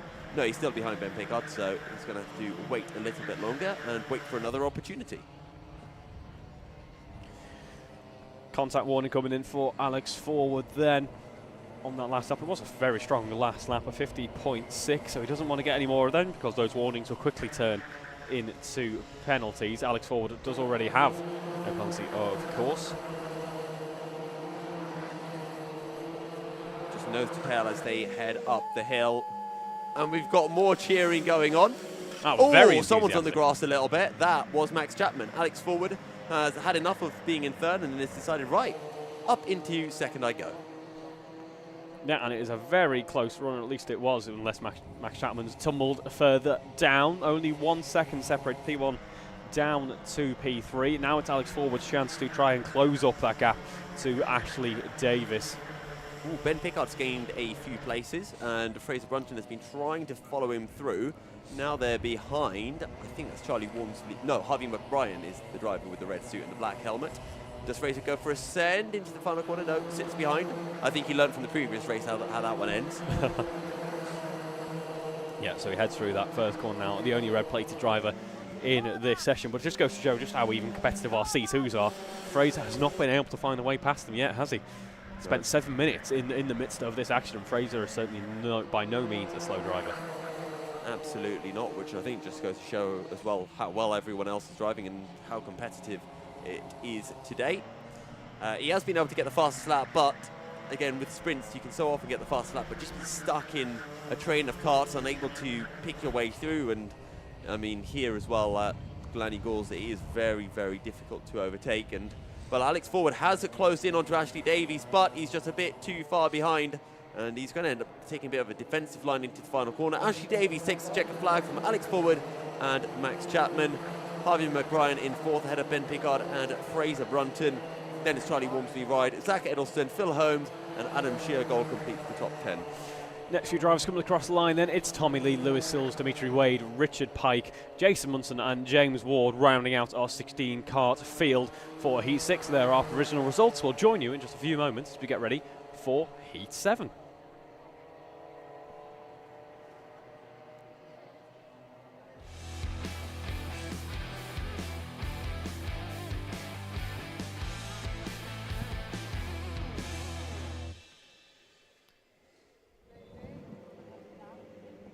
Here we go then, karts heading out on track for Heat 7. Let's have a look at our starting grid. It is Vishal Patel, Thomas Layton on row 1, Dan Shaw and Ben Sanders row 2, Charlie Fossers and Chris Speakman on row 3. Moving on to the fourth row then, there's Kurt Roberts and Nicola Casters. Row 5, it's Sam Lovelace and Owen Seeley. Row 6, it's Max Davison and Joe Milburn.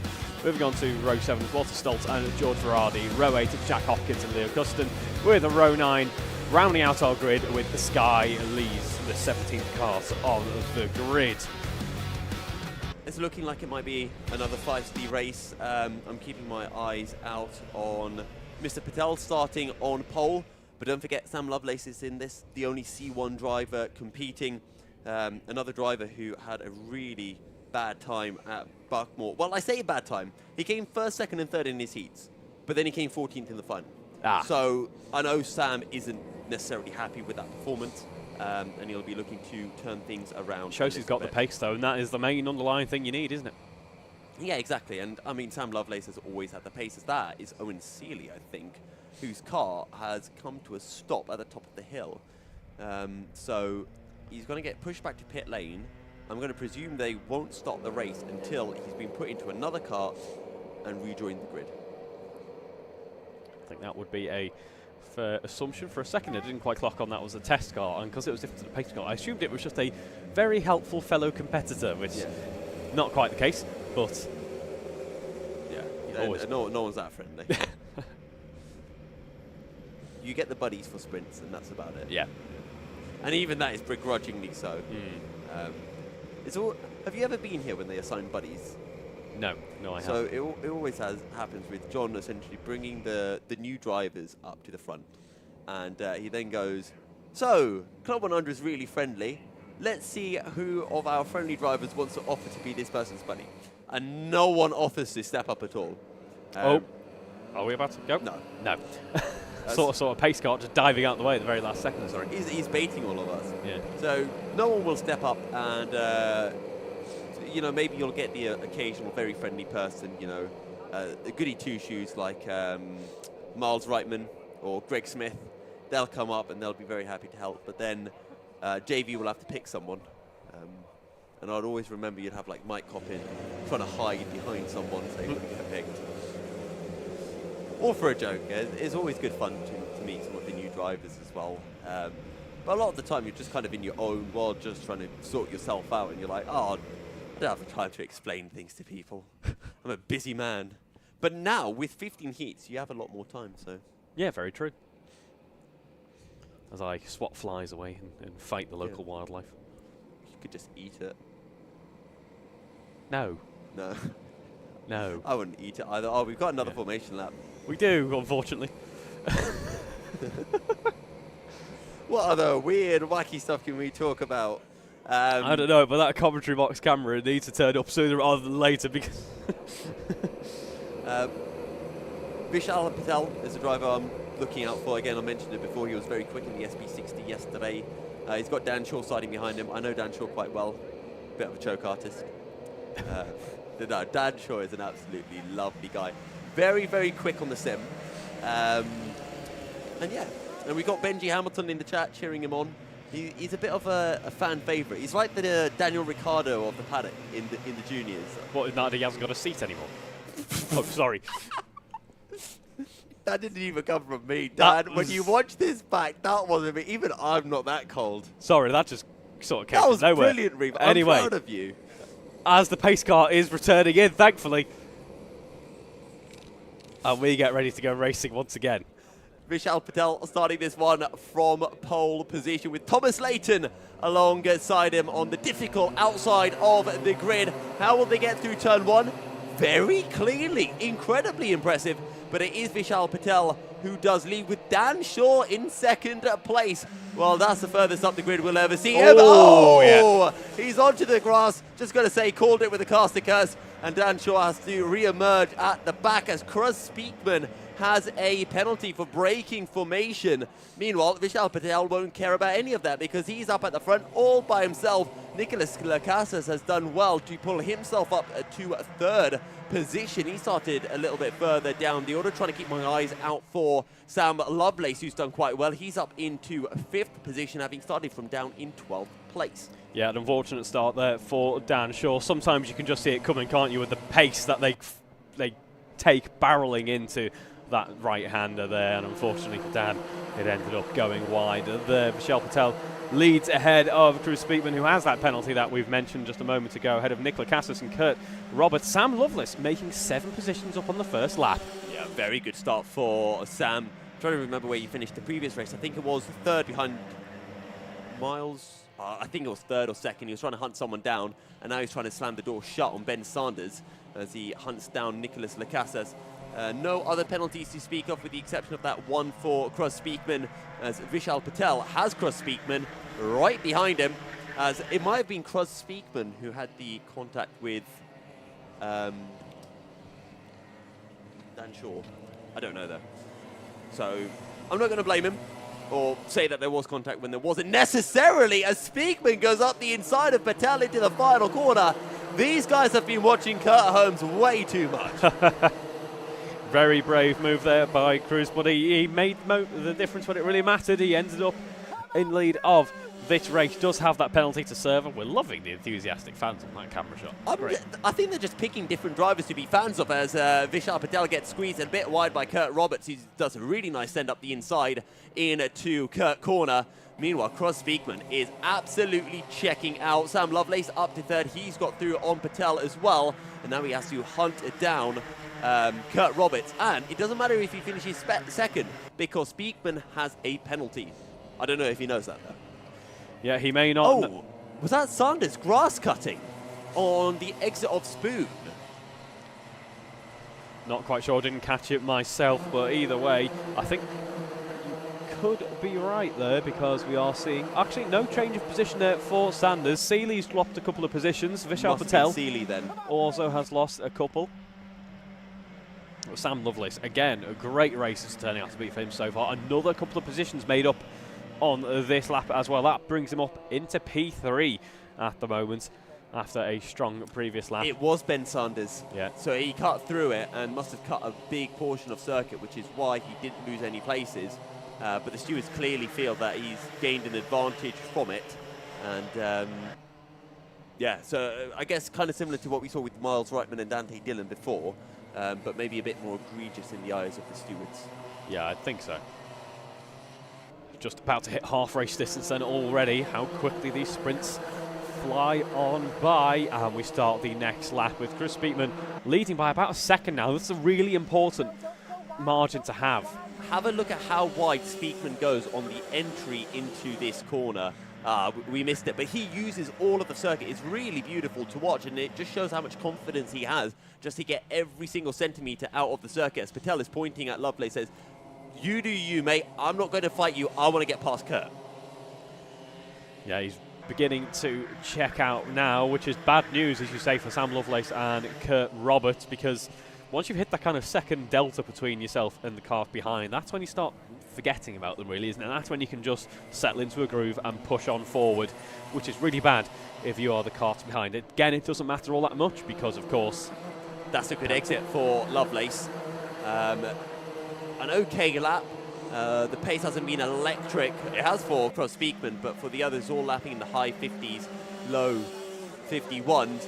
Lovelace a bit too far back to go for a send this time round.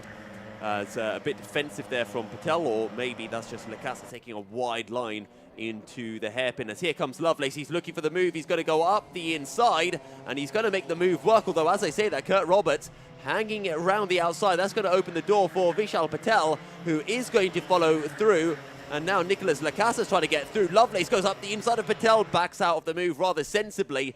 And Lovelace loses a position. Patel's got a warning. What for? I've got no idea. It must have been something off screen, because all of the battling that we saw from the carousel onwards was pretty clean from everyone, I think. But through turn one, they go. And that is Charlie Foster saying to Nicholas Lacasas, push my rear end so that we can catch up to the guys ahead. Couple more warnings coming in. These guys are really pushing Move on from now. Patel goes up the inside into Kurt corner. That's going to open up the door for Lovelace, who goes round the outside of the pair of them. Takes the position. Patel trying to slam the door shut, and there's contact. And that wasn't Patel's fault, because Patel got pushed into that from Kurt Roberts. So how that penalty gets applied, I don't know. Whether the spotters saw all of that, I don't know. And it's a very difficult position for the stewards to be in. Unfortunate end to the race there for Vishal Patel. He'd pushed on very nicely indeed and ends up pointing at the wrong direction in this race. It's great news, though, if you are Sam Lovelace. You're ahead of Kurt Roberts now as well, of course, with your earlier running. Chris Speakman has pretty much checked out at this point, but this is effective race lead now for Sam Lovelace. Penalty coming in then for Kurt Roberts, and it's an ABC takeout as predicted there, Yousuf. So the stewards did see that first bit of contact between Roberts and Patel, and have decided to apply a penalty based on that. Vishal Patel has dropped down to 5th now. We'll see whether he can close up to George Verardi. All things considered, could be a lot worse, couldn't it, really? Yeah. With an off like that, you'd usually see, especially with such a close You pack. could be Charlie Foster. You could be tumbling down the order. But yeah, P5 could be worse positions to be in after that. Especially as well with a few competitors in front of you having penalties to serve as well. Just having a look to see if there's been any more penalties. There's been a track limit warning, as there's Dan Shaw that we're having a look at behind Thomas Layton. Oh, sorry, actually, has he got past Thomas Layton? Oh, no, he's behind Leo Custon. Sorry, I don't think the timings had updated. So, George Verardi, about 9/10 behind Kurt Roberts at the moment. That doesn't matter too much because Roberts has that penalty, as does Speakman. So it's about the battle between George Verardi and Vishal Patel that is actually the battle for second place. Exactly, and it's 3.8 seconds is the gap between Cruz Speakman and Sam Lovelace as well. Both leaders of the race in different forms, but yes. Still, the timer has hit 0, and now we're going to see Cruz Speakman heading around that final corner. He takes the checkered flag on the road, but Sam Lovelace comes home with the proper silverware there. Kurt Roberts, Vishal Patel, Ben Sanders, George Verardi, Nick Lacasas, Owen Seeley, Walter Stoltz, Thomas Layton, Charlie Foster, Leo Custon, Dan Shaw, Joe Milburn, Max Davison, Jack Hopkins and Sky Lees will be our running order, our provisional results for Heat 7 here at the Sprint Lightweight Round 2 at GYG. We'll join you in just a moment for Heat 8.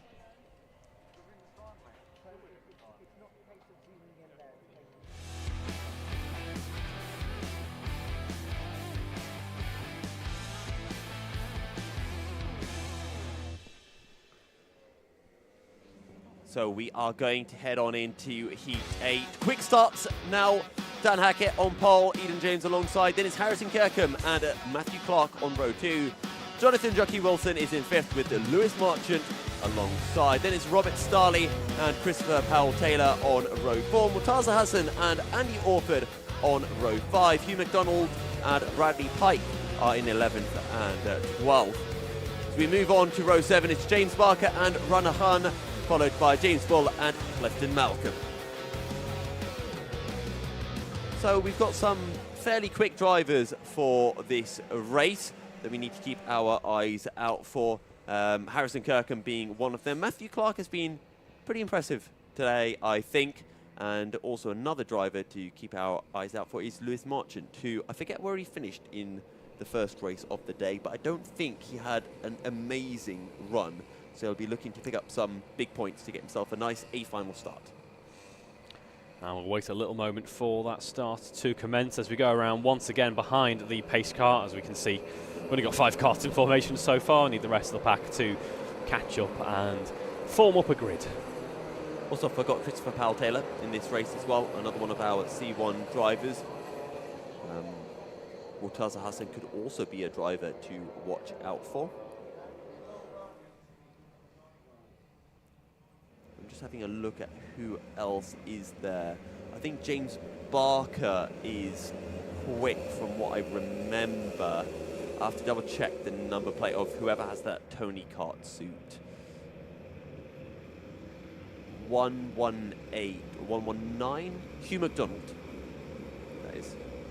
So he might be another driver to watch out for. And Jockey Wilson as well, of course. I think we saw a decent race from Sam Pike earlier on today. We did indeed, yes.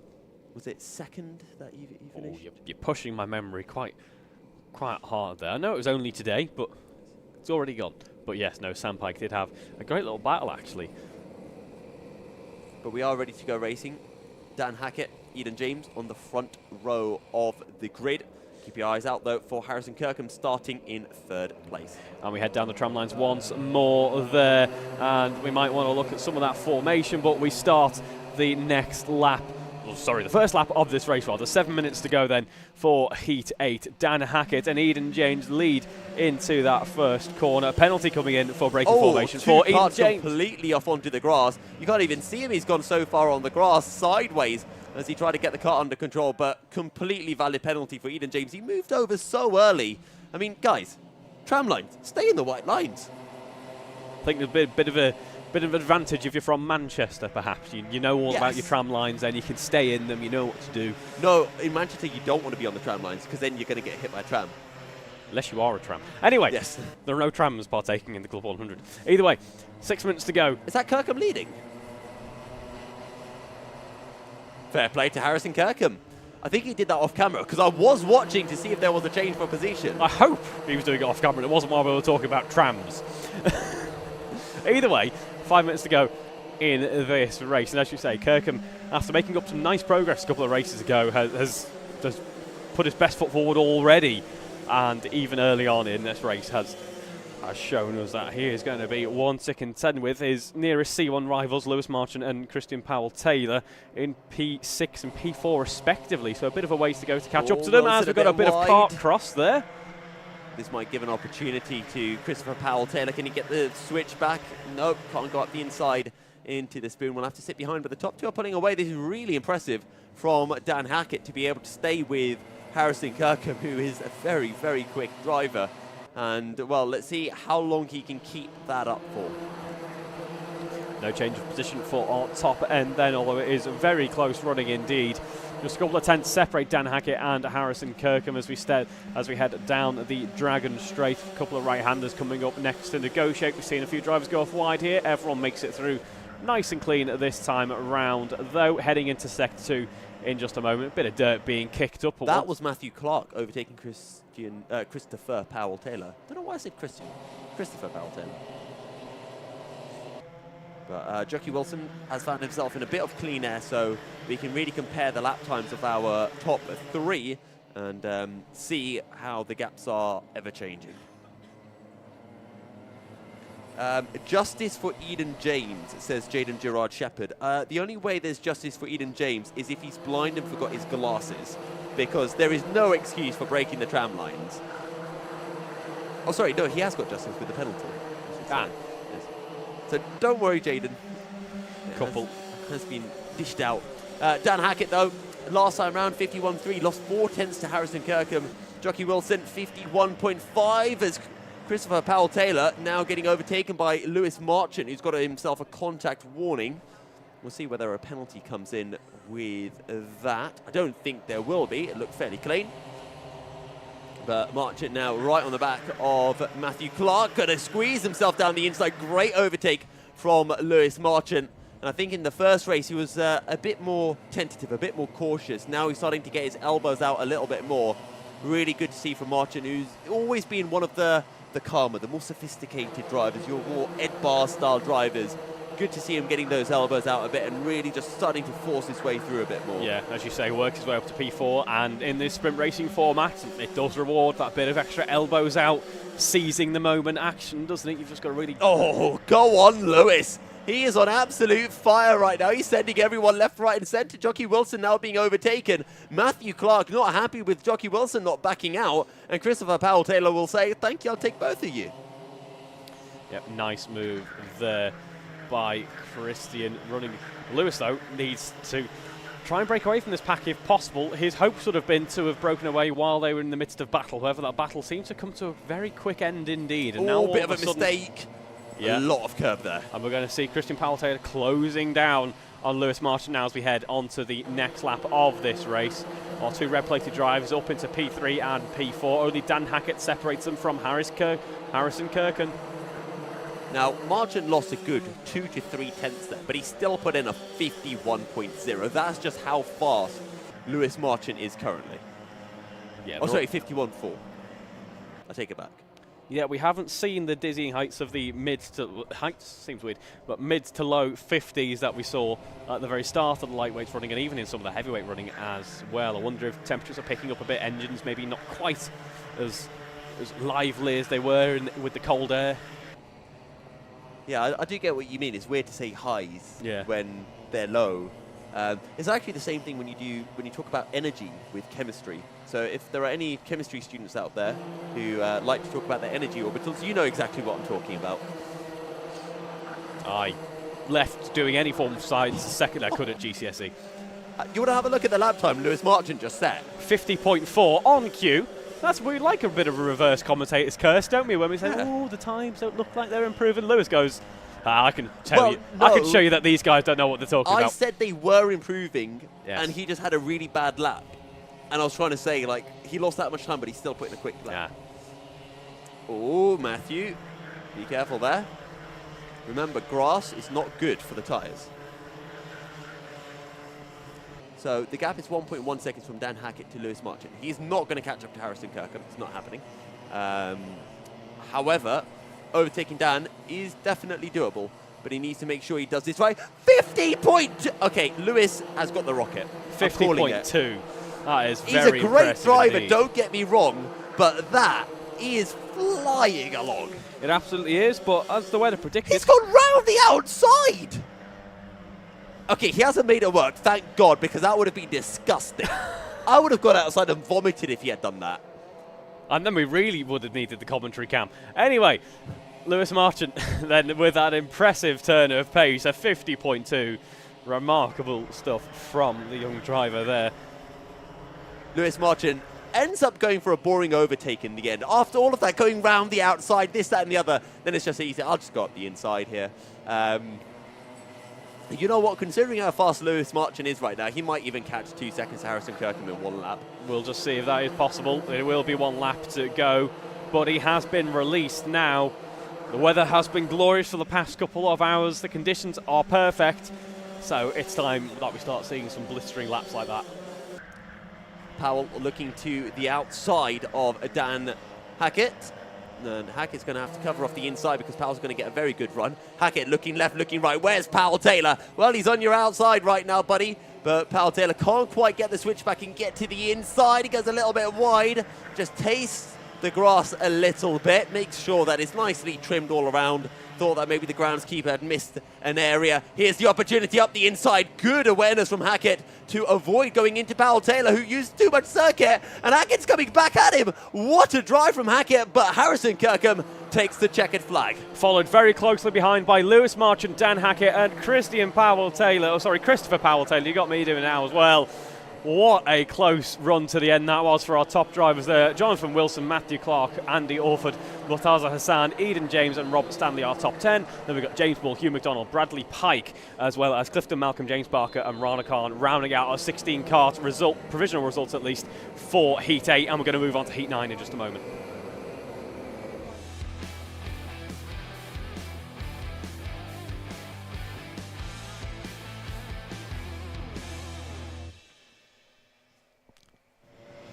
So, heat number 9. We're over halfway through our heats currently. 9 of 15 about to get underway.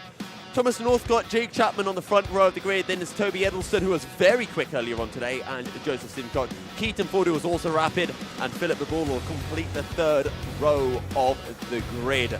Moving on to row 4, it's Rory O'Regan ahead of Jasper Fitzgerald-Wolf, and William Henn and Miles Reitman down in 10. Ben Brewerton is in 11th. He's going to be brewing up a storm ahead of Romario Ellis in 12th. Then it's Benjamin Tompkinson Gray in 13th, ahead of Jake Saunders, Christopher Foxon, James Browning, and Aidan George Sr. completing the field. Here we go then, and in very quick succession indeed, our 17 kart grid is ready to go racing for 7 more minutes of action. Heat 9 is a go here, as we've got a big train forming up, all making a slight bit of contact, which is allowed, as we head through the first couple of corners. And someone definitely broke formation again, because I saw someone on the middle of the circuit. Oh! Chapman's round onto the grass, and he has to get out of the kart as well, because you can't restart the kart from the grass. That's his race, his heat over, but it is Northcott who is leading ahead of the 140 of Toby Edelston. What a shame for Max Chapman. He's shown flashes of excellent pace, hasn't he? He really has. Just a couple of unfortunate incidents out on track today. Jasper Fitzgerald-Wolf was the driver who broke formation. He will receive a penalty as a result of that. Oh, Rory O'Regan going up the inside into the final corner. That's going to squeeze Edelston a little bit wide, and also open up the door for Keaton Ford to go through. Remember how quick Keaton Ford was in the previous race, just sitting on the back of, was it O'Regan? It was indeed, and let's not forget Rory O'Regan started 6 places lower than he currently is. Oh my God. As we start the next lap, he's now running in 2nd position and is already very much in the fight for the lead of this race. Have an eye on Miles Reitman. He's looking for a send into the carousel. He's gone for the move. He's pulled it off as well, and through he goes. And that's a move on Philip Boolel, who now has, I'm not sure who that is on the inside. Is that Jake Saunders going for a move? With a white and green suit, I think. Enjoyed recent success, of course, in the BIKC. Did Jake Saunders. Oh, did he? Yes. Yes, did very well indeed. Well, Miles Reitman has a little look over his shoulder, sees that there's a big gap to Jasper Fitzgerald-Wolf. That's who it is, who's got a very similar suit to Thomas Northcott, who is he gapping Rory O'Regan? Well, he lost to 10th last time round, but it's still a big gap. They're very close together on that last lap. Now we're waiting for a properly representative time, which will be coming in on this next lap. But it was a 51.3 for Rory, 51.4 for Thomas. Yeah, 4 minutes and 40 seconds remaining, as that's someone going a little bit wide, and that might open up the door for whoever was behind them to go for the overtake. It might have been Simcock on Ford, or maybe it's Henn on Simcock. Not quite sure, as there's Benjamin Tompkinson Gray in his Ayrton Senna-esque helmet. A little bit wide from the 21 of Simcock. That's going to open him up now to William Henn, and Miles Reitman is right on the back of Toby Edelston. Keaton Ford there, obviously, as we said before, showing some strong pace earlier on. Reitman went for the move. He's gone up the inside of Edelston. He's pulled off the move as well, and he's right onto the back of William Henn already. Yeah, very nice stuff there indeed. We're going to have Continue on looking at this battle now. Number 21 of Yousuf Simcock got a lot of pressure now from William Henn here. As we see Keaton Ford starting to break away. Keaton's got some good pace underneath him, so 51 flat on the last lap, fastest lap of the race so far. So he's breaking away from the likes of Simcock, and now we're seeing two battles brewing up here. This is now a battle for 4th position as we head around that final corner. Everyone using as much of the track as they dare, carrying as much momentum as possible on to the Dragon Straight. There goes Miles Reitman looking up the inside. Is he going to be able to get alongside? Yes, he is. So that's another position for Miles Reitman as he completes the move into Kurt Corner.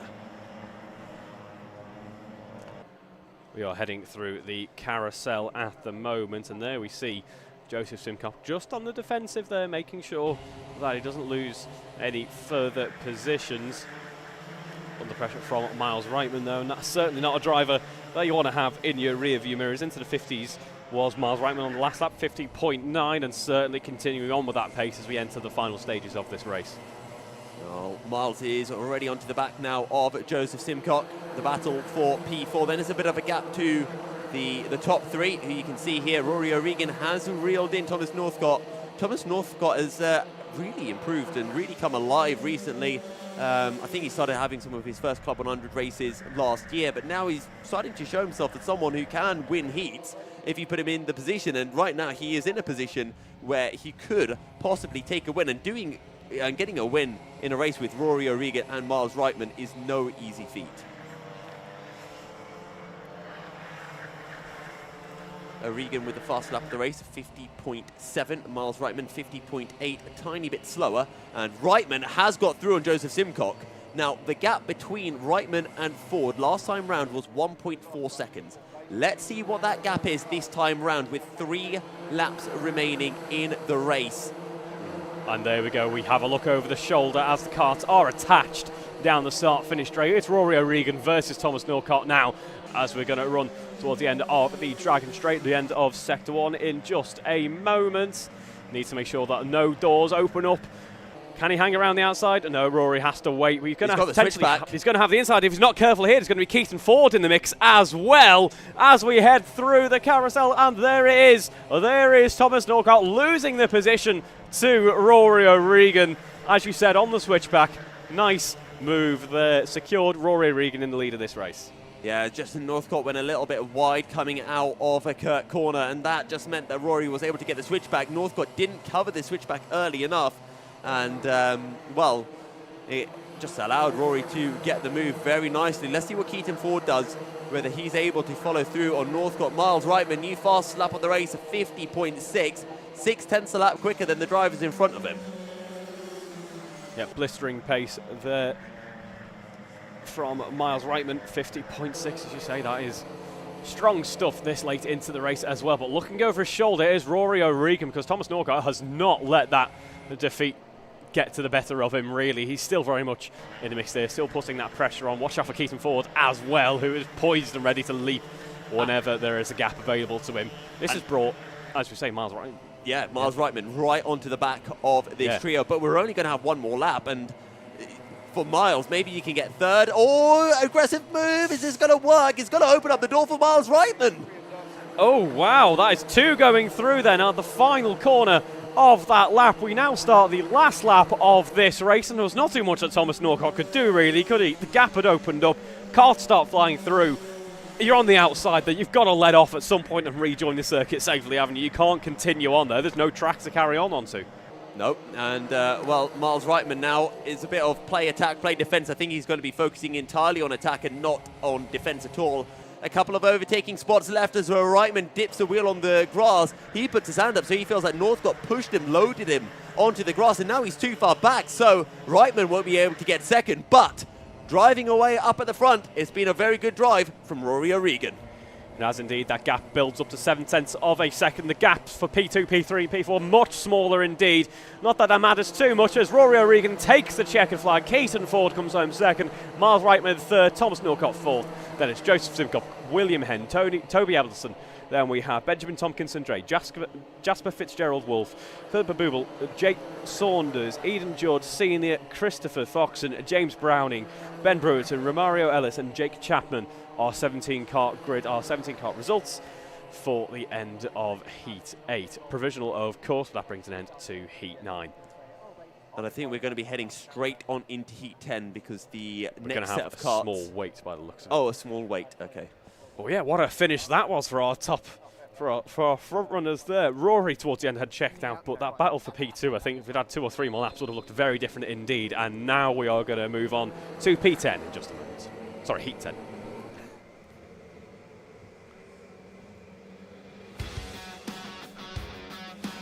So here we go then. Starting grid for Heat 10. It's Dan Seeger and Dante Dillon on row 1. Jake Wilkins and Callum Martin on the second row of the grid. Ewan Thomas and Andrew McWilliam complete row 3. Jack Woodward and Edmund Yaxi Agaila on row 4. Mo Hassan and Noah Lockwood on row 5. Thomas Holland and Greg Chapman on row 6.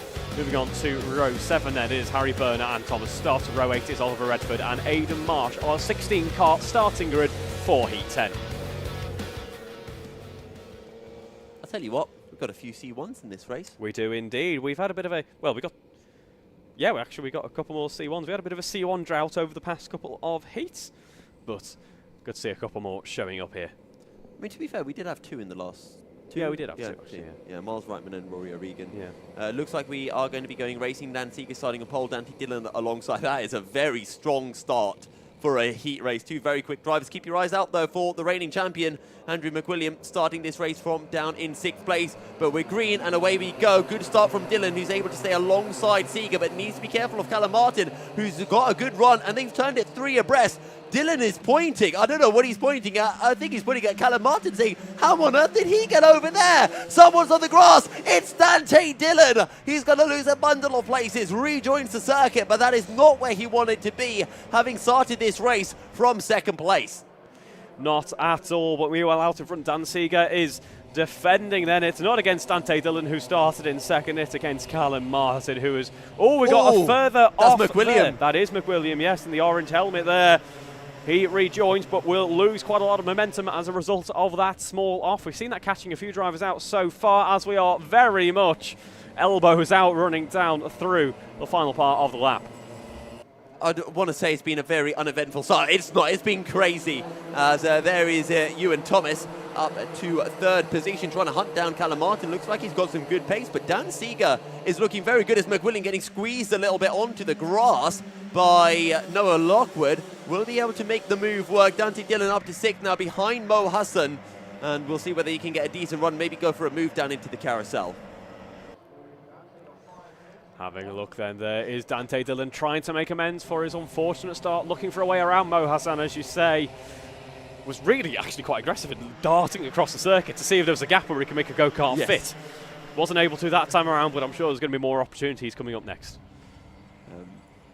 He's always very aggressive, Dante. He holds his hands at the top of the steering wheel, you know, get that extra rotation going in. And, well, we all know how quick Dante is. 2nd in the championship 2 years in a row as Callum Martin puts a send on Dan Seeger into turn 1. Ewan Thomas says, well, I might as well follow through. Yeah. Very nice move there for the 2 new front runners of this race. Let's watch out for Ewan Thomas. He had some really strong pace last time he was out. Let's see what he can muster up this time in the final 5 minutes of this sprint. Well, Dan Seeger, we had 4 C1s in this, 4 C1s, and somehow it's the C2s who are leading the race. Very close margins for our 2 front runners as they started this lap, and they're still looking very close indeed now as we head in towards the next lap coming up in just a moment. We're going to drop down through to that final corner once more. The final corner, which has been a surprise overtaking opportunity so far today, hasn't it? We thought it was a cut home special, but the lightweights are all doing it, it would seem. That's a benefit of being out in the afternoon. You get to watch the racing in the morning and start to figure things out, as Dan Seeger is not keeping up with these 2 up ahead. Maybe if Dante Dillon can get through on Jake Wilkins, he can close in and pose some issues. We've got 4 minutes left in this race, and no potential opportunities into the carousel. A little bit wide from Wilkins. There's also a corner called Wilkins as well. I forget where it is. Maybe someone in the chat can let me know where is the Wilkins corner. I don't know if it's Wilton. I feel like it's not Wilton. But anyway. Hello to Harry Power, who's watching the broadcast from home, who says, I'm the pit lane pigeon, which is... What does that mean? We've had the red kite. We've got an avian theme going on to the broadcast so far today, so it seems. Defecates on the pit lane tarmac. Of course, that's where your mind immediately goes. I mean, that's what pigeons do, isn't it? We've covered many there's topics. McWilliam going up the inside of Mo Hassan. And Ewan Thomas still searching for a way through on Callum Martin. I thought for a second he was going to poke his nose up the inside. Decides better of it as McWilliam giving a little push to Dante Dillon as they go through the carousel. And Dillon now setting up a move on Jake Wilkins. How does Andrew McWilliam want to play this? Does he want to let Dante get on with this, or does he want to put pressure on Dante so Dante can't work his way up the field? I think if you're a racer through and through, you know what your answer's going to be, don't you? Well, Dante tried to go around the outside. Andrew said, thank you, I'll go around the inside. And then the outside of the final quarter, he hangs around the outside. This is great battling between the pair of them. And Mo Hassan says, well, I'll just follow Dante and get the position. And now Andrew's lost one position. He might lose more because he's got Thomas Stott behind him, as well as Yaxley Aguilar. Yeah, an unfortunate couple of corners there. We've seen it so many times so far today where just opening the door accidentally for one driver. It's been such close pack battling where you open the door for one driver and then three come at once. Yeah, well, Andrew McWilliam deciding to pick the wrong option to challenge Dante instead of working and sitting behind him. And hindsight's good. And going up the inside is also good from Andrew McWilliam, and following through almost on the pair of them is Aguilar. And now Dante's made a move. Did he go around the outside of the compressions? If he did, it was very brave indeed. Unfortunately for Dante, he does have a bump and pass penalty to now serve. Oh no, not what Dante needed at all, and that will be 4 places added, and he can't even catch up to the 3 up ahead. McWilliam squeezed onto the grass, and I'm going to be honest, I'm sure I saw Jake Wilkins turn his head before he squeezed Andrew, so that's a little bit sketch. But Andrew will know that Dante has a penalty, so he'll know that his only objective is to get past Jake Wilkins. He's going for the set here, 100%. Speaking of Wilkins, there is confirmation in the chat that yes, you were correct, Yousuf. Wilkins is at Wilson. And Wilkins puts his hand up in frustration, and McWilliam, if he saw that, would have probably given the finger back and saying, well, you squeezed me onto the grass before, so yeah, you reap what you sow, mate. In the meantime, Callum Martin's been enjoying this, hasn't he? He's been flying. Yeah, he was under pressure from Ewan Thomas because Ewan was absolutely flying along, and he's just responded as Callum Martin. Out in front, he's just building up a nice gap. Meanwhile, there's plenty of action going on here. This is the battle for P6 then, as we see Jake Wilkins on the defensive as we come towards the end of Sector 1 in just a moment. There is Edmund Yaxia-Gailar running through as well in quick succession. Jack Bromham saying Ewan is going to win with the worst spelling of the name Ewan that I've ever seen in my life. I mean, Jack, if you don't know how to spell it, just look at the screen. It's literally spelt for you there. So Jake Wilkins goes up the inside of the 75 of Yaxley Aguilar. And Dante Dillon, also not Dante Dillon, Mo Hassan, similar colour schemes, is stuck behind, trying to find a way through. And let's see what Andrew McWilliam does further up the field, because if Andrew sends Dante, he could cause further misery to Dante. Good move. Jake Wilkins going to lose the place. Mo Hassan follows through. Now Hassan has the inside heading up the hill. Yeah, too deep into the corner there for Jake Wilkins heading into that final corner. Edmund says, thank you very much. Sees an opportunity, dives right through. And good defensive driving as well from Yaxley Aguilar. As going round the outside is Jack Woodward. That was never going to work. We've seen a couple of drivers trying to go for a move similar to that, but we are on to the last lap of the race, and I think Callum Martin is very close to ending this. He is indeed. The timer does hit 0. We're heading through the final sector now with Callum Martin. What a drive it has been for him in the end, as we see him now navigating that final corner for one last time. He crosses the line and takes victory in Heat 10. Ewan Thomas and Dan Seeger complete the podium. Then we have Dante Dillon, does have a penalty to serve. Andrew McWilliam ahead of Edmund Yaxia-Gailar, Mo Hassan, Jake Wilkins, Jack Woodward, Noah Lockwood, Aidan Marsh, Thomas Stott, Oliver Redford, Harry Bernard, Greg Chapman and Thomas Holland completing our 16 kart results, provisionally at least, I'm going to keep saying that, for Heat 10. And in just a moment, as the karts leave the pit lane, it's time for Heat 11.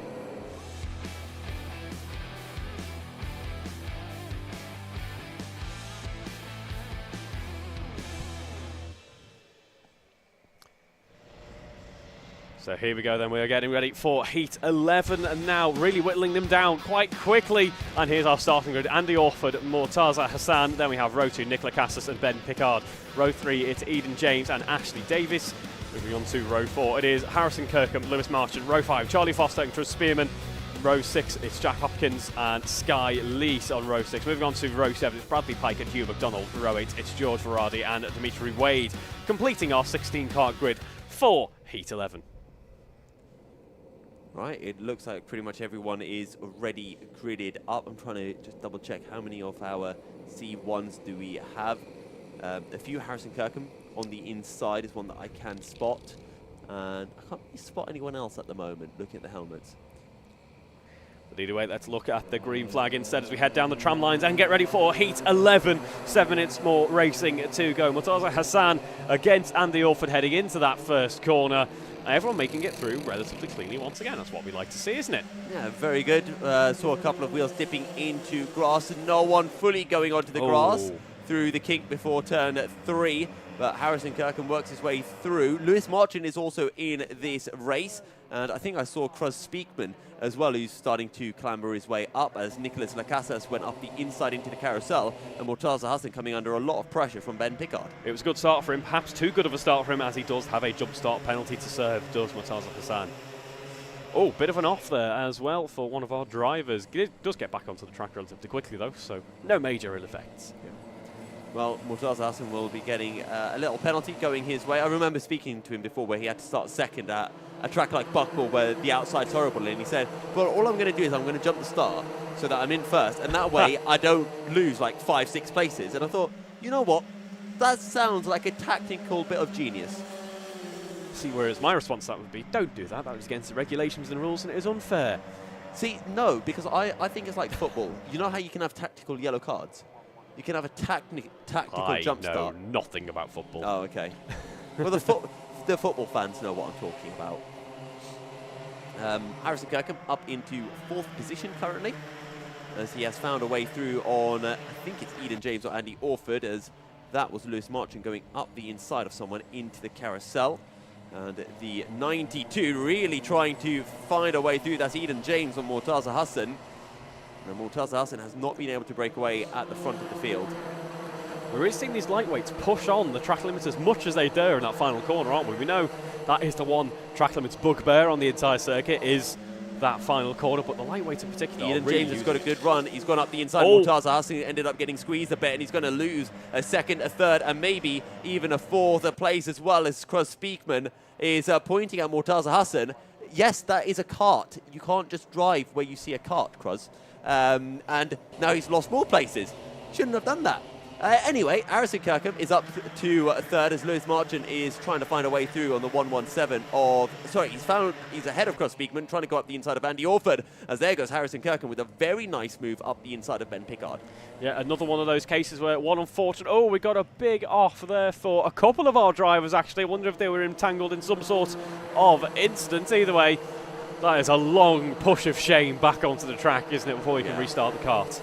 Lewis Marchant down in 15th place. He's had a bit of a torrid one at the moment. I wonder if that was our... Oh, yes. Yeah. It must have been Lewis. Right after having got the faster lap of the race as well. Well, that's really bad for Lewis. We talked about how he had a bad previous race at Sam Pike. You can't keep your kart pinned in there, which sounds like it's the opposite thing of what I was talking about with Cruz Speakman last time round, but I think at that place, it's a bit sketchy.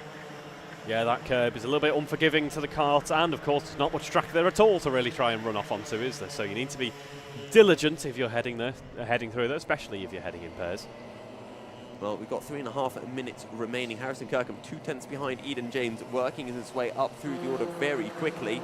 And Cruz Speakman, who has been very fast today, even if he does expect people to randomly disappear.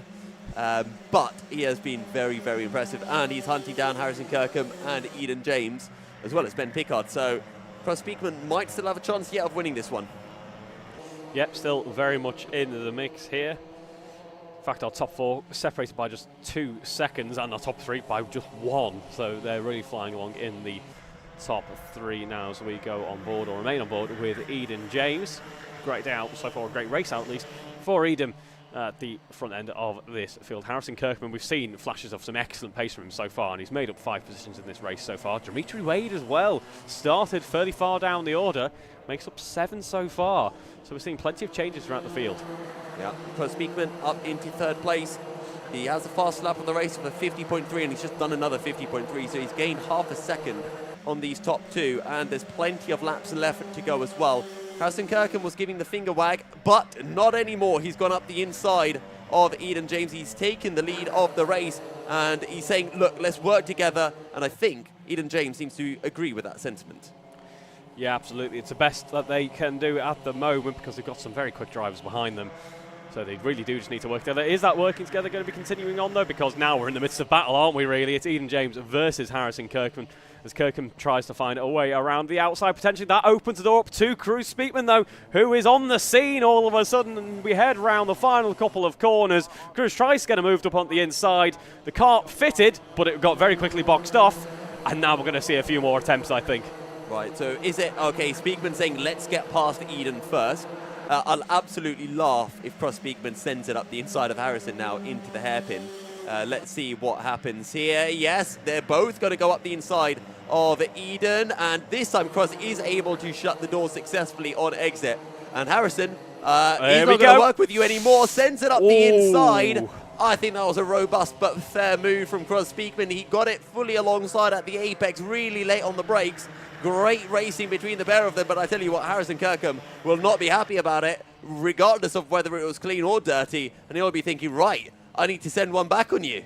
That was a lightning response from Cruz Speakman there to just about see a gap open and go, yes, cart there, now. And he dives late on the brakes and gets the move done there. That was, as you say, particularly robust stuff, very elbows out stuff here, but it's exciting racing nonetheless. And now Harrison seeking vengeance, I suspect. Does Speakman go completely defensive, or does he leave the door open? No, he's going defensive. He is going defensive to the end of this race. Has to be careful of the switchback coming out of turn 3. Oh, Kirkham, he's looking, he's playing, he's trying to find a weakness, a gap, an opening that he can exploit and take advantage of. He very nearly had one there. Decided to use the extra momentum to fling the car into the cart into the corner instead, and push on towards Cruz Speakman. There has built up a little bit of a gap this time out, and by a gap I mean about a cart length. That closes right down though, and there is a man on the defensive ever I've seen one. That's one of the best exits I've ever seen from anyone through the compressions, as we've got one cart that is stricken, but unfortunately we don't care about that person, we just care about this battle for the lead. But there's a yellow flag, so there cannot be any send into this corner. That means that Speakman can take a nice wide line and make sure he gets a good exit out of turn 2. So a chance for a bit of a minute breather at least before they continue on their battling. And what a battle it has proven to be so far. Harrison wanting to make amends for the overtake a couple of laps ago. Built up a bit of a gap this time around, although as we saw through the compressions, he was able to close up that gap. Yep, and well, we'll see whether he can do it again. Maybe a last corner send, but I think Speakman has enough of a gap, and Cruz Speakman has been phenomenal today. He's been so quick. And he rounds the final corner. He'll take the checkered flag and a Club 100 heat victory ahead of Harrison Kirkham. He comes home in second. Then it's Eden James, Ben Pickard, Murtaza Hassan, Charlie Foster, Ashley Davies, Bradley Pike, Nicholas Lacasas, and Dimitri Wade in 10th. Our other finishers are Ashley Davies, who dropped down a couple of positions by the looks of it, George Verardi, Jack Hopkins, Charlie Foster, Hugh McDonald, and Sky Lees, bringing our Heat 11 to a close with our provisional results there. But I've got some great news for you. There's more racing coming up next. We've got Heat 12 in just a moment. Woohoo!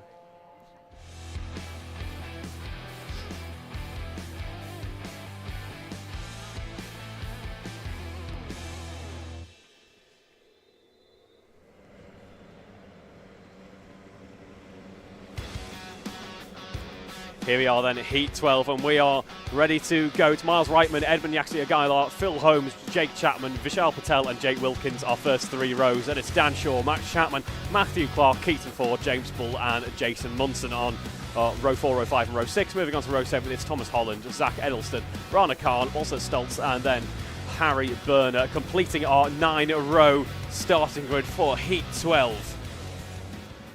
Miles Reitman on pole. Well, he's used to that from yesterday because he started on pole for both SB60 races, and he kind of drove off in both of them. So I'm expecting to see more of the same here from Miles Reitman. I think if you are starting behind him, it's all about going for a crazy send to get past him very early on. But I honestly think Miles has been absolutely rapid here this weekend, and I can't really see anyone being able to beat him in this particular heat. We'll just have to wait and see, folks, as the pace cart drops to the lay-by there, in effect. Yeah. Meant wayside, but we'll go with lay-by. Anyway, we head around that final corner, and we get ready to go racing once again down the tram lines. Come on, everyone, stay in them. And we start the next heat here this afternoon. A little bit of contact already through turn 1. Indeed, there was. It's always going to happen when you've got such a close back heading through the corner all at once. Contact warning coming in for, actually, I believe my timing system has updated this. Apologies for that one. Penalty for James Bull for breaking formation. Oh, there we go. I forget where James Bull started a little bit further down the order in P12. And he actually ended up losing a place on the start. So he started in 11th. Dan Shaw has had a good start. He's worked his way up from 7th to 4th. So very impressive from Dan. And we'll see whether he can gain anything further. I want to keep my eyes out for Vishal Patel. Is that Patel in 2nd place? I think it might be. And Patel is used to, from the SB60, sitting behind Miles Reitman, because this is where he was in the SB60 for about 15 minutes. Miles Reitman leading this race ahead of Vishal, as you say. Once again, we're going to get another very close battle at the top end here, aren't we? Yep. That's what we like to see. Dan Shaw looked like he was setting up Phil Holmes for an overtake, but he's decided to sit behind this time round. He's had a good run heading down the hill. Has a little sniff of a potential overtake into the carousel, but does have to sit behind. And this is where you start getting those really risky opportunities for overtakes up the inside into the spoon, both parts of the spoon. Then the next option is the left-hander that they've just gone through, and then we've seen some really crazy stuff like around the outside through here, inside into the final corner. Matthew Clark has closed in onto the back of Dan Shaw, a little bit sideways from Phil Holmes that time around. Sorry, I was going to say, great start to the race actually for Matthew Clark, made up 4 positions already. Matthew Clark up into 5th, has Jake Chapman, who's set the fast lap of the race just behind him. There's Dan Shaw still just trying to find a good drive out of the hairpin. Harry Burnett has a penalty for an ABC takeout, and Vishal Patel is doing a very good job just staying glued to the back of Miles Reitman. And we'll see if an opportunity presents itself to Vishal. On board then with Miles Reitman, who is very much under pressure from Vishal there, as we have another penalty coming in there for James Bull. This time was actually just a repeat of what we had earlier on. Either way, Vishal is trying to find a way around Miles Reitman. We saw the immense battle that Vishal was involved in before. Are we going to have a repeat of it this time around? Well, they are heading up the hill. No changes to positions for now. And I think Vishal is just happy to sit behind Miles for the foreseeable future. Also, it's a new penalty actually for James Bull. It was for restarting on the grass, so he must have spun, ended up on the grass, and restarted on the grass instead of pushing the kart off the grass first. The reason why that rule exists is because the tyres spin up, it messes up the clutches and all sorts, so no one is allowed to start their kart from being stationary when on the grass. Yeah, absolutely. Just make sure that all the fleet of cars are kept in the best condition that they can be, and a lot of work goes into maintaining our fleet here in the Club 100, so we want to keep them in tip-top shape. Well, the top 2 have really pulled away. Dan Shaw still glued to the back of Phil Holmes. They head into the hairpin. Oh, Dan Shaw trying to go for a move. Might have been a little bit late with that one.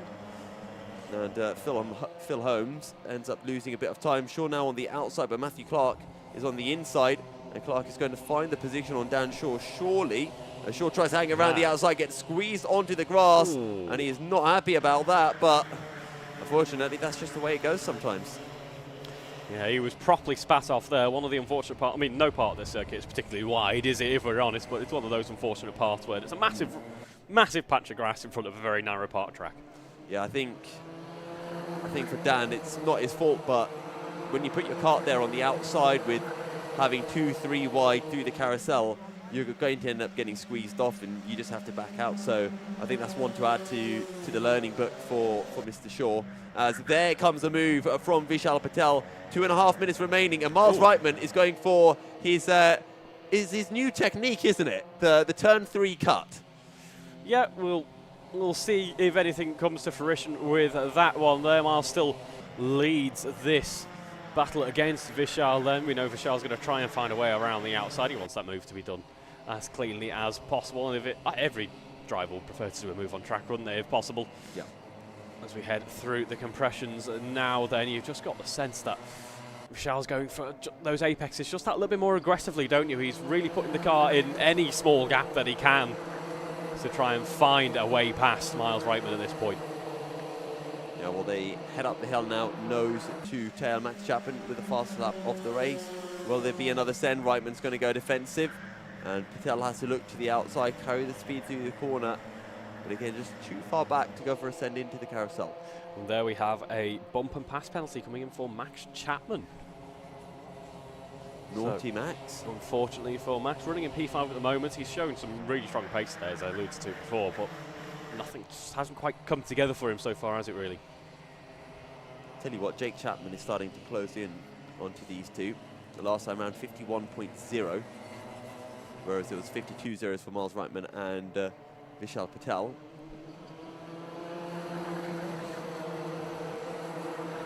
Jake Chapman taking new fastest lap of this race with a 50.6. Very nice lap indeed there from Jake. Vishal and Miles in the 50.8s and 50.9s respectively.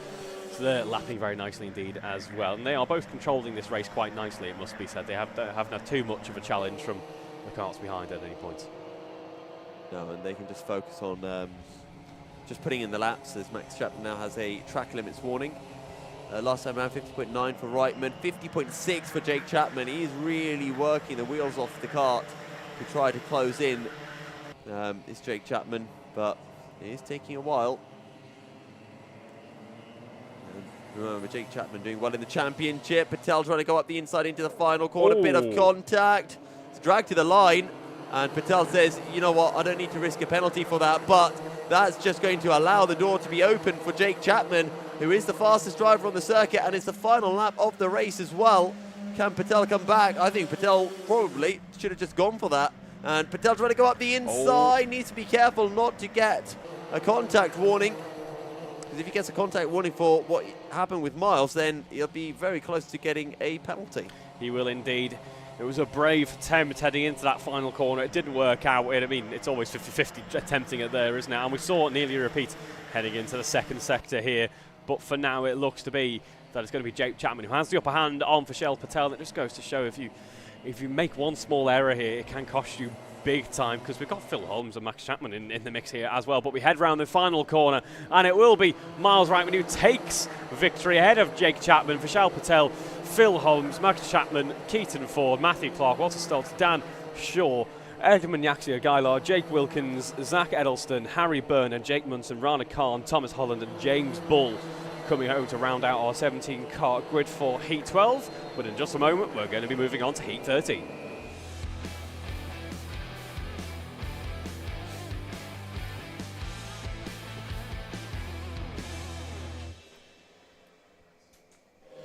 So, heat number 13, the super penultimate heat of the day.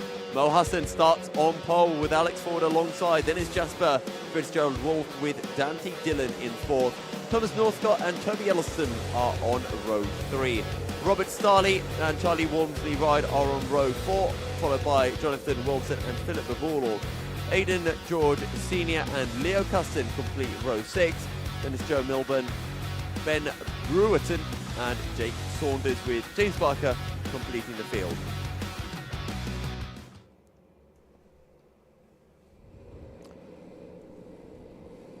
So we get formed up once again behind the pace kart. It looks like we're going to be ready to go already. Turnaround's very quick here as we get ready to go racing once more down the tram lines then for Heat 13 this time around, and we are away Good start there for the car that is now running in second on the road. That was an almighty jump from the line to work the way towards the inside. Oh, it was Dante Dillon, that was. Of course, it was into that first corner. Takes second on the road. For a second, I thought he was going to take Mo Hassan as well, but he just didn't quite seem to have the driver up the hill to make it work. But it is Hassan who is leading from Dillon, and then after that comes the 94 of Alex Ford, who started this race in second.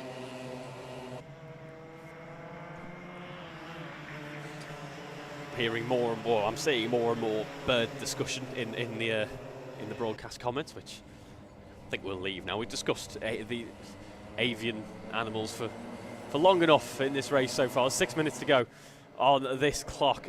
Then as we start the next lap here, Mo Hassan leads Dante Dillon, but Dante Dillon putting that pressure on. He had an immense getaway at the start of this race and wants to try and continue that on. Alex Forward running in P3. And meanwhile, our top three covered by less than half a second at the start of this race. Charlie Walmsley riders in the mix there as well. He's made up 2 positions already. Had a great drive out earlier on. Had a couple of penalties, unfortunately. And of course, his race lead all came to a sour end. But other than that, he's shown some immense pace.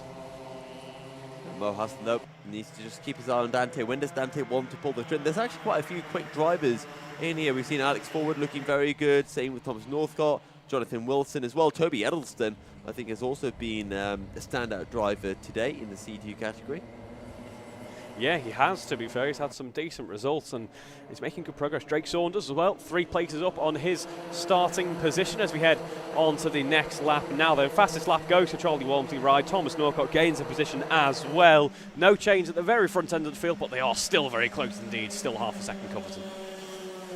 Yeah, and 1 second separating the top 4. As there's a move on Dante Dillon from Alex Forward. He moves forward. He does indeed, and Charlie Walmsley right trying to take advantage of this by going around the outside of Dante Dillon. One does not just go round the outside of Dante Dillon, okay, Charlie? Show some respect. To be fair, though, if he had pulled it off for a second, I thought he might have. But he's going to have to sit behind Thomas Northcott directly behind. But Alex Forward is looking very quick, flying along. Already gapping Dillon and pretty much onto the back of Mo Hassan already. I must say, the commentary couch is great, but you know when you're sat on your couch at home and you kind of sink into an awful position that it feels really comfy at the time, and then you move and then you realise that you're in a lot of pain. I've done that. We've been here for like 7 hours, 8 hours now. Well, I've not had any proper sleep for the last week, so I'm almost falling asleep on this couch. So I might have to stand up, as that is a very nice move from Alex Ford on Mo Hassan. And Mo Hassan is doing the standard thing of putting his hand up and saying, I didn't realise someone could overtake me, as he now goes up the inside of Alex Ford. He tries to hang it around the outside. Yeah, he's hanging around the outside very nicely, though. He does have to back out eventually because you were out of track there. And Mo Hassan still leads on from Alex Ford, still with that fast lap of the race going to Alex. And the more they carry on this battle, the more that Dante Dillon's going to go, oh, I can get involved. Yeah, might as well get involved here and see how I can get past. So this has now effectively become a 5-car battle for the lead at this point. Yep. And again, it's a very good exit for Alex Ford out of turn 1. Mo Hassan is, I'm sure, going to defend the inside heading into the hairpin this time round, as Dante Dillon trying to stay in the slipstream and Charlie Walmsley right trying to push Dante Dillon along. How defensive does Mo Hassan go here? Very defensive. And there is absolutely no way through for Alex Forward.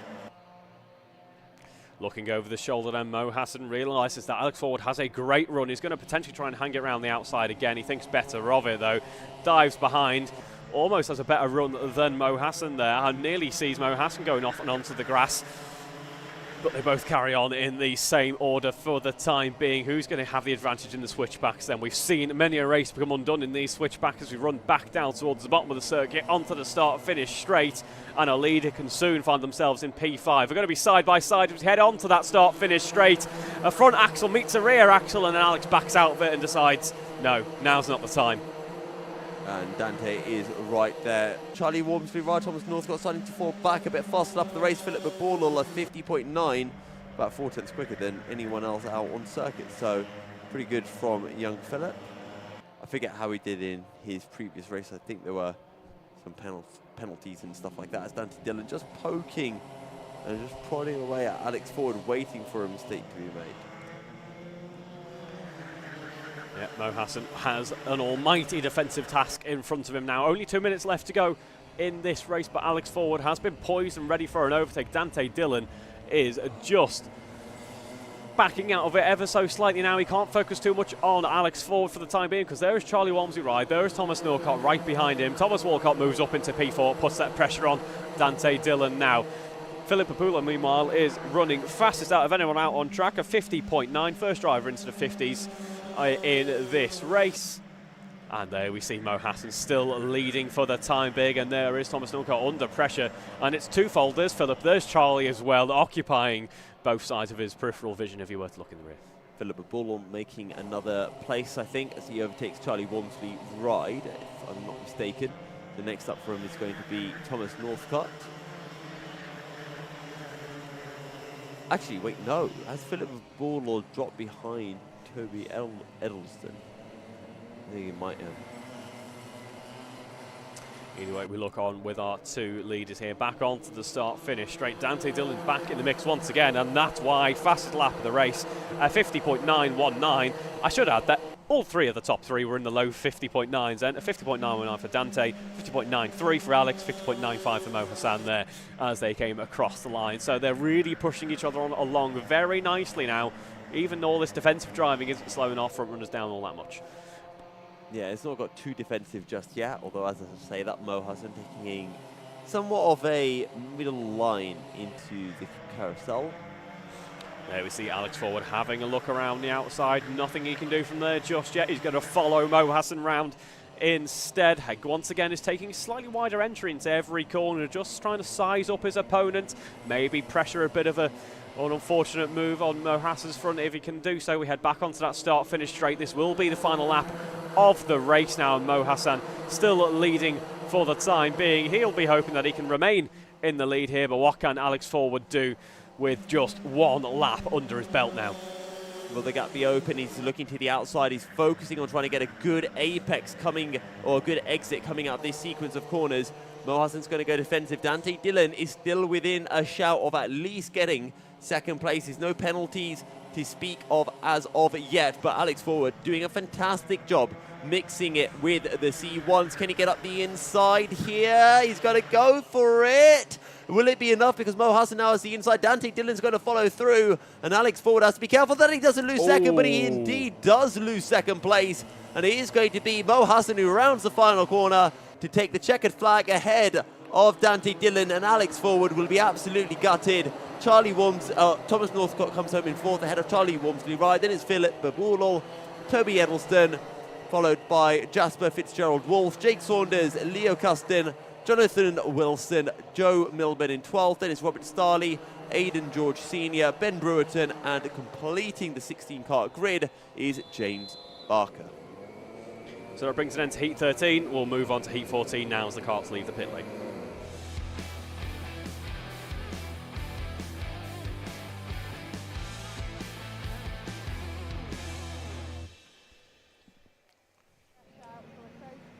Here we go then, the kart out on track for Heat 14, our penultimate heat of the day. It's Owen Seeley and William Henn on row 1, Christopher Powell-Taylor and Ben Sanders on row 2, Dan Hackett, Adam Sheargold complete row 3. Moving on to the fourth row of the grid, then it will be Andrew McWilliam, Joseph Simcock, it's Ewan Thomas and Kurt Roberts on row 5, James Browning and Aidan Marsh on row 6. Moving on to row 7, it's Lewis Sills and Richard Pike. Row 8 has no Lockwood and Thomas Stott, and then our final driver on the grid for Heat 14 is Christopher Foxon.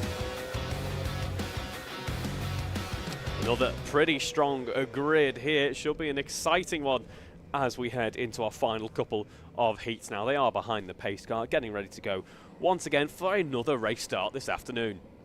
Christopher Powell-Taylor is one to watch out for, starting from third, but Andrew McWilliam in 7th place is definitely your big hitter for this race. Really needs to pick up some good results as the pace car pulls to the side and we're ready to go racing.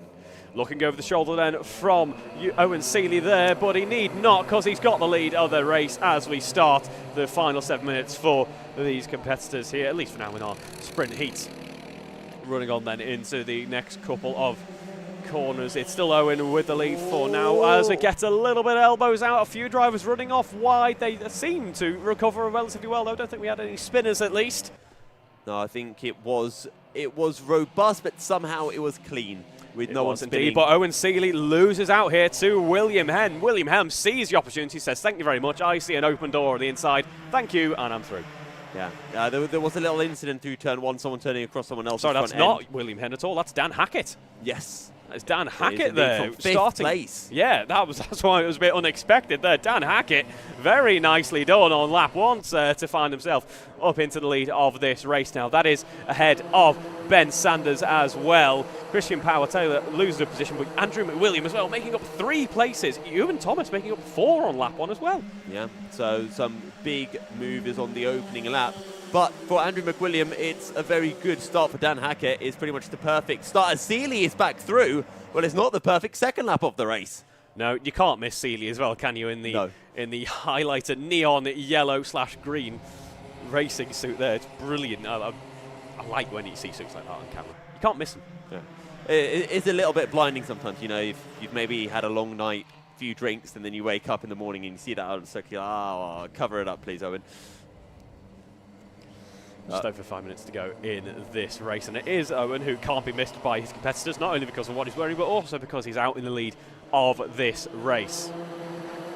Meanwhile, it is Ben Sanders who's forming up his own little grid, or own little pack battle behind him. Well, Owen Seeley is working quite well with Dan Hackett. They're pulling a little bit away, but there's Andrew McWilliam looking for the move on, Christopher Powell-Taylor up the inside of Ben Sanders.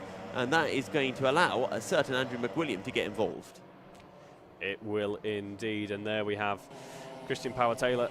He had a good start as well. Contact warning coming in for Dan Hackett. Owen Seeley obviously taking back the lead. Ewan Thomas making up another position on that last lap as well. Ewan Thomas then in 6th ahead of Adam Sheargold, who is no slouch at all. But these two up at the front are working quite well, and Owen Seeley is putting in some good laps at 51.2 that time around. But fast enough of the race, Ewan Thomas 51.1. Andrew McWilliam and Christopher Powell-Taylor need to get a move on. Yeah, absolutely. As we see 2 drivers signalling, come on, let's work together. Cone warning coming in for Christian Powell-Taylor, though. Sorry, we keep calling Christopher Powell-Taylor. I do apologise. I've picked it up from you now, Yousuf, and I've just kind of taken that bath and ran with it. Either way, Dan Hackett trying to put that pressure on Owen Seeley as we head through the carousel now and into that final sector of the lap. Whereas perhaps we weren't expecting to today, but we've seen many a race make it or break it really through that final sector. You've got the compressions, you've also got the final corner, which are apparently now fair game as an overtaking opportunity. Yeah.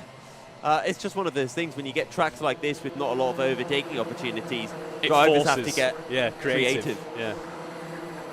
Joseph Simcock fastened up for the race, 50.9, but it is looking good up at the front, and well, it's quickly becoming a 6-way fight as there's Powell-Taylor having a little sniff. He's got to take more of a sniff. He's got to take on a full-on whiff as he goes up the inside. I don't know, sniff more than a whiff? Who knows? They're side by side, heading down into the carousel. Powell-Taylor will slam the door shut and move up to 2nd place. An inhale.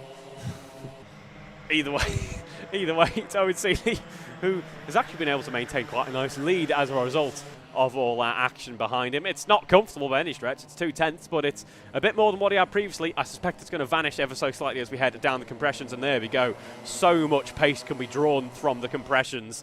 As we head on to that start-finish straight now, it will be Christopher Powell-Taylor in 2nd position.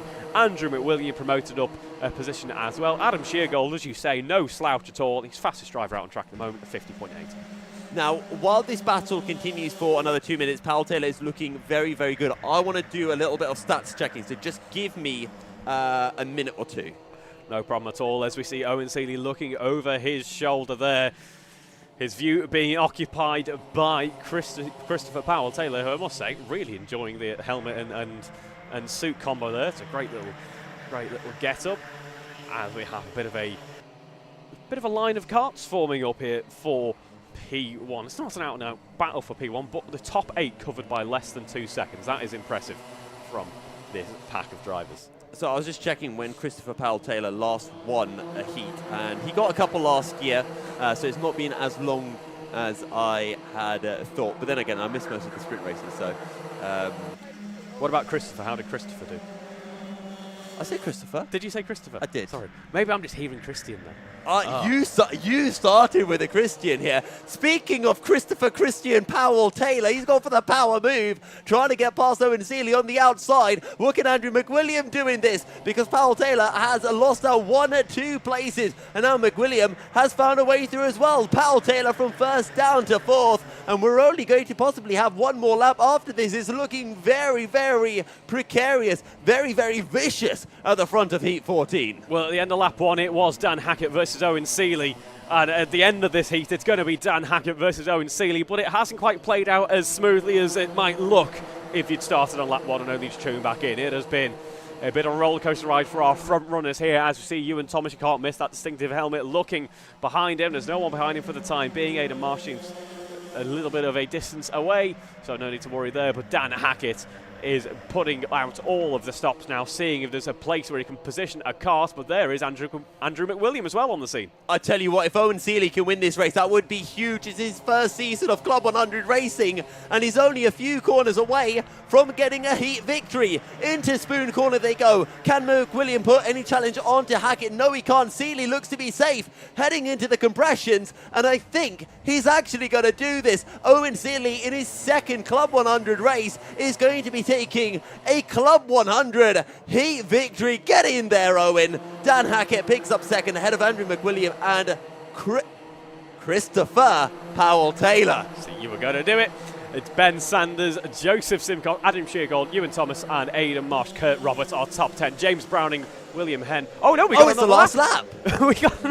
I thought it said last lap before. Sorry, I've really commentated cursed Owen Seeley here, and I hope it doesn't come back to bite me. He seems to be safe, but it is Andrew McWilliam who is now under pressure from Christopher Powell Taylor. I've done a massive blunder there. I followed you in it as well, so we're both to blame for that one. But Owen Seeley, we celebrated his victory. He's got a couple more corners before he can really call it. Let's see as he heads around. Dan Hackett putting pressure on him. Andrew McWilliam very close behind indeed, but I don't think it's going to quite be enough. He oversteers to the line. He's going to lose momentum, but it's not enough. It is Owen Seeley who takes checkered flag there. Dan Hackett in P2, Andrew McWilliam, Christopher Powell Taylor in P4, Ben Sanders P5, Joseph Simcock, Ewan Thomas, Adam Sheargold, Aidan Marsh, Kurt Roberts are top 10. Then we have James Browning, William Henn, Thomas Stott, Noah Lockwood, Lewis Hills, Richard Pike and Christopher Foxon are provisional results for Heat 14, but we've still got one final sprint heat coming up in just a moment.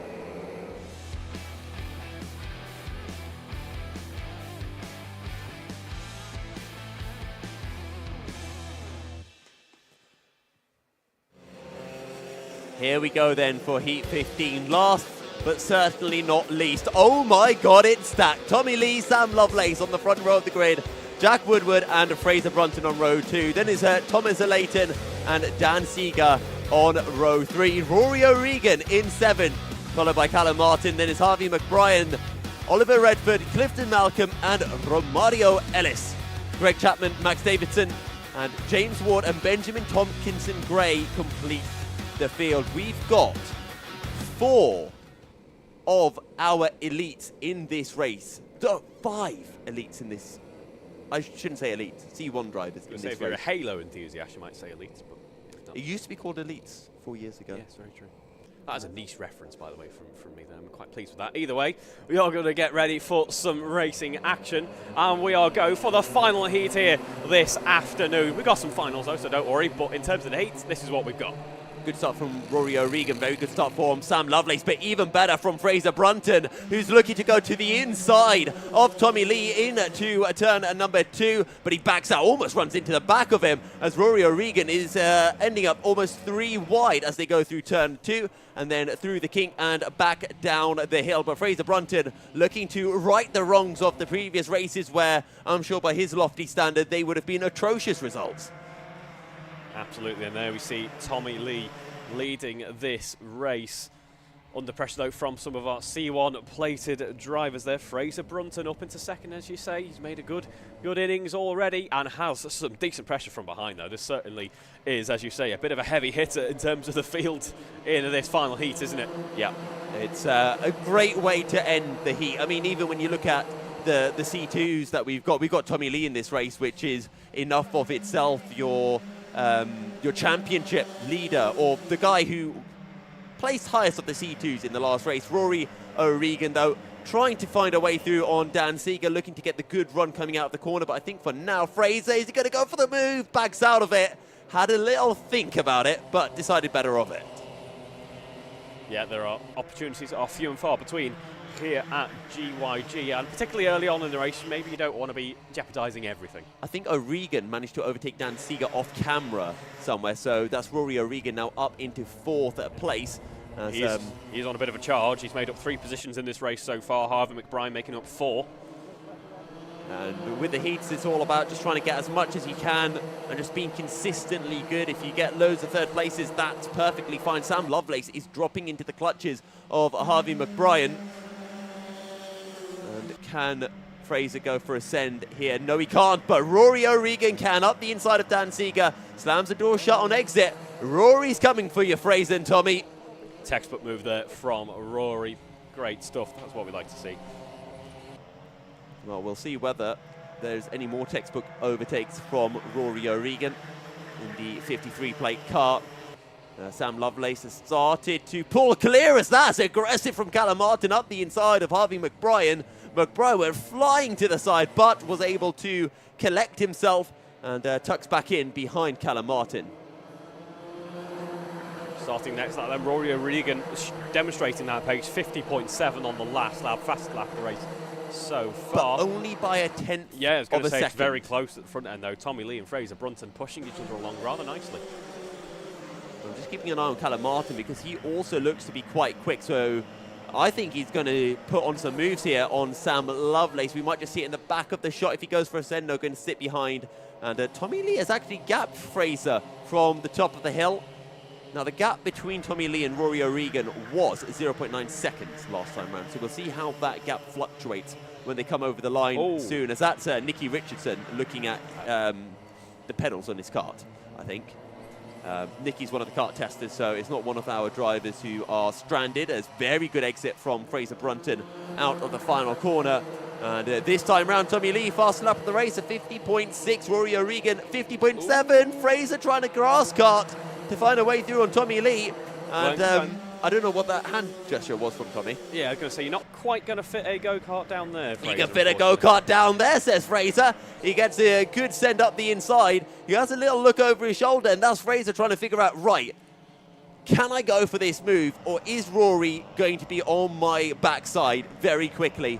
And, well, it's a difficult position to be in if you're Fraser, because Tommy seems to have a lot of pace, and Fraser doesn't quite seem to have the advantage to fully go for that send.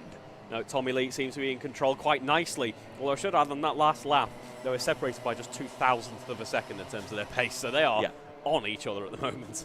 Again, Fraser's very good coming out that final corner, and he's on the bumper of Tommy. It might be time to start working with him once again because they lost 0.4 last time round. Fraser doesn't want to work with anyone, though. He wants to work his way up the inside, and through he'll go. Tommy Lee won't fight this. He's going to play it sensible, and he's just going to decide to try to stick with Fraser as that's Sam Lovelace battling with Callum Martin, who is being allowed back through by Harvey McBride.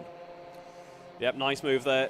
Showed some real bravery from Fraser Brunton on that last lap as well. They were only 0.04 of a second apart, so they are so close in terms of pace at the moment. Well, it wouldn't quite be a Club 100 sprint weekend for Fraser Brunton if he didn't win one of the heats. So he is on track to doing that at the moment. We're going to get 3 more laps when they work their way around to start lap number 7. And I'm just looking at Rory O'Regan. What does he have? A 50.3 from Fraser last time round. Wow. That was courtesy of the slipstream as well. Let's not forget, if it wasn't for that slipstream, it would have been a tiny bit less, but still really, really strong pace from Brunton. But can he break clear of Tommy Lee? Well, if he needs to be doing so, that is certainly the type of lap that needs to put in. That was half a second faster than Tommy Lee last time around, and this is the point where he needs to try and, on this next lap in particular is crucial, he just needs to try and check out pretty much and just make sure that he's built up a nice air gap and he can just bring the kart home. And this is the sequence of corners that is really important. Getting the run, heading down the compressions. You can pull half a second sometimes if the driver behind gets it wrong, but Tommy Lee is not getting it wrong. He got it really, really well. This is where Fraser's quick, though, on the exit of the final corner, and you can see that he just pulled that tiny, tiny amount, and it means that Tommy's a little bit too far behind. A 50.5 for all of the top three. Dan Seeger was the quickest of them with a 50.4. But can you see Dan Seeger? No, you can't. No, oh, there you can. He is actually over yeah, there. Sorry. He's not too far behind at all. Very close running in our top four, covered by 1.2 seconds. Top three, less than a second. They are equal in terms of pace, pretty much, as we say. It's very close running. Fraser is doing a good job, though, to essentially set that benchmark pace without a toe. The drivers behind him do have a toe, so he's pulling them along, and he's actually saving Tommy Lee from the clutches of Rory O'Regan here. But this is where we saw Tommy Lee get a really good run last time, and again, it looks like he's got a decent run, but I think he just bogged down a little bit as his car landed off the bump, and Fraser has, again, it just is opening up by about half a kart length a lap. And that time round, 50.3 for Fraser Brunton. Never mind, he didn't need the slipstream to put in those kind of laps. No, really impressive stuff, especially with that consistency as well. It's one thing to bang in a very fast lap like that, but to keep on doing it and trying to build up a margin to your rivals, it's very impressive indeed. Unfortunately, his rivals have a response for him. Yeah, Tommy Lee got a very good run through the hairpin, or Fraser Brunton maybe messed it up there slightly, and Fraser might have to be checking just behind him, maybe a little glance over the shoulder. I don't think he knows that Tommy Lee is as close as he is. If he leaves the door open into the compressions, it could end badly, but Lee gets it a little bit too wrong through Spoon. He's too far back. He's going to have to settle in behind Fraser Brunton, who will round the final corner to win the final heat of the day. Tommy Lee with an excellent second ahead of Rory O'Regan and Dan Seeger. Callum Martin a little bit further back, picks up the fastest lap of the race in the process. 50.3. Sam Lovelace in 6th, Harvey McBrien in 7th, Jack Woodward will come across the line in 8th, then is Max Davison, Benjamin Tompkinson Gray, Greg Chapman, and I think it will be Clifton Malcolm in 12th, ahead of Thomas Layton, and then it is James Ward, Oliver Redford, and Romario Ellis will complete the field.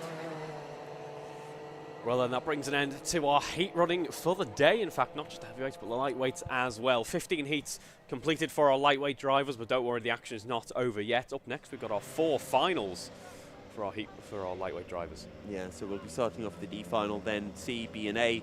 We'll be having a little bit of a break after this heat, just as the grids are all finalised for those finals. I think it'll probably be about 5 to 10 minutes. So I think we'll probably head into a short ad break, unless, Reeve, there's anything in particular that you want to talk about. I think we're just going to stay and get ready for some more racing action here as we get ready for our final running. Of course, these finals are a slightly longer race format than the sprints that we've just seen, so you can effectively double the time. It's about 12 minutes, might be some give or take based on how long formation laps take, based if we have any false starts, something like that. But it's a different mindset that the drivers head into these races with.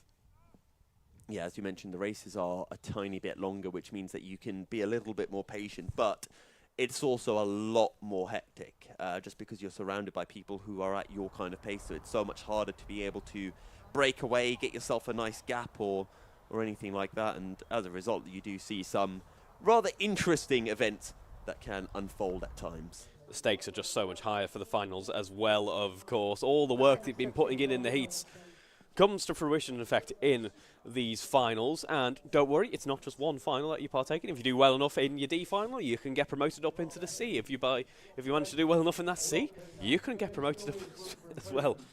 I do have a dream at some point where I want to start in the D final, back of the D final. Like, just go out in all of the heats underweight. Get disqualified from all of the heats. Start at the back of the D final and see how far I can get. Why does every racing idea with you result in some type of rule breaking or falling foul of regulations? Starting from the back isn't rule breaking. Running underweight on purpose is. What if I run underweight accidentally? Well, that's for the stewards to reprimand you in the correct manner for. A disqualification, I think, is a fair way of reprimanding me. Yes, exactly. Should be punished. Yeah, so we have 12 minutes worth of finals coming up. I think the punishment could be, right, Yousuf, you wanted to start from the back. Instead, you're going to start from the first place in the A final. No. Awful punishment there. Got to try it. People are agreeing with me. Motorsport Magpie in the broadcast chat says, stop suggesting people break the rules. You said people. Person agreed with you. One's enough. Yes. That's 2 of us now. True. Everyone, hashtag stop breaking rules, Yousuf, please. It's a tactical thing. It doesn't put anyone in harm's way. It doesn't negatively affect the race. If I had said, I'm going to do an intentional bump and pass, that I would agree is awful. But jumping the start from second. Still breaking the rules. Yeah, like football. That's Again, what I you do know in football. nothing about football. So, okay, what happens in football? Imagine God. if someone's like running towards goal. There's no one in the goal, right? They're going to score a free goal. The goalkeeper or defender can take out their legs. They'll get a red card, but it's a tactical red card. They did it intentionally because the alternative of not getting the red card was the other team scores a goal. Well, that's fair and square. Exactly. But it's a tactical foul. You're not selling football to me, let's put it that way. Yeah, I mean, football's overrated massively. Oh, you're hitting all the heavy points there. You're really getting everyone on our side. I mean, I'm not going to say what I want to say about football. I used to watch football for a few years and a lot of football games, and many things about it annoyed me massively. So, yeah.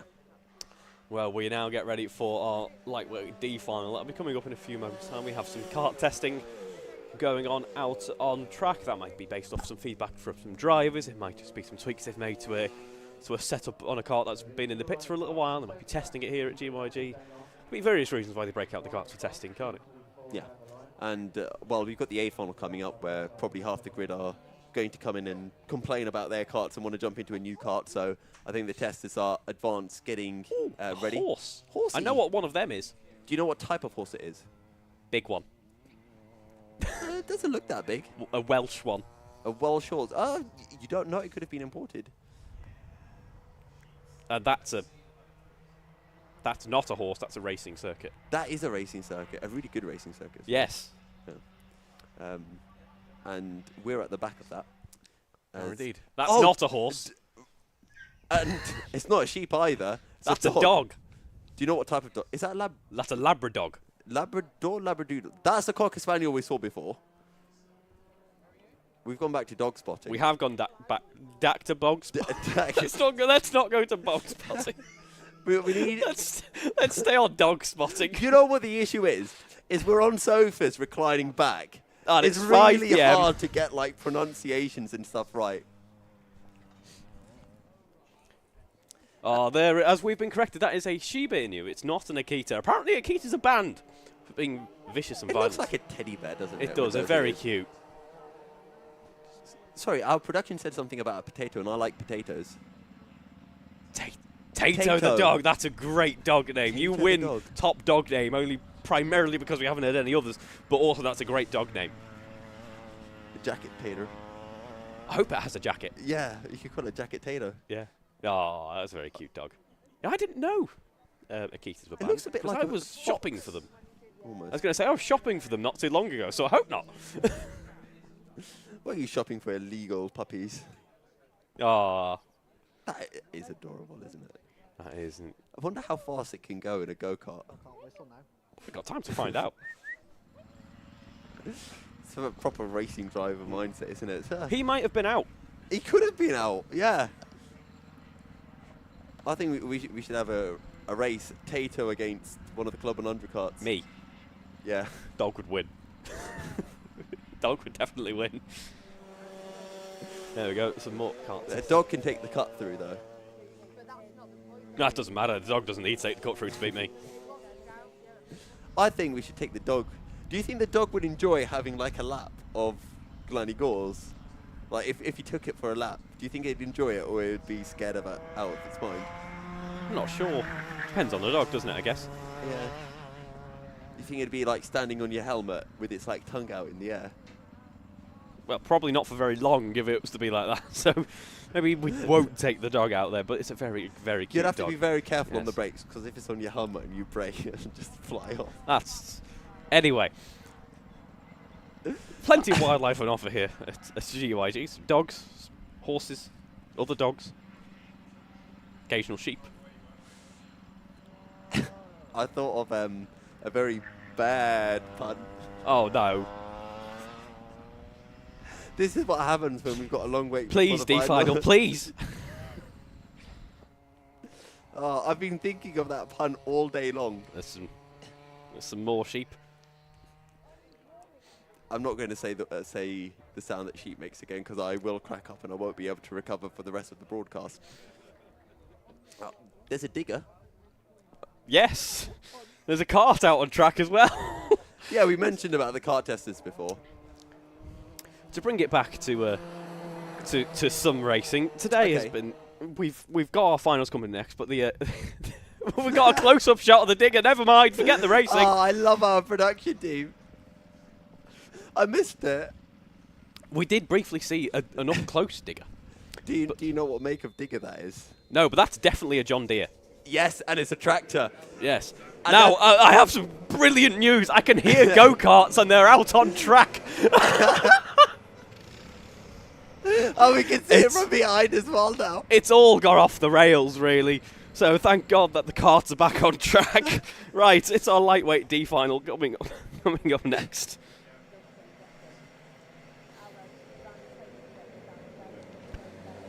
Okay, so I think we're going to have a few practice laps first before we... I don't think we get jump practice into- laps. It's only for the A final, so we right, might be of going course. straight on in. We'll wait and see momentarily what the grid is. I'll double check on my phone just in case we don't have it in person, if that makes sense. Probably not. I just searched up the A final. Okay, I've got the grid. Here we go. So it's going to be James Bull and Harry Berner on row 1, Oliver Redford and Hugh McDonald row 2, James Browning and James Ward row 3. Moving on to the 4th row of the grid, it will be somebody else. Then we're going to move on to row 5, which is Greg Chapman and James Barker. Row 6, got to Rana stop. They're about to start racing, Yeah, we're going to do some racing instead. There's some of the grid. Time for our first final of the afternoon. There's a very late start as well from our pole setter, James Bull. He waited for a long while before getting onto the power, but we are away and racing the 16 kart field. Heads up the hill through turns, into turns 2, and a few drivers just putting their wheel onto the grass slightly, but no big incidents to speak of so far. Everyone gets through nice and cleanly, but it is the 137 of James Bull who leads from, I believe, that is the 128 of Harry Berner in second. 12 minutes of racing to go to remind you in these finals. 4 finals to complete, and these are our competitors in the D running here. 16 karts on this grid. I know we didn't get a full run through, but it is 16 karts. So plenty of karts in lightweight, so I suspect we'll see a couple more turning up in the upper echelons in the later finals as we start the next lap, and it's a nice improvement there for Oliver Redford. Greg Chapman making up a couple of positions as well. Unfortunate start though for James Ward, who tumbles back 4 positions at the very start of this race. Yeah, so looking close up at the front, we'll see though whether James Buff can. Oh no, that's a spinner. I'm not sure who that is. We should. I think it might be. I don't know. I'll have to wait until we see the number or a driver dropping down the field dramatically. But James Bull is coming under pressure from Oliver Redford.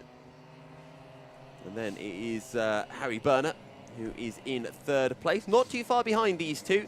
He's sticking within touching distance of them. And we're going to see momentarily who had that incident and lost a huge bunch of places as they all make their way over the line. And it was Hugh McDonald. It was indeed an unfortunate start to the race for Hugh there, dropping down to 16th position. Greg Chapman once again making up more positions, running in P4 now. Harry Berner, fastest lap so far. Again, not fully representative. We'll wait until the next lap for that one, but a 52.247. Meanwhile, just having a look around the outside there, it's Oliver Redford trying to find a way past James Bull. James Bull with some decent pace underneath him, but clearly, but Oliver Redford, we've seen a glimpse of him so far today where he's looked really strong. Yeah, and we'll see whether Oliver Redford can show that again today. I'm going to keep up my eye out for James Browning. I know he does have some pace every now and then and can pull off some good results. But currently down in P5, about a second behind Greg Chapman. So Oliver Redford gets the new fastest lap of the race. That's quickly beaten by James Browning, who puts in a 51.798. I didn't cast a curse him. No, you didn't, but I think we're going to see some times tumbling down furthermore. We know that these guys have got a bit more pace in them than a 51.7. We're at the very start of the race. 12 laps to go. The tyres might not be right up to temperature just yet, and they've got to think about the long game as well, haven't they? Yeah, absolutely. A lot can happen, and I think for Oliver Redford, I think he just wants to push James Bull along. Important thing to mention, I think it's only 2 drivers who get promoted from the DNC final. It's 4 drivers from the B final. So it's all about the battle for second more than anything else. That's the key thing. As interesting to see the different lines heading down the hill through the compressions. As a little bit of curb being taken there by James Ball. That'll unsettle the kart. And there's James Browning in the blue suit and the blue helmet, trying to close into the two green helmets of Berner and Chapman ahead of him. Chapman with the new fastest lap of the race last time out of 51.6. Very closely matched though by James Browning right behind. So I think we're seeing a battle brewing up here. It's not for the top end of the field, but it is for P4 here. So this could be an exciting one. In fact, make that P3 really. Yeah, and if they can work together, they can close in onto Bull and Redford. And the last time round, they did gain a couple of tenths on the pair of them. So things are looking good for us to have a nice five-way battle for the win. Yeah, absolutely. Oliver Redford doesn't seem to quite have the pace right now to bring a fight to James Ball. Oh, nice move. As that's Greg Chapman going up the inside of Harry Berner. Can Berner come back? He can indeed. Hangs around the outside. And that's not what you want to do, really, because you need to catch up to the top two. So Greg Chapman, he's had a little go. He's thought, OK, I've got the pace advantage, but he hasn't made it work. And if they battle too much, they won't be able to catch up to those top two, which is what is really important here. No, they won't, as you say. At the moment, they are there or thereabouts in terms of pace with the top two. There are a couple of attempts a lap slower, but they continue to slow themselves down. That delta will increase. Yeah. And, I mean, last time round, they ended up losing 2 tenths to the two in front of them. Although, that being said, Harry Berner put in his personal best of the race somehow, which I don't know how he managed that, considering they went side by side through a couple of corners, but fair play to Harry. I think it just goes to show that he's got a little bit more pace under him if he can hook a lap together. Yeah, absolutely. As we head through Sector 3 now. Two very similar lids and superstars, actually, aren't they? There? Yes. And gloves. Oh no, one is green, one is I don't know. This is why you guys need to get custom suits. Easier for commentators to identify you. I'll forget. Don't worry. Yeah, true. To be fair, I'll forget as well. Not just you, Reeve. However, last time round, 51.7, 51.8 for the top two, 51.8s, 51.9s for the others, 51.4 for Christopher Fox, and you can see closing into James Browning at the back of that train of karts. And then we see this battle for 7th place, spearheaded by Richard Pike in the 49 kart, with James Barker directly behind him as they head through Spoon.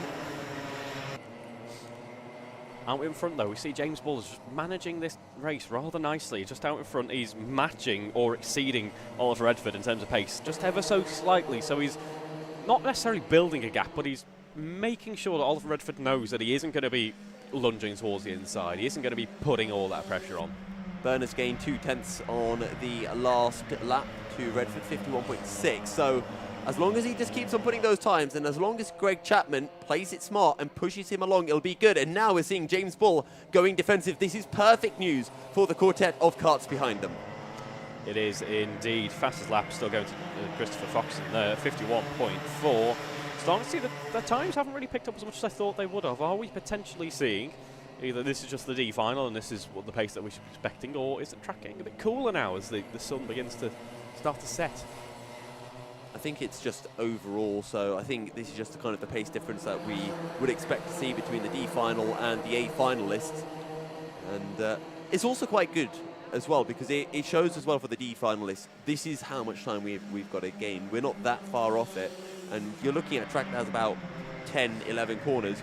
You know, 1/10 every corner, that's a second a lap just there, which, you know, a tenth a corner is not a lot. Yeah, no, it's really not. It goes to show that in the grand scheme of things, D to A final, it's still close running. It's still, there's not much in terms of pace between them. I mean, we even see it within the final itself. There's a bit of a gap between those running further down and those at the top end of the field. You like to see James Ball, your Oliver Redford, your Harry Berner, and they will, as a result, be rewarded with a promotion up into the C final that we'll see coming up next. And then it'll be interesting to see how they develop and how they perform in the final one tier above. I think as well, what's somewhat important to remember is I think the biggest difference in pace between drivers in the D final and drivers in the A final is consistency. Yes, absolutely. It's very easy to smash in a really strong lap. We're all racers. We all know the basics of how to get a car around the track relatively quickly, but it's those drivers who can just do that without question, without asking, without thinking about it really, who have the mental capacity to think about something else in the race other than getting the car around the track. who have the upper hand. Yeah, absolutely. And a little bit of defending coming in. Here comes Oliver Redford trying to have a little sneak up the inside. And you can see Harry Berner has closed in. He's almost as close to Redford as Redford is to Bull. And, well, we'll see whether it gets any closer because these guys have started battling. And I don't think there's going to be any more working together now. It's going to be a straight-out dogfight to the end of this race. It absolutely will be. Oliver Redford getting just that little bit closer to James Bull on the last lap. They've been so close together in terms of pace at the moment. We've got 6 karts now running down and in the mix for the lead of this race, particularly that top 4 who are separated by just 1 second. Down the hill, there goes a good exit for Redford. He's managed to get onto the inside, but watch Harry Berner behind it because he might be able to slot in directly behind. Not quite close enough. Really good stuff from James Bull to be able to stay in second place. That could have gone very badly. Yeah, it was very good indeed. That is making the most of a bad situation there for James Bull. It could have been so much worse, as we say. We've seen it plenty of times today already where 1 overtake leads into 4 pretty much. So he can be... You won't feel it in the kart at the moment, but at the end of things, if he stays in P2, I'm sure he'll be quite pleased with that. At the end of the day, as we alluded to in the heavyweight finals as well, if you're in the top 3, it's more about staying there and getting up into the next final, isn't it?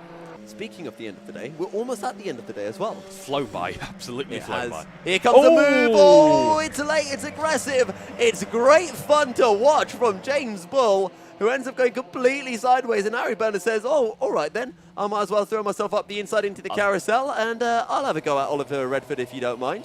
And this is exactly what we were just talking about for James Bull. This could cost him big time. It's not just a position he's losing here. He's losing a chance at the C final. He's tumbling down that order, lost that momentum. Maybe his head's not quite in the game anymore with that one small issue that spits him out of P2, drops him down to P3 for the time being. Could it be more? So it's Harry Berner in second now, and it is a big gap to Oliver Redford, 9/10 of a second. A little look over the shoulder from Harry Berner just to make sure that James Bull isn't within striking distance. He's not.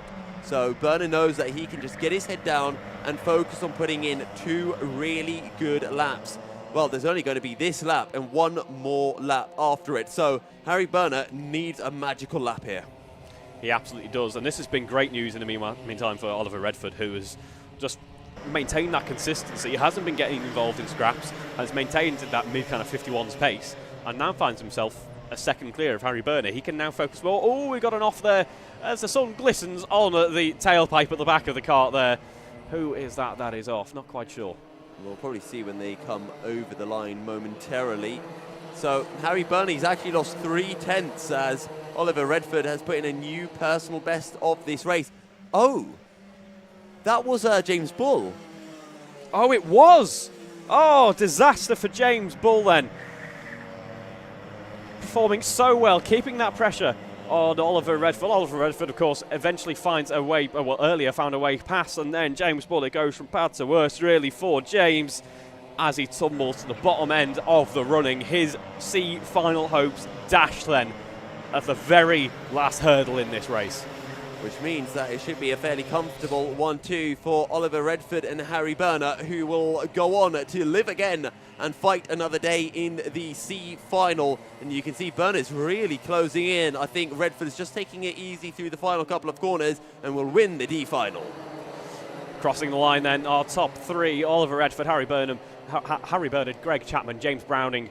Then we have Christopher Fox and Richard Pike, Jason Munson, James Ward. Got a bit of a wait for some more to come across the line, so we'll wait for that.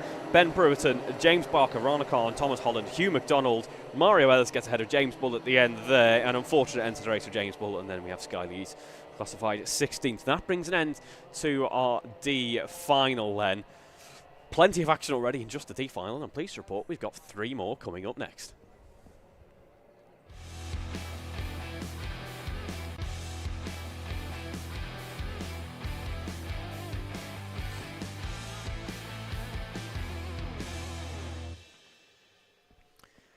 So then, we should have a chance to get a bit more of a grid in for our lightweight C final here. So let's have a look at the grid for our second final of the afternoon.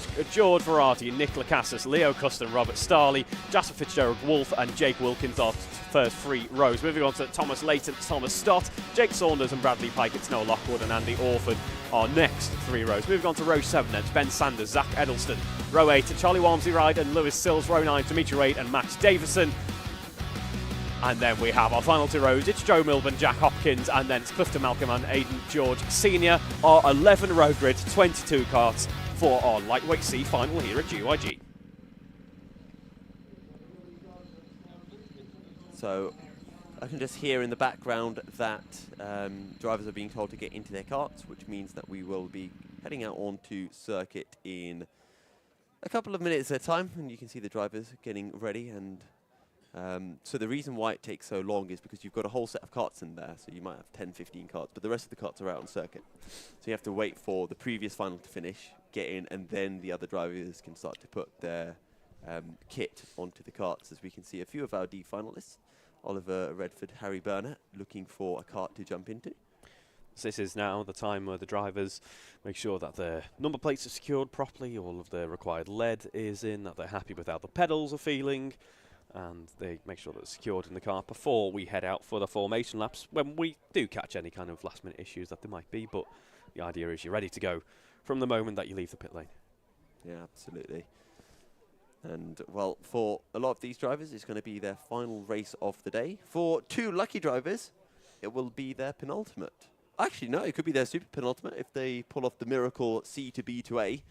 I don't think I've ever seen anyone do that, even you know, when it was the old system with just A, B, and C finals. So one day I'd love to see it, but I don't know if it'll ever happen. It's a bit sad. Can't say we barely had time for the starting grid in the D final. Now we have. I could have taken my time, strolled we can through do the D final grid now if you want. No, it's all right. I think that's probably past its use by date on that one there. I've seen a bit of support in the YouTube chat for Joe in the 118 from Ryan Barley. Hello, Ryan. Hope you're enjoying the stream. If you're not, that's just tough luck. But we hope you'll stick with us anyway to the end to see how your friend gets on. So I'm saying, so that's James Small, who's running the events today, replacing JV for some of the senior events. And then behind him is Barnaby Pittingell, who is the lead steward, or race official, you could say. Does track walks as well. Out onto circuit, there you go. Both of those are actually very, very quick drivers. James Small is actually a bit of a specialist here at GYG. And I think Barnaby, back in his day, used to be a very quick karter in owner series and stuff. So don't mess with them out on a circuit. Right, karts out on a track now, collected by the pace kart. You're going to make formation. You're all familiar with it by now. They get into formation, get into 2 rows corresponding to their starting order. That corresponds to the tram lines down at the start-finish line, and then everyone stays in formation. No one breaks it, and then we all go racing. Dream on. To Marcel, who's racing earlier on this morning, of course, and now actually says he managed to go from the C final to the B final to the A final in Lid last year. Oh, that's heavyweights. It doesn't count. That's still mighty Sorry, impressive. Marek. I think that does count. No, indeed. it does. It was very impressive. But we're ready to go racing once again for the C final, and we are a go there. George Verardi leading from pole, potential looking there from the stewards. We'll see what they make of it, as we have a bit of kart cross once again. A few karts heading through the same part of the circuit does mean that we might be visiting the grass every now and again, but everyone making it through cleanly, which is the most important thing. You say cleanly. I think karts are driving over each other at the moment, but nobody spins, which is a critical thing. I'm very interested to see whether George Verardi gets a penalty for breaking formation, because he was definitely over that white line. But here we go, though, through Spoon Corner. Jake Wilkins is in this race. That is one driver I'm really looking out for, because Wilkins has been showing some very good pace today, and I think he's quite unlucky to be down in the C final. But at the moment, George Verardi is starting to pull out a very nice lead. 12 minutes, these finals run for. Still a very short race in all things considered, but compared to our 7-minute sprints, it feels like a bit of an endurance almost. Yeah. 6 cents the gap between George Verardi and Thomas Stott. Thomas with a great start in this race so far. 4 positions gained. 6 positions gained from the start, actually. Yep. Sorry, correct me there. Very correct there, indeed. Oh, wait, hang on. No, I think you're right. It's 4 on the timings. It said 6 up on our screen, so I got a little caught out. Sorry about that. 4 for Thomas Stott. Also for Ben Sanders there as well. So, almighty start for him. As they head down, a few position changes, as that's the 62 of Leo Custin trying to go up the inside of Thomas Stott, but they're going to be side by side all the way down the compressions. This could end really nastily. They're still kind of fighting, battling with each other. That's allowed Jake Wilkins into the mix. He's going to go up the inside of Nicolas Lacasas, and Wolf is going to follow through as well. That's allowed Verardi to pull clear at the front of the field. It has indeed. Contact warning coming in for Jake Saunders there, but nearly a second this early on. That is a very important gap for George to be building up. Jake Wilkins is making nice progress through the session as well, but does have Nick Lacasas for company. Yeah, Jake Saunders with that fastest lap. George Verardi, though, how long can he stay clear? So right now, Custin and Stott, they need to work together. It's perfectly fine if you decide you want to go for a move. If after you make that move, you then work together, catch back up to the leader, then you can go for another move again. But you always need to make sure you're not falling too far back from that driver at the front of the train. Heading on to the next lap then, and we see Leo Custin under a bit of pressure from Thomas Stott here, as we have Nick Lacasas on that lap tumbling down 5 positions when all was said and done. That is not an ideal start to his final race. Well, very defensive from Verardi, who's been reeled in very quickly. He's about half a second a lap slower than the drivers behind. Whether that's from pace difference or the others working together, I don't know. But I think Leo Custin is going to find a way through. If Verardi somehow wins this race, that is going to be an absolutely amazing defensive drive from him. It will indeed. He's clear of any penalties, so it's just 4 tenths between him and Leo Custin. Leo Custin, though, is perhaps more focused on Thomas Stott right behind, because Thomas is looking very racy indeed. And this is where they need to perhaps do a bit of a dual offensive against George Verardi here. If they work together, one of them attacks the inside, one of them goes for the outside. Contact. Yeah. Plenty of contact warnings flying through as well. As a result, we're going to be 3 wide. Wilkins.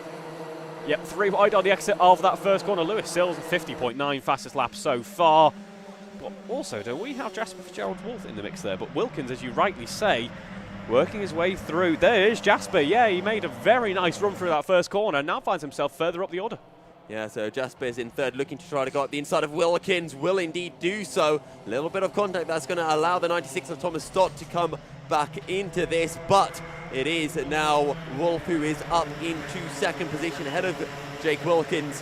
And they need to work together now, right? Because actually, never mind, Verardi's still right there. He's not been able to use this opportunity to really pull clear. The gap was 4 tenths of a second when they last came around, and the gap's probably going to be about 5 tenths of a second this time round. It will indeed. Jasper Fitzgerald then up into P2. A great lap for him. Jake Wilkins making progress as well at the cost of Leo Custin and Thomas Stott, really. Thomas Layton making progress as well on that lap, 51.5. His best lap of the race so far. The top 4 covered by 1 second as we started this current lap. Yeah, it doesn't look to be the best of exits from Fitzgerald-Wolf coming out of a turn 3. I think he just maybe got a bit too much curb and it unsettled the kart slightly. But Wilkins is close by, but I do think Fitzgerald-Wolf is possibly the quickest driver out of the circuit. Never mind, there's a 50.7 done by Charlie Wormsley-Wright. The issue, though, is Charlie's down in 16th place. He is indeed. Has some great pace underneath him. Had a really unfortunate start to the race, though, which I think has costed him big time. He dropped something like 8 positions on the first lap.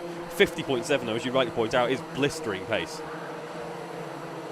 And he's done another 50.7 again, so Wormsley-Wright definitely has a lot of pace. He's actually at the back of this long train of karts that you're going to see making their way through the shot. Defensive from Verardi as Fitzgerald-Wolf keeps himself nice and close, trying to get the exit so he can go up the inside, but it is a 4-way battle for the lead. No send down into the carousel, and Fitzgerald-Wolf just taking things nice and cautiously for now. He is indeed. He put in all of the heavy work early on. Now is his chance to kind of regroup, settle into a bit of rhythm, just focus on pushing on against George Verardi. George Verardi, must be said, has done an immense drive so far, not cracking under this pressure, is leading this race very well indeed.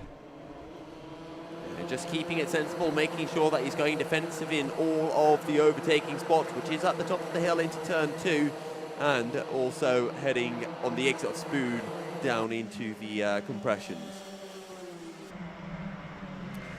Another couple of contact warnings coming in. We do have a 24 kart grid for this race, so a lot more of the track area occupied by our racers from here on out in terms of our finals. I'm seeing Fitzgerald Wolf pointing forward, but if I was Wilkins, I wouldn't want to work with Fitzgerald Wolf. I'd want to be the driver who has the chance at going for first place, because if I'm in second, I've got that promotion into the B final, right? Yeah, absolutely. Noah Lockwood, Nicola Cash just making up a position on that previous lap as well as we come around once again.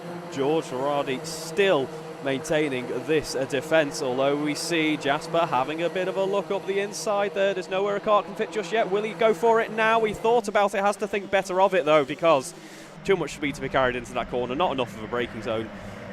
Can't get a move done there. It's also an interesting position for Fitzgerald Wolf, because he can't look to take the late apex through turn 2 and get the run heading down the hill, because if he goes for that late apex, Wilkins is going to be on his inside and he will not leave any space going into 3. Yeah, we've seen it so many times today where you got the driver in P1, for example, being pressured by the driver in P2. The driver in P2 does all the hard work for the driver in P3, who scythes on through and takes the lead of the battle in the end. I think Fitzgerald Wolf is going to have to go for one of those sketchier overtakes where George Ferrari might not be expecting it, you know, the likes of going into the final corner, but Fitzgerald Wolf has got the run. Wilkins is going to push him along, and behind Wilkins is Thomas Stott, so Ferrari wasn't able to cover off the inside early enough, and he's going to go from first down to 5th place. Yep, not what he would have wanted. He's defended for so long in this race, but once again, it's a repeat tale that we've seen so often today, where the drivers in the lead who are defending with all of their might do such a good job of it for so long. Eventually, a crack shows itself in the armour, but unfortunately, there's such a close pack behind them. They're punished severely. Wait, hang on a minute. Is that Thomas Layton, who is up into 4th place? How's he managed that? He's a bad driver. Also, just before anyone says anything, he's asked me to say bad things about him in this broadcast. And Layton is going up into 3rd, past Jake Wilkins. Wilkins must have let him through. Either way, it's been some fantastic battling for P2 that's going to be going on here now. Jasper can pretty much settle into a bit of a groove here, but then we got Thomas Stott defending from Jake Wilkins. Thomas Layton on a bit of a charge at the moment. Ben Sanders with a penalty for contact. He's running in P6 at the moment. Here comes Layton. Oh, has to back out of the move, but he's got enough space on the second part of the carousel, and he's through. Thomas Layton is up into 2nd place. He's pointing forward, but I'm sorry, Thomas, the battle is all about 2nd place. I don't know if Thomas Stott will want to work with you here. No, absolutely not. They pretty much just need to release Jasper at this point and focus on trying to take that 2nd spot on the podium. Jake Wilkins has been working at it for a while. Thomas Stott was there for a little while as well. Let's not forget the likes of Leo Custon. Leo Custon's had an unfortunate lap, but he was still in the mix there as well. Yeah, a little bit sideways from Layton out of the final corner, and that has allowed Thomas Stott to be glued to his rear end heading up the hill. What does Stott do? Does he push Layton? Does he go for the move? He's going to push Layton. He wants to fight, try to close in to Jasper Fitzgerald Wolf, who just set his new personal best of the race, a 51.3. So it's going to require a lot from this duo to be able to close in onto Fitzgerald Wolf. Noah Lockwood in P6, by the way, a 50.5 fastest lap in the C final. That's nice stuff from Noah Lockwood there. Fair play to Thomas Layton. He's starting to gap Thomas Stott. And we'll see, though, what the gap is to Fitzgerald Wolf when they come across the line last time around. It was nearly a second, bit too much curb there from Layton. And he's taken half a tenth out of Fitzgerald Wolf, 51.1 and 51.0 from the pair of them. But it's just not quite enough with the amount of time remaining in this race. No, there wasn't. I think there was even more curb, though, from Jake Wilkins, though, as he had a bit of an issue. Yeah, there's his track limits warning for it as well, just pushing on a bit too much through that final corner right over the curbs. It looked uncomfortable, but he does at least carry on. Well, it's been a really good drive from Jasper Fitzgerald Wolf. He's just consistently upping the times, or downing the times, I guess, because those times are tumbling. We'll see whether he can sneak into the 50s next time around. as Thomas Layton continues to try to work his way through. And this is the point where Thomas starts thinking, I really shouldn't have tried to work with Thomas. I should have just gone for the move. As you say, great drive for Jasper. Started P5 on the grid. Thomas Layton, P7 on the grid as well. Jake Wilkins, P11 on the grid. Sorry, no, read that wrong. It's Noah Lockwood, P11 on the grid. Well, Lockwood up to 5th at the moment. And Layton has taken another 10th out of Fitzgerald Wolf. We are onto the last lap of the race as Wilkins tries to have a go at the start. He takes too much apex curb, which does unsettle the kart, but he's not within striking distance of Jake Wilkins anymore. And I think the top 2 should be pretty much determined here. Or actually, the top 3 should be determined. Layton's really closed in this lap onto Fitzgerald Wolf. He might just have an opportunity into the final corner if he doesn't get this right. And actually, Layton's fallen into the clutches of Thomas Start. He has indeed. Thomas has been pushing on quietly for the past few laps now as we start and come across the line there. It is Jasper Fitzgerald Wolf, Thomas Layton, Thomas Stott, Jake Wilkins, Ben Sanders, Leo Custon, Lewis Hills, Noah Lockwood, Charlie Walmsley Ride, Nicola Cassis, our top 10. Then we have Jake Saunders, Bradley Pike, Zach Edelston, Dimitri Wade, Andy Orford, George Verardi, Robert Starley, Max Davison, Jack Hopkins, Harry Burner, Clifton Malcolm, Joe Milburn, Aidan George Sr. and Oliver Redford, completing our provisional results for our C final. Up next, our final couple of races. B final up next.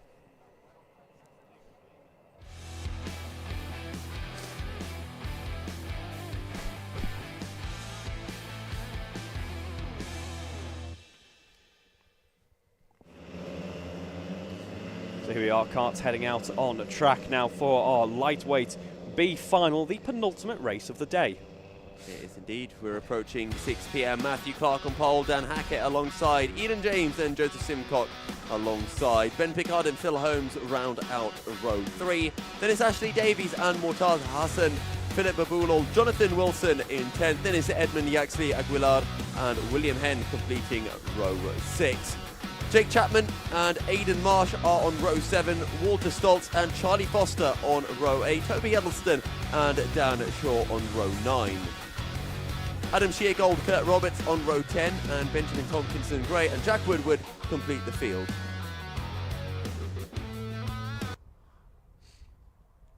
Now, a couple of drivers that I am keeping, or will be keeping my eyes out for, is Jake Chapman. Yes. Who is leading Class 2. Had a very good run at Buckmore, but is starting a bit far down the order in the B final and will have to do a lot of work if he wants to get promoted to the A final. He will indeed, but we've certainly seen it done here at GYG. You know, it hasn't been the utmost in terms of overtaking opportunities at this circuit, but we've still seen some very impressive drives indeed. Yeah. And is it Jake or is it Max who has their birthday today? It's Max Chapman whose birthday it is today. So happy birthday today, Max. We know your P2 earlier might not have been the present that you would have wanted, but still a decent day out nonetheless. Well, he'll get to beat his brother, possibly. That's as someone who's got many siblings, that is definitely a birthday present for him if he gets that. He'll be loving the drive back home. And Jake will be a little bit sullen. So for Jake's own sake, let's hope he gets to the A final and can give Max a good run for his money. And they don't take each other out, of course. I'll be enjoying it too, actually. We'll be heading home, sunset. It's only about an hour's drive for me. So this is my local track, effectively, on the Club 100 calendar. This, Hooton Park, Three Sisters. Yes, they're closer, but GYG is a fantastic track, and it's surrounded by some lovely Welsh B roads as well. So it is, well, and A roads. Yes. Because it is the A5 that goes all the way down to Betty Coed, yeah. I'm not going to try to say however it's meant to be pronounced because I have no idea. The most you'll get out of me is Glenda, and that's it. Oh, yep. And I don't even think I'm saying that right, to be honest. I think you've nailed that one pretty much. Okay, I'll take that. Proud moment for me. Not that I'm any sort of authority on it, so I'll don't have take to my ask word Jacob when I see him next. Yeah. Is this how you say it?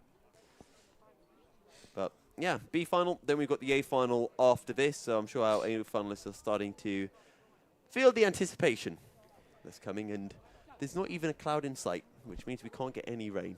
No, but it does mean that we're finally going to be able to eat the pasta, because I haven't forgotten about the pasta. No. The pasta's been there in the background the entire time. Has the sauce even been added yet? No, it's just really overcooked now. It's been on the boil. It's been off the boil. It's going to be back on the boil. Honestly, and it's going to be really on the boil now for our final 2 races. Just can we just throw it away, give it to the birds, and make a new set of pasta? Well, at least there are plenty of birds around. There's the kite. There's apparently the pit lane pigeon. I heard the dogs would probably like the pasta. The dogs might like the pasta. I also heard rumours of the cornering crow. There we go. We got the kite showing up again. We got the kite. Ooh, I can summon them. That's really weird. Does that kite not get bored? Like, it's been there all No, day long. why would you get bored? Do you not have any friends? Why would you get bored when you can just look down and there's some brilliant racing action? Why would you Club want to fly 100 watch is it? red kite Go approved. and sit on that, on the roof of the garage and watch Maybe it from there. he was lapping along with us. Seeing, there aren't any carts out on circuit, so what's he lapping? Well, not now, but maybe he was. Just It's a live feed. Okay, Yes. 5-second delay maybe, but... Yeah, but there's not any carts now. But maybe in that previous race he was following them around and seeing how he did. Maybe But that wouldn't explain why we he's should put a flying right now. Let's put a transponder on him. We'll settle this once and for all. There might be some tracking on him actually already. Yeah, could well be. With conservation programs or Yes. whatever. I don't know if red kites are under any form of conservation. But, yeah. That would explain why we're not seeing any other birds. Red kite's out. He's on the prowl. I do often wonder that. Like, do you not think animals just get bored with life? Like, they just sit and do nothing all day long. It's nearly 6 p.m. We've been commentating all day. I don't quite have the energy for philosophical discussion. And Hey. Thank perfect God. timing. I'm just getting the carts are leaving the pit lane. I'm getting you ready for Buckmore 24 hours. Oh no. Anyway, carts leaving the pit lane now, getting ready to start their formation laps. We promise you, viewers, you've only got one more potential break between sessions to be subjected to, and then it will all be over. Either way, we head back out onto the track. The drivers are going to enjoy getting their carts up to temperature as the pace cart gets ready to jump out in front of them, bring them all into formation, and we get ready for our penultimate race start, where I will say it once again, everyone's going to be in formation, no one's going to jump start, and it's all going to be nice and happy and friendly. I'll also say that pace kart driver, Adam, is actually decent on iRacing. Very nice. Not good, but decent. Certainly beats me. Do you have iRacing? I had it for a month. Okay. We need to do a set of course at some point. Yes, definitely. But first, Matthew Clark starting this race on pole position. And this should be a good one. 4 drivers will promote to the A final. Who will be? No idea. Let's find out.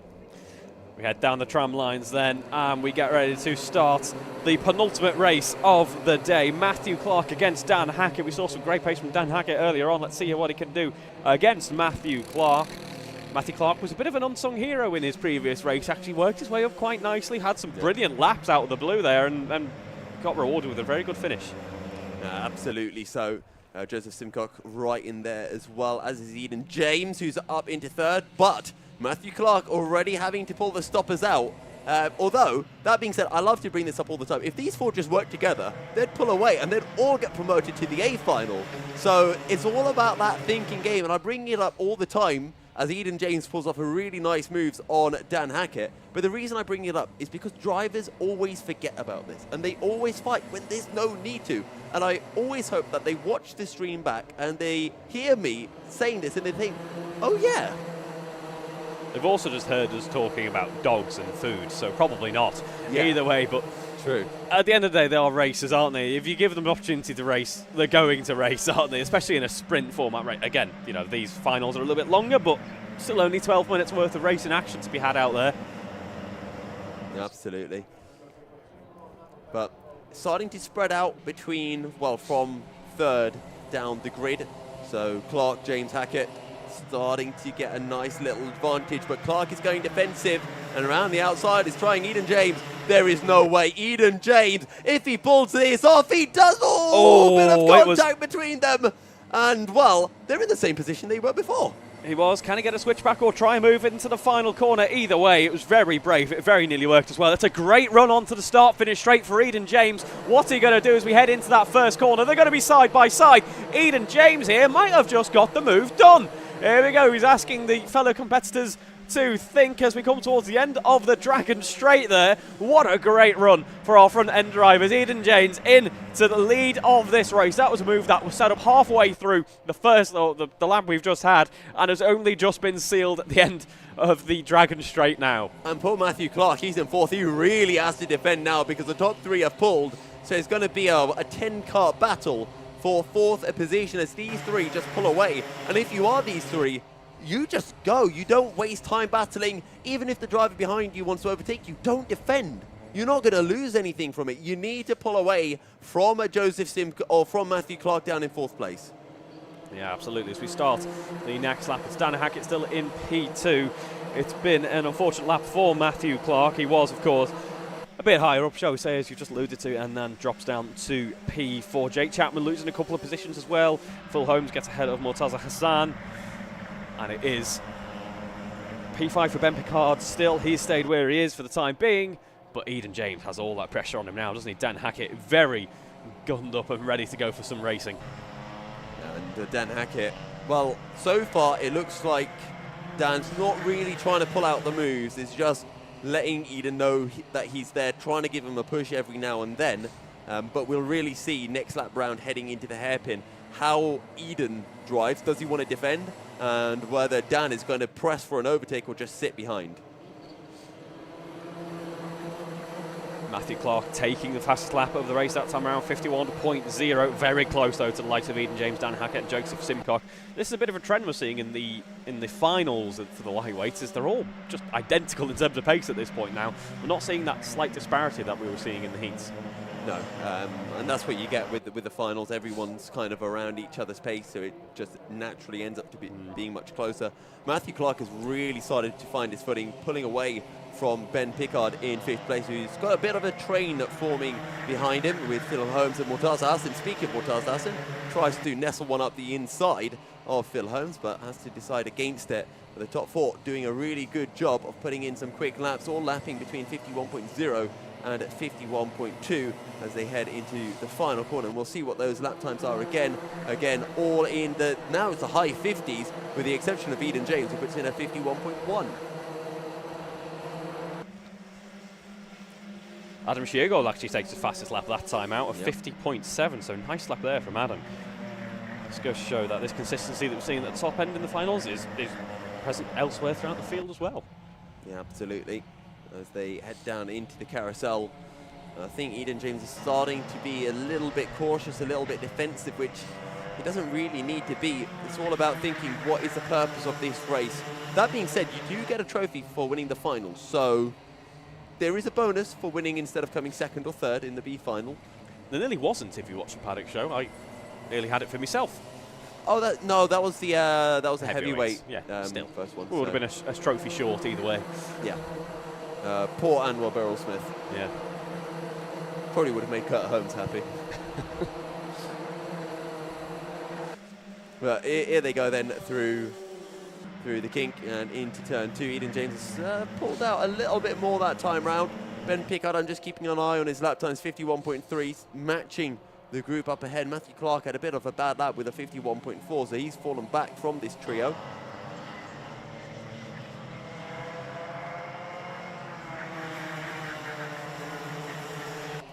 As they head through the carousel, Yousuf Simcock with a contact warning. That's the driver in third in the number 21 kart with the blue suit and the white gloves, and the white and black helmet. Matthew Clark is starting to be dropped. I think he's lost that consistency a little bit. 50.7 for Dan Hackett, 51.0 for Matthew Clark is not bad, but the top three all lapping in the high 50s. I say that, Yousuf Simcock 51.0, so he got a bit of a bad exit through the final corner that time round. Eden James looking over the shoulder, though. He got that move done early on, but has not felt secure at any point since then, as we're getting a bit of a battle here. Three abreast on the exit of it, turn two. And Murtaza Hassan up the inside, has to back out of it. Jockey Wilson on the outside, really getting muscled around now. Welcome to the lightweights, Jockey, as someone is going completely onto the grass. Yeah, he's clearly not happy with that one. It is getting very elbows out in this mid-pack now. We got a penalty there for Charlie Foster, forcing a driver eye. That is the 1-3-2. I wonder if that was perhaps related to that incident onto the grass for Jonathan Wilson. Yeah, and Jockey Wilson has fallen to the very back of this train of cars. He's not happy. He got forced wide twice. Ashley Davies has the fast lap of the race, and he's down in 21st. Yeah, 50.5 once again. Bloody hell. Yeah, nice strong lap there from Ashley Davies.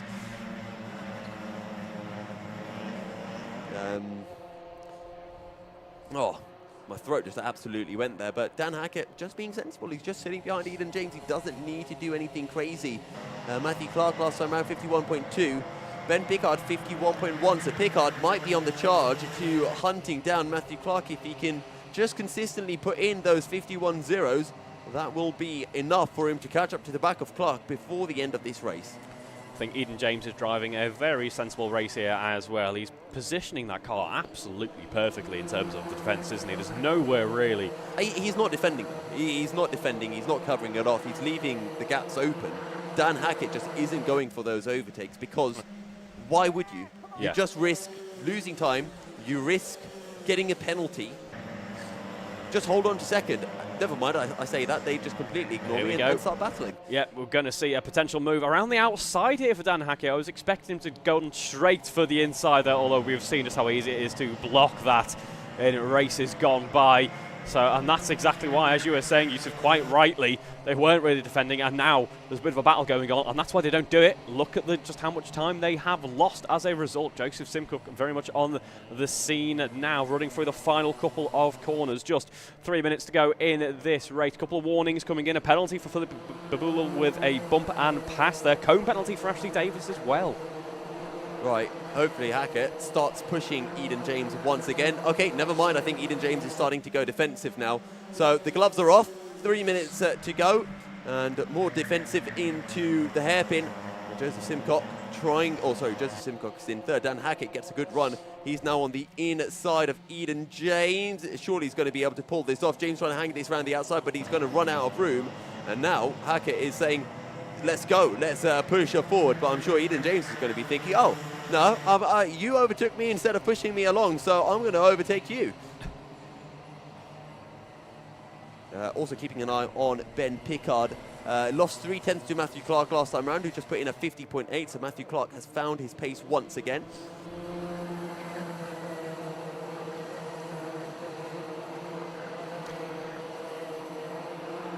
Hello to Saul Gregory watching along the broadcast in the comments saying, yep, track looks good. Strong toe as well. And yeah, the toe certainly has come into effect for a few drivers here today, hasn't it? And the track certainly is looking good. It's basking in the sunlight here. It looks like a great track to have a drive on. And we're getting some good racing as Dan Hackett doing a double finger point forward. That means he's serious about working together. I think that's working together with Joseph Simcock. Which is his way of saying, please don't overtake me because I don't want to be overtaken, not let's work together. I feel like drivers have misunderstood the meaning of the finger wag. There's been plenty of signals today. You need the driver's dictionary out really to understand all of the various hand signals, don't you? Yes. Ashley Davis still with that fastest lap of the race so far. Track limits warning coming in there. Never mind. Charlie Foster's beaten that with a 50.2. Oh, wow, that is blistering. Have we had a 50.1 today? We might have had a low 50.2. Yeah. Well, you were asking the question about, different finals, different pace. That is possibly the quickest lap we've seen today. So far, yeah. Oh, move coming in. Had to back out of that, did Dan Hackett. Otherwise, he would have either been going into Eden James or been taking a cone with him. Yeah, we've already seen too much of that in this B final here. That's why a couple of cone warnings and penalties have been dished out. Let's see Eden James, though, back in control of this battle for the time being. Well, it has been a bit chop and change as of late with just I think we're going to get 2 laps, I think we're going to cross the line with a second or 2 as we cross. So we're now on the penultimate lap of the race. This battle is certainly not over yet, folks. No, it's not. I think Eden James is safe going into the hairpin. He is indeed. And, well, unless there's a penalty, these 3 will be going, well, those 4 will be going into the final. Is there going to be a move? Dan Hackett just sits behind. I mean, the question is for Dan, is it worth going for the win to potentially get a penalty and not advancing to the A final? Yeah, that is a very big conundrum indeed. Would you rather have the pride of knowing that at least you got it on the road, or would you rather find yourself in the A final? I think I'd go for the A final. Not that I would be able to go for the A final, but I would go for the A final. Oh, you could. Bit of oversteer there for Eden James. Slides across the circuit as we have the pace car coming out. Oh, that's Jackie Wilson. He's gone from bad to worse for Jonathan Wilson, but we are on to the last lap of the race. What does Dan Hackett have in store for us? Matthew Clark is also coming under a bit of pressure because he has Charlie Foster just 2 tenths behind him, and Charlie Foster is absolutely rapid at the moment. He is indeed. The timer has hit 0. This is the last lap of the race. I think Foster's through. I think I saw his yellow helmet in 4th place. But I can't tell. Might see on the wide shot in just a second. There he is, yep. And Eden James leads this trio heading through the final couple of corners. He's led for a decent while in this race, lost it briefly and had to fight back for it, pushes on and comes home to take victory in the lightweight B final. Well done, Eden James. Then it's Dan Hackett, Joseph Sincock, Charlie Foster, Matthew Clark, Ben Pickard, Murtaza Hassan, Adam Sheargold, Walter Stoltz, Philip Abulal and Jake Chapman, William Helm, Phil Holmes, Ashley Davis, Edmund Yaxi Aguilar, Dan Shaw, Benjamin Tompkinson Gray, Jasper Fitzgerald Wolf, Toby Edelston, Kurt Roberts, Jack Woodward, Aidan Marsh, Thomas Layton and Jonathan Wilson. 16th to 4th for Charlie Foster. That is a great drive. I saw a little pat off the side pod as Charlie Foster came over the line. So, no, a really, really good drive for Charlie Foster. And doing it on the last lap of the race as well to secure your spot for the A final. He's going to be absolutely chuffed with that. Absolutely. And speaking of that A final, it's no longer the penultimate race that we have to go next. It's time for our last race of the day. I might cry.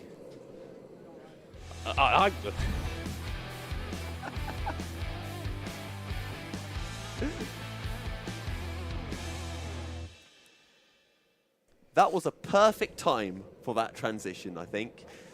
What, because it cut me off? No, it's just after I said I'll cry. Cutting you off was a bonus. Yes, no, very, very true. I'd always attempt to do that if possible. Much recommended. So, who's your money on? Well, we've had some very strong drivers so far, and they've all been shoehorned into one big final now, so... Are you copping out again? Yes, I am, because last time I did a cop-out, it ended up being a really good prediction, and it was exactly how the race panned out. Yes. I said we're going to have like the top 4 enjoying a really strong battle, and oh, you can't say that, that's really generic and boring. Oh, and there's people at the Digger. Digger Watch. It's a Hitachi. They make trains as well. I mean, Here we go. I'm going to say, you saying that there's going to be a good battle isn't really a prediction. That's like me saying a driver is going to finish the race. It was a battle between all of the top drivers, and it was really good fun. Cop out. I am just... Come on, give us a prediction. You know you want to. Oh, but I don't, because it'll be wrong. That's the fun of it. No, but it's not fun when a poor driver is very angry because, oh, well, Reeve said that I'd do really well, and then I came home P19 I'm after sorry, spun but if a 5 driver, times. if I'm doing a race, I'm like, oh, Andrew Mather said I could do really well, and then I did really badly. And then you let down Why Andrew would you Mather. get upset? You'd be, first of all... Something I do on a daily basis. What, let down Andrew Mather? Yes. You know, you'd first think, oh, you know, the commentators thought I was good. Then you think, oh, I bottled it, or whatever happened. If the driver gets offended by you making a prediction, No, I'm that's not worried on about them. them getting offended. I just don't want to. I don't want to All see right, them well, do bad. I'll make a prediction, and I'll make a prediction for Reeve as well. Oh yeah. Oh no. Or you can do the prediction. Nope. Okay, right. So we've got Rory. Oh, actually, should we do the grids first? That seems like a good idea, and then hopefully we won't have to do that. Anyway, here's our final grid for the day. Our Sprint Lightweight A final. It's Rory O'Regan, Harrison Kirkham on row 1, Chris Speepen and Miles Reitman on row 2, Sam Lovelace and Andrew McWilliam on row 3. Heavy hitters already. Moving on to row 4, it's Callum Martin and Keaton Ford, Mo Hassan and Dan Seeger on row 5, Fraser Bunton and Tommy Lee on row 6. Moving on to the 7th row of the grid, and it is going to be Max Chapman and Alex Forward. Row 8, Vishal Patel and Thomas Northcott. Row 9, it's Dante Dillon and Christopher Powell-Taylor. Row 10, Owen Seeley and Ewan Thomas. Row 11, it's Hardwick Bryn and Lewis Martins. Row 12, Eden James and Dan Hackett. And our final row of the grid for the final time today, it's Joseph Simcock and Matthew Clark. Our 26-kart grid for the Lightweight A final. It's going to be a good one. The pasta is ready and we're all good to go for one final bit of racing action today. Well, most of us are. Some of us are having a much-deserved rest. Yes. In the Were sun. they both sleeping? Is the question. No, but I think it's thoroughly deserved after a long day of working behind the scenes. I mean, you've got a break between the finals. You might as well use it, right? Speaking of using that break, have you prepared our predictions? As I'll fill the time as Yousuf prepares himself. Thank you for reminding me, Reeve. Brilliant of you. Okay, so I almost don't want to say this in case he's a commentator curse, but I've been bigging up Miles Reitman for a while. Yes. I genuinely think he's going to pull this off and take the win. So for me, Miles Reitman. Fraser Brunton's standing in 11th, and Fraser has a habit of doing ridiculous drives from those kind of positions. So I almost want to say Fraser in second, but you know what? I'm going to say Cross Speakman in second. He's looked really good today. He's looked strong. Really fast. I don't know if he's got the Club 100 A-final racecraft. He's definitely got a racecraft. He's definitely a very quick driver. But I think Club 100 A-finals can be a bit weird. And if you're not used to it, they can catch you out. So I'm going to go Miles, Cross Speakman, and I've got to give my boy Harrison Kirkham a bit of love. So Harrison Kirkham third. Fair enough. And then, are they my predictions as well? Or no, your predictions. No. You said you didn't want to be wrong. So Dante Dillon from 17th to win. Okay. Fraser Brunton from 11th to come second. Okay. And I think you've got to appreciate my love for Miles Reitman, so Miles Reitman's going to come third. Okay. Bold, but we'll see if I think you made a very bold prediction there. Yeah. I wouldn't personally go that bold, but if you're going to go bold. I think you would. All in a little laugh. There's Miles Reitman getting into his kart. It's all random karts as well for the A-finals. I tell you what, Callum Martin, Keaton Ford have done a really good job. 4th row of the grid as C2s. That's a Labradoodle we saw. Labrador, I don't know. I said Labradog.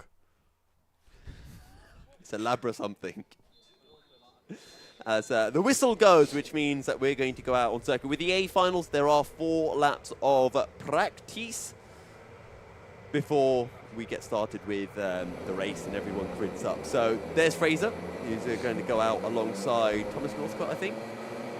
And a quick chance for drivers to get a feel of their karts. It's quite interesting how you approach these practice sessions, because you can't just go out, try to feel your kart, but other times you might want to have a driver around you so that you can compare your kart to theirs visibly and get a thought. But there are some drivers who go out for practice and they lift out of corners so that you think that your kart might be good when it's actually not. Is that you?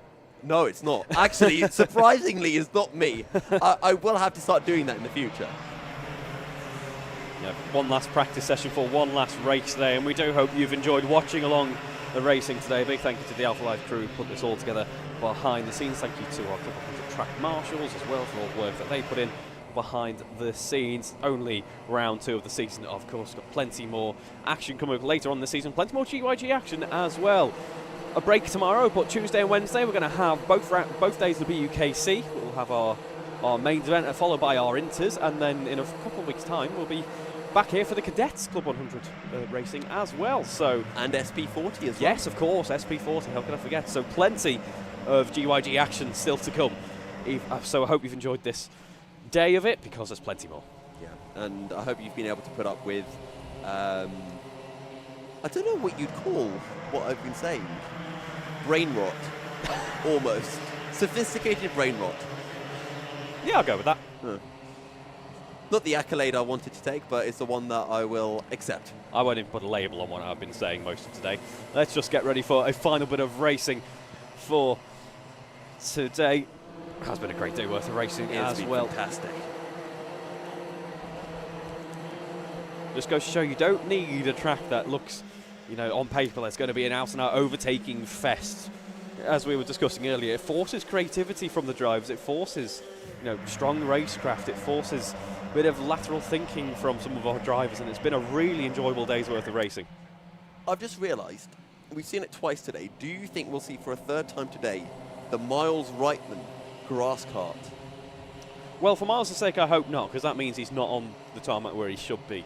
Well, it's worked out both times for Miles, and it's stopped him from losing a position. Whether it was justified, I don't know, because I'd have to look back at it.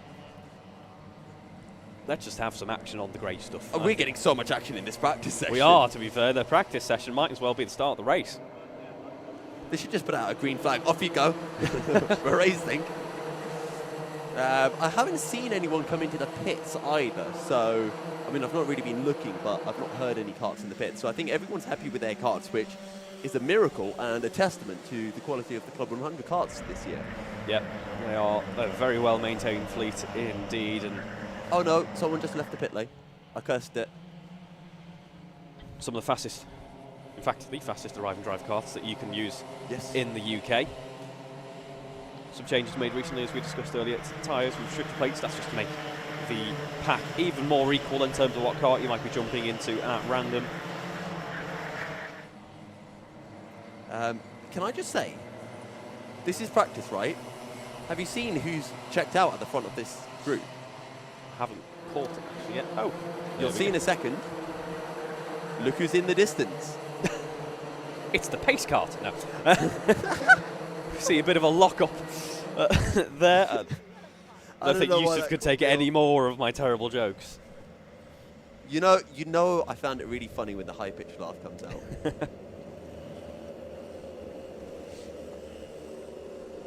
Okay, right, serious pants on. Not going to change them in front of you though. I should put some on. So, we are ready to go racing one last time, Reeve. It's been good, we've had some great races, we've had some laughs, we're going to see some tears, but this is it, the big one. As Stu Stretton said to me a couple of days ago, I want you guys to leave the racetrack with some of you in tears, because if some of you aren't in tears, there wasn't good racing. And I can get behind that ethos. Well, we've certainly had some good racing, as we are going to go around again by the looks of things. Yet we're going to get one more go round. The anticipation is killing us for this final race of the day. And let us know as well in the YouTube comments what your predictions are as well for the top three. It's going to be good. We've seen some really, really impressive drives. Cross Speakman, Keaton Ford as well. I think Keaton Ford has been one of my drivers of the day. But I will just say this now. If Miles Reitman wins it, he will be my driver of the weekend, let alone the day. I'm just so full of anticipation for this. It's going to be good. Joe Craddock saying, Rory for the win, not going to lie. What if you're lying, though? But we are getting ready. Everyone is gridded up. Everyone has made any potential kart changes that they want. There's a lot of support for Rory in the chat. And he is starting on pole. He would be the logical favourite. He has won 3 A-finals out of the 4 A-finals he has competed in. But he's not won an A-final this season, Reeve. No, he hasn't. It is now his chance. We'll just have to wait and find out, as we have confirmation by the looks of things. We're going to slow down and get ready to head down those tram lines for one last time today. So come on, don't break formation. No Here we go. Rory O'Regan, Harrison Kirkham on the front row of the grid. 12 minutes of action, and we are away. It's a really good start for the first three. Reitman's going to cover off Sam Lovelace through turn one, and he's going to be able to pass Harrison Kirkham, who tucks in behind Miles Reitman. But it is Rory O'Regan who leads from Cross Speakman, followed by Miles Reitman. Rory O'Regan's leaving the door open, and Cross Speakman says, thank you very much, Rory. Through I will go. Rory drops down to second, Miles Reitman down to third, but the top three are pulling away. There's Sam Lovelace going up the inside of Andrew McWilliam in the battle for P5, and I think he's going to be able to make the move work, but it's this man here, Cross Speakman, the C2 driver, who leads the way. This is what Speakman's been really good at so far today, is just seeing an opportunity begin to arise and just immediately jumping at it and just getting the kart in the right place and making the most of it when he can. He knows these races are short. He knows he needs to make the difference early on. He has certainly done so at the start of this lightweight A final. Rory O'Regan then is the kart behind him, a formidable opponent to have parked just behind you. So what can he do against Cruz Speakman here? This is going to be a great little battle forming up between these two. Don't count out Miles Reitman though, as you say. He's got some immense pace behind him. He matches Rory O'Regan on the last lap. Yeah, Sam Lovelace and Andrew McWilliam will not be battling with Harrison Kirkham. They know what the aim is. The aim is to catch up to that leading trio. Just to give a little bit of a backdrop, a little bit of a factoid for everyone. The last time a C2 driver won the overall A final was Dante Dillon 2 years ago at Glan-Y-Gors, and it would be amazing to see another C2 driver win the overall race. Well, if there's a man to do it at the moment, it certainly does look to be Speakman, because he's on immense form as it stands. Harrison Kirkham with the fastest lap of the race so far, already into the 50.5s. We're going to see some seriously quick times now as we head into the final 10 minutes of racing action today. McWilliam pushing Lovelace along on the straight. Is he going to go for a move, or is he going to sit behind? He's going to go for the move. It's a good place where you can do it. And the reason why overtakes here work is because Lovelace left the door open. So you can go for the overtake without losing any time. As long as you overtake like that, it's not bad. The second one of you start defending, it goes downhill. Yeah, Andrew McWilliam made that look rather easy as he worked his way past there up into 5th position for Andrew then. Cruz Speakman still defending from Rory O'Regan. This is a position that he better get comfortable with, really, because he's going to be fighting with it for at least a little while in this race. And there's Fraser Brunton and Dante Dillon. They've got to the front of that big train of cars. They're closing in to the leading train. Your prediction, Reeve, is starting to look pretty good.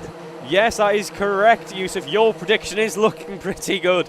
51.2 as their best lap, 57 on their 51.7 on their previous, so they are pushing on rather nicely. Dante Dillon make up 3 positions on that last lap. Kirkham's made the move on Miles Reitman into turn 2, and he is looking quick. He's got the fastest lap of the race, a 50.5, but so does Cruz Speakman, a 50.5 as well. These top of 4 are looking incredibly fast, and they are pulling away from McWilliam and Lovelace behind. Last time round for McWilliam, a 50.8, but look at Cruz Speakman. He's broken the slipstream train. He is gone. He is checking out. Rory O'Regan now needs to defend from Kirkham, who goes up the inside into the final corner. Regan goes wide. Reitman will follow through. Kirkham to second. Reitman to third. Cruz Speakman pulls away. Another last corner show for us there. The 2 places made up in one final corner there. We've seen a few brave drivers attempt it. We can add Harrison Kirkman to that list. And Rory O'Regan has dropped back as Andrew McWilliam, who is now behind O'Regan. And Reitman and Kirkham, they are going for this. Question is, do they have the pace to work together to catch up to Cruz? Genuinely, I don't think we're going to see battling between these two for a while, unless after a few laps they realise that they're not catching up to Cruz Speakman. For now, they have to have that belief that they can catch up to the race leader. Yeah, absolutely. Cruz is doing everything that he needs to do at the moment. His past 3 laps have all been in the mid-1. Kirkham has a penalty. Penalty for Kirkham. Bump and pass for Kirkham. I'm not going to say anything. Kirkham goes through, we'll leave it. Kirkham gives a little shake of the head. He's not happy about that. Oh, and we've got to spin in a really dangerous part of the circuit. That could be a red flag. Drivers out of the karts as well. And, well, it's going to be a full course yellow, I think, most likely, which is going to bring the whole pack back together. And I hope it looked like all of the drivers were okay. It didn't look nice, but it wasn't anything too nasty. No, certainly doesn't look that way. Everyone's got out with a cart. And They're no going to be full course yellow. No, a couple of them are pushing their carts back out onto the track, so they'll be able to regroup and at least carry on. It won't be as they would have wanted, but glad to see the most important thing, of course, everyone out of the cart and carrying on. Kirkham is starting to check out. Miles Reitman cannot keep up with the pace of Harrison Kirkham. And Kirkham with the fastest lap of the race at 50.3. He's closing in. Fraser Brunton, though, just beats that, as does Dante Dillon. 50.3s from all 3 of them. And this is starting to get tasty. Dillon and Brunton, 8th and 9th. Dillon actually got past Brunton because it was Brunton ahead of Dillon a few laps ago. Christopher Powell-Taylor involved, as well as Dan Hackett in that mix-up there. So an unfortunate, a couple of unfortunate losses from this race. Really, Matthew Clark in the mix there as well. He's tumbled to the bottom end of the order. But as you say, Dante Dillon with a blistering 50.3. Harrison Kirkham needs to do his best to try and keep up with Cruz Speakman. He's doing that with that 4/10 advantage he had on that previous lap. We'll stay on board with him now. As you see, that becomes much less than 6/10 as we head into the final corner. It's looking so quick as Harrison Kirkham, 51.2 from your top 2. And, well, we're seeing a 50.9 from there we go. Fraser Full Brunton. course yellow. Full course yellow has been declared. Now, we did see wave yellows through Sector 1 at the very start there as they were dealing with that incident, but the stewards have now decided, no, we need to neutralise this race a bit more, make things a bit safer for our marshals out on track, for everyone else who might be out for kart out on track. And we've gone full course yellow in this race. And so drivers need to slow down, adhere to the marshals' kind of requests and their demands, and we need to make sure there's no overtaking out on track as well, and neutralise the race a bit. I think they have to fix the barriers at Yes. turn 1. But this is going to make it really interesting because all of a sudden you've got Dante and Fraser who have caught up. Dante's actually got past Dante. Dante is on a mission and a half. We're going to be going green fairly soon, I think. Now, Harrison, if we didn't have the full course yellow, he might have sat behind Chris Speedman for a bit. Speakman. Now I think he's got to go for it straight away because if he doesn't, it's going to get really hectic. It's a full-on race restart, and heading up into turn 2 for the first time is going to be interesting to say the least. It will indeed, as we see that whole pack bunch up time behind Chris Speakman now, and this is not what you want if you're the leading driver, is it? Because you've built up a nice bit of a margin, you've got into a rhythm, and now all of a sudden you're effectively doing a race restart, and you've got that pressure from behind. This is really clever from Kroz. So it's full course yellow, so you have to slow down. I think Kroz is intentionally slowing down a lot more than he needs to. The reason for that is there'll be less time on the clock once we go racing. Very true, yeah. So that limits the opportunities the drivers behind him have to get past. Now, of course, there are reprimands for going unnecessarily slow, but I don't think that is the case at all. I think this is a nice, responsible pace that Cruz is actually maintaining at this point. So he's doing everything correctly here. He just needs to make sure that he, for his sake at least, he gets away well on the green flag, isn't caught out, and he'll be hoping, to, given that he's in control of this pack, that he can maybe catch his opponents out behind him. Now, my mind, Dante, if you're watching back, you know exactly what I'm going to talk about. Lid last year, we had a full course yellow. Some drivers went when they saw the green flag, but before the finish line. Dante was one of them, ended up getting a penalty for that. You can't actually overtake until you cross that start-finish line. Or you have to do it on the start-finish straight. I forget the exact rules. So hopefully no one gets caught out by that and no one does anything silly. But I'm pretty sure we're going to go racing this time round. It's going to be a 3-minute super sprint to the end, Reeve. What a way to end the sprint day. Keeps on increasing. Pasta's very much on the boil now. The pasta's overcooked. It's on fire. It's the pasta's on disintegrated. fire. The pasta is flaming. It's like one of those science experiments where, you know, you burn the different kinds of food. As Rory O'Regan taking a bit of a wide line there, not sure why. But we're ready to go, and Chris Speakman has a lot of pressure, I'd say on his young shoulders, but I don't know how young he is. Either way, he certainly will be feeling the pressure. He's feeling the slight contact from the cart behind. As we do have confirmation, it will be green flags as we go racing. We cross the start-finish line, and it is go, go, go once again. Under pressure, though, from Harrison Kirkham. He was ready and waiting to go was Harrison. Pushing him along is Harrison as well. What a start from Harrison Kirkham. He was dialed in. Miles Reitman caught napping, and Harrison was vigorous. He's saying, I don't care about battling. Let's just go and pull away. And as he says that, he does a little cheat. He said, let's work together, and now he goes for a move. I think also the other thing is Harrison knows he's got a penalty, so he probably wants to say to Cruz, just let me go because I've got a penalty anyway. You're going to win, yeah. Precisely, but it's so difficult when you're in the cockpit underneath the helmet to be able to figure this out, and Reitman has been able to close in. Is that a decision that Harrison Kirkham will rue come the end of this race? He's going to go for the move. The Kirkham special up the inside. That's he pulls it off, and Cruz has dropped right down the order. Dante Dillon through as well. Despair, I am sure, in the helmet of Chris Speakman there. All he needed to do was maintain even a P2, and he ends up running in P5 as he crosses the line. Once again, there's 90 seconds left on the clock, and he's got a second to make up. Harrison Kirkham leads this race, but does have a penalty to his name. Miles Reitman now leading this race, in effect, on paper at least. Wait, where's Reitman? Reitman's in second. No, he's not. Oh, he's not. Gone. He's gone. What has happened to Miles Reitman? We've missed it. Rory O'Regan's in second, followed by McWilliam and Dante Dillon. That's going to make things tasty. And Reitman's dropped down the order. I wonder if there was contact, maybe with Rory O'Regan, or if he made a mistake by himself. But we have 2 laps remaining, and have a look at this train. For a second, Kirkham is gone. They're not catching him. It's all about the 4-way battle for P2, which is in effect the battle for first.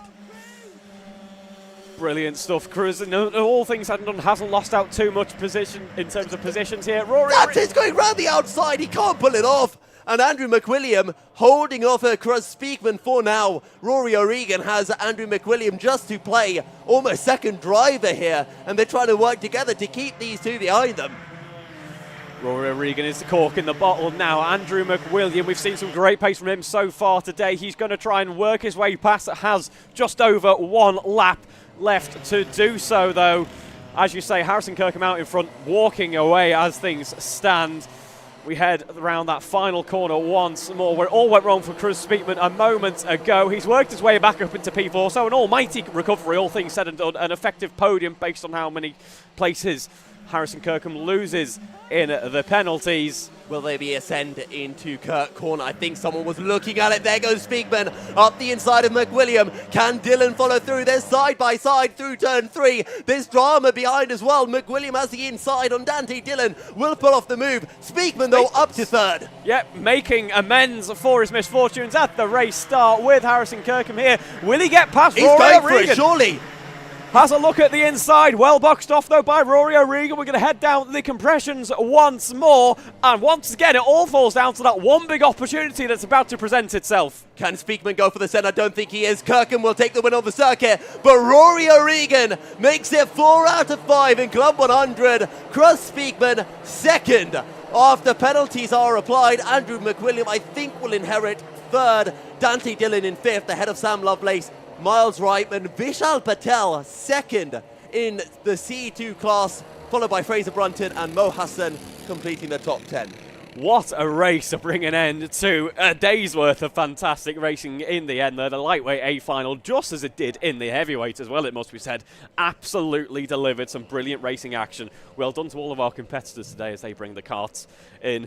Despair, I'm sure, for Harrison Kirkham, of course, who has that penalty. He won't take away that race win. Cruz Speakman as well. I'm sure he'll be feeling a bit of a what-if situation in the cart there. But everyone was in the mix there. Rory O'Regan, a brilliant drive there, it must be said. Dante Dillon as well. Dante From Dillon. where? 19th or something on That the grid? was from 17th on the grid for Dante Dillon. A remarkable drive up to where he finished P4 in the end. I wish we knew what happened to Miles Reitman. I just think he had an unfortunate lap there. He tumbled down to the likes of P8, P9. He made progress back up to P7, but what could have been for Miles Reitman as well. Some brilliant racing all round today, I think. That's been an amazing day. Amazing way to end it as well. We've had a bit of drama in both of the A finals. I've absolutely loved watching it, and regardless of what you want to say of the penalties, we got to see great racing, and I think that's the important thing to take away, at least from us as commentators and for the viewers at home. Yeah, exactly. So that brings an end to round 2 of the Sprint Senior running. But don't worry, we've got plenty more action at GYG. Round 3, of course, coming in due course. And that brings an end to the action here at GYG. It certainly has delivered, hasn't it? It's been a great track to visit. I'm a big fan of it. I'm sure lots of the viewers that broadcast at home are as well. I know plenty of the Club 100 cohorts are as well. Yeah, and don't forget as well to make sure you're subscribed to the Alpha Live channel, because we're going to be back here at GYG on Tuesday. I say you're going to be back here. I will indeed, yes. And we've got intermediates and mains both being streamed this week, which is a first. Yeah, mains on the Tuesday. It's been a few years since we've done inters as well, and then inters on the Wednesday. So, sorry if you're sick of my voice already, but you've got a bit more of me coming up in the immediate future. We'll absolutely love it, Reeve. And to all of our viewers who tuned in, thank you so much for joining us for the broadcast and, you know, putting up with us, enjoying the racing, engaging with us in the comments, and we'll see you all for the very next broadcast. Yes, thank you all very much for watching.